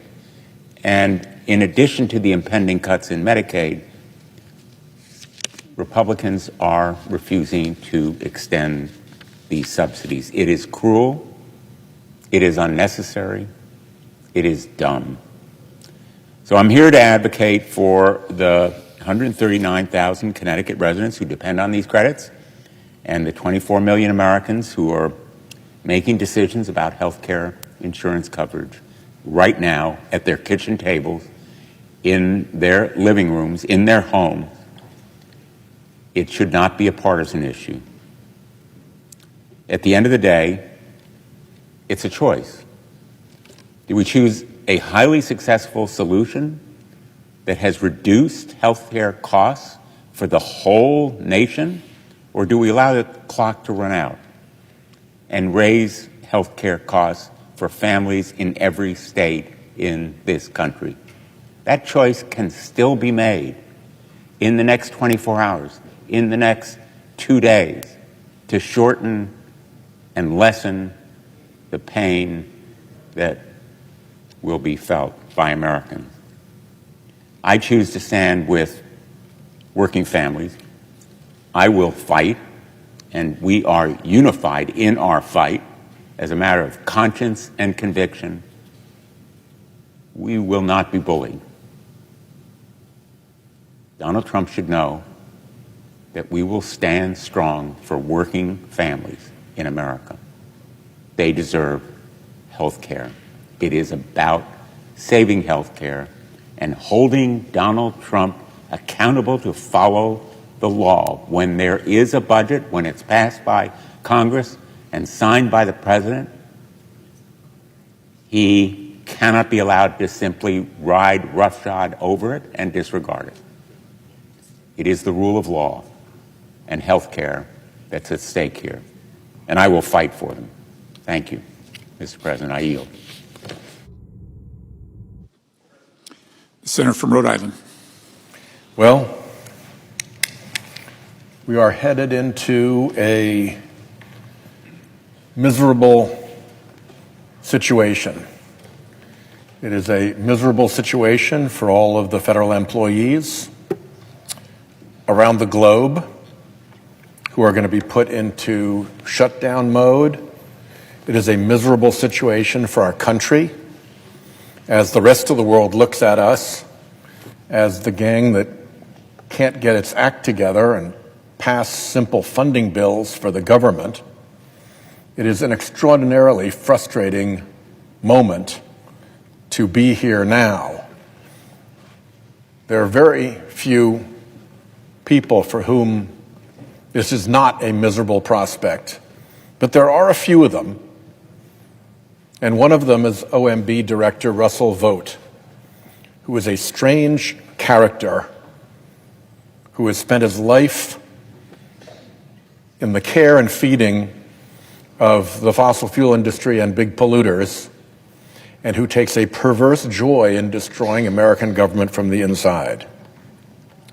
Mr. President, I see that the Majority Leader has come to the floor, asked unanimous consent that when he is concluded and I pick my remarks back up, my remarks be linked back together as if they had been made without interruption. Without objection. With that, I yield the floor to the Leader. Thank Mr. President. Thank the Senator from Rhode Island for yielding. I'll be very quick here. Mr. President, I ask unanimous consent that the Senate be in a period of morning business with senators permitted to speak therein for up to 10 minutes each. Without objection. I ask unanimous consent that the Senate now proceed to the in block consideration of the following resolutions which are at the desk. SRS 427, SRS 428, SRS 429. Is there an objection to proceeding en bloc? Without objection, the Senate will proceed en bloc. Mr. President, I ask unanimous consent that the resolutions be agreed to, the preambles be agreed to, and the motions to reconsider be considered made, laid upon the table, all in block. Without objection. Mr. President, I ask unanimous consent that the Committee on Judiciary be discharged from further consideration. The Senate now proceed to SRS 396. The clerk will report. Senate Resolution 396, condemning the tragic act of violence on September 10, 2025 in Evergreen, Colorado, and so forth. Is there objection to proceeding to the measure? Without objection, the committee is discharged and the Senate will proceed. Mr. President, I ask unanimous consent that the resolution be agreed to, the preamble be agreed to, and the motions to reconsider be considered made and laid upon the table. Without objection. I ask unanimous consent that when the Senate completes its business today, it stand adjourned until 10 a.m. on Wednesday, October the 1st, that following the prayer and pledge, the journal proceedings be approved today at the morning hour be deemed expired, and the time for the two leaders be reserved for the use later in the day. Morning business be closed, and Senate resume consideration of calendar number 115, S2296. Without objection, so ordered. Mr. President, for the information of my colleagues, senators should expect 3 votes at 11 a.m. and further votes later in the day. If there's no further business to come before the Senate, I ask that it stand adjourned under the previous order following the remarks of my colleagues. Without objection. The Senator from Rhode Island. So there will be misery ahead for most normal people, not counting the weird ones who like inflicting pain and doing damage for the benefit of a bunch of creepy right-wing billionaires who've propped them up their whole lives. And the reason we're here is really twofold. One, as they've shown during the Trump regime, Republicans really don't want to govern. They want to rule. They don't want to talk to Democrats, even where they need our votes. Here they need our votes. And yet, what have we been offered to get those votes? Nothing. Not even discussions. The president only met with the Democratic leaders just yesterday. And he didn't seem to be aware of what was at stake here for the Americans who are about to lose a huge health care benefit. They just go wildly forward. We've seen it over and over again here on the Senate floor. How many times in just the few months that we've been here in this administration have Republicans done the thing that they were furious when we even talked about doing, to overrule the parliamentarian and change the rules to make things easier for themselves rather than negotiate with us? My count is 4 already. 4! And we're only 9 months in. They don't want to govern. They don't want to talk to us. They want to rule. They want to dictate to us. And at the same time, the other reason we're here is that there's this strange Republican fixation with taking health care away from people. I do not understand it. There are lots of Republican constituents who really depend on Medicaid, who really feel great that they're on Medicare, who really have their family budgets made possible by the credits from the Affordable Care Act. It's not like Democrats get the benefit of this. Everybody gets the benefit of this. And yet, what have we been put through just in these months? $1 trillion in cuts to Medicaid. $1 trillion in cuts to Medicaid. Already, hospitals and nursing homes and doctors' practices are reeling at what those cuts mean for their financial viability. Medicare, $500 billion in cuts, hidden in the bill in a tricky way so that the cuts come through sequestration and nobody has to own them. They can do a Pontius Pilate hand wash of the cuts. Well, no. We saw what you did. You own it.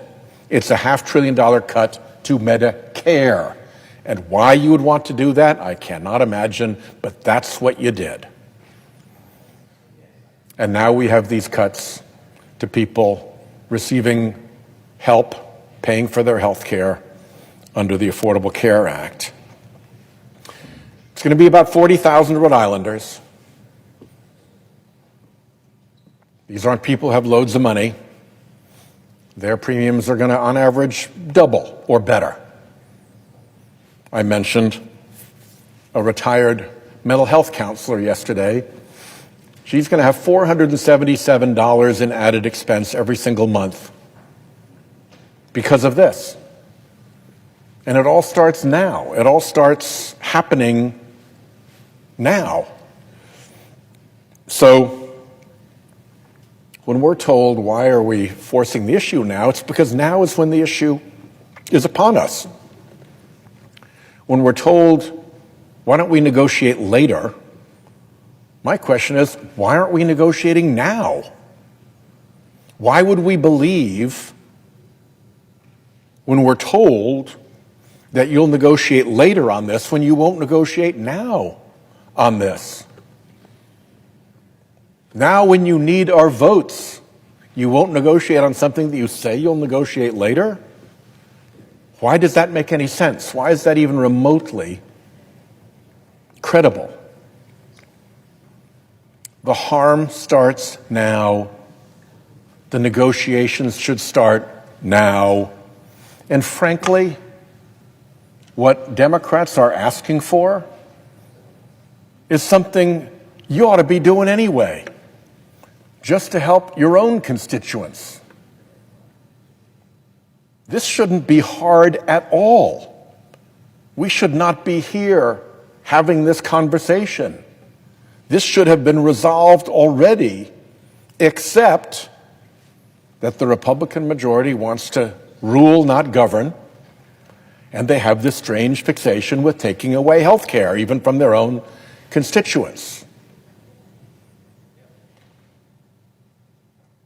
Over and over again, we've seen it. We've seen it with the repeated overrulings of the parliamentarian.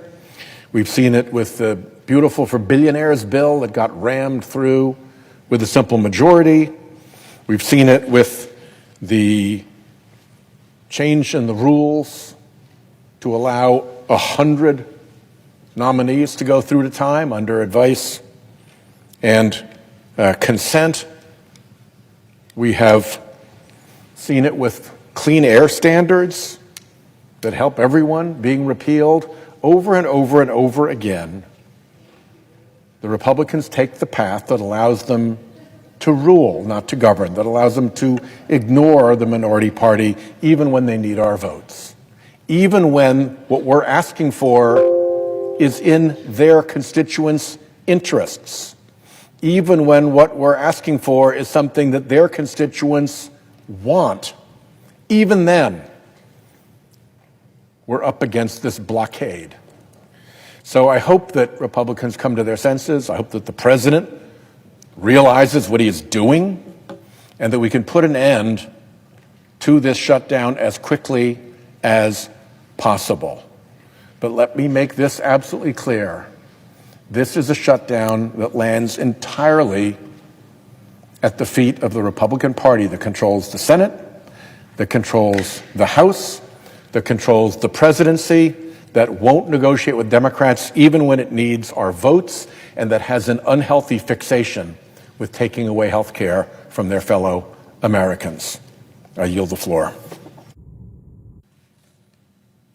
Madam President. The senator from Delaware is recognized. Madam President, I'm asking why we're here.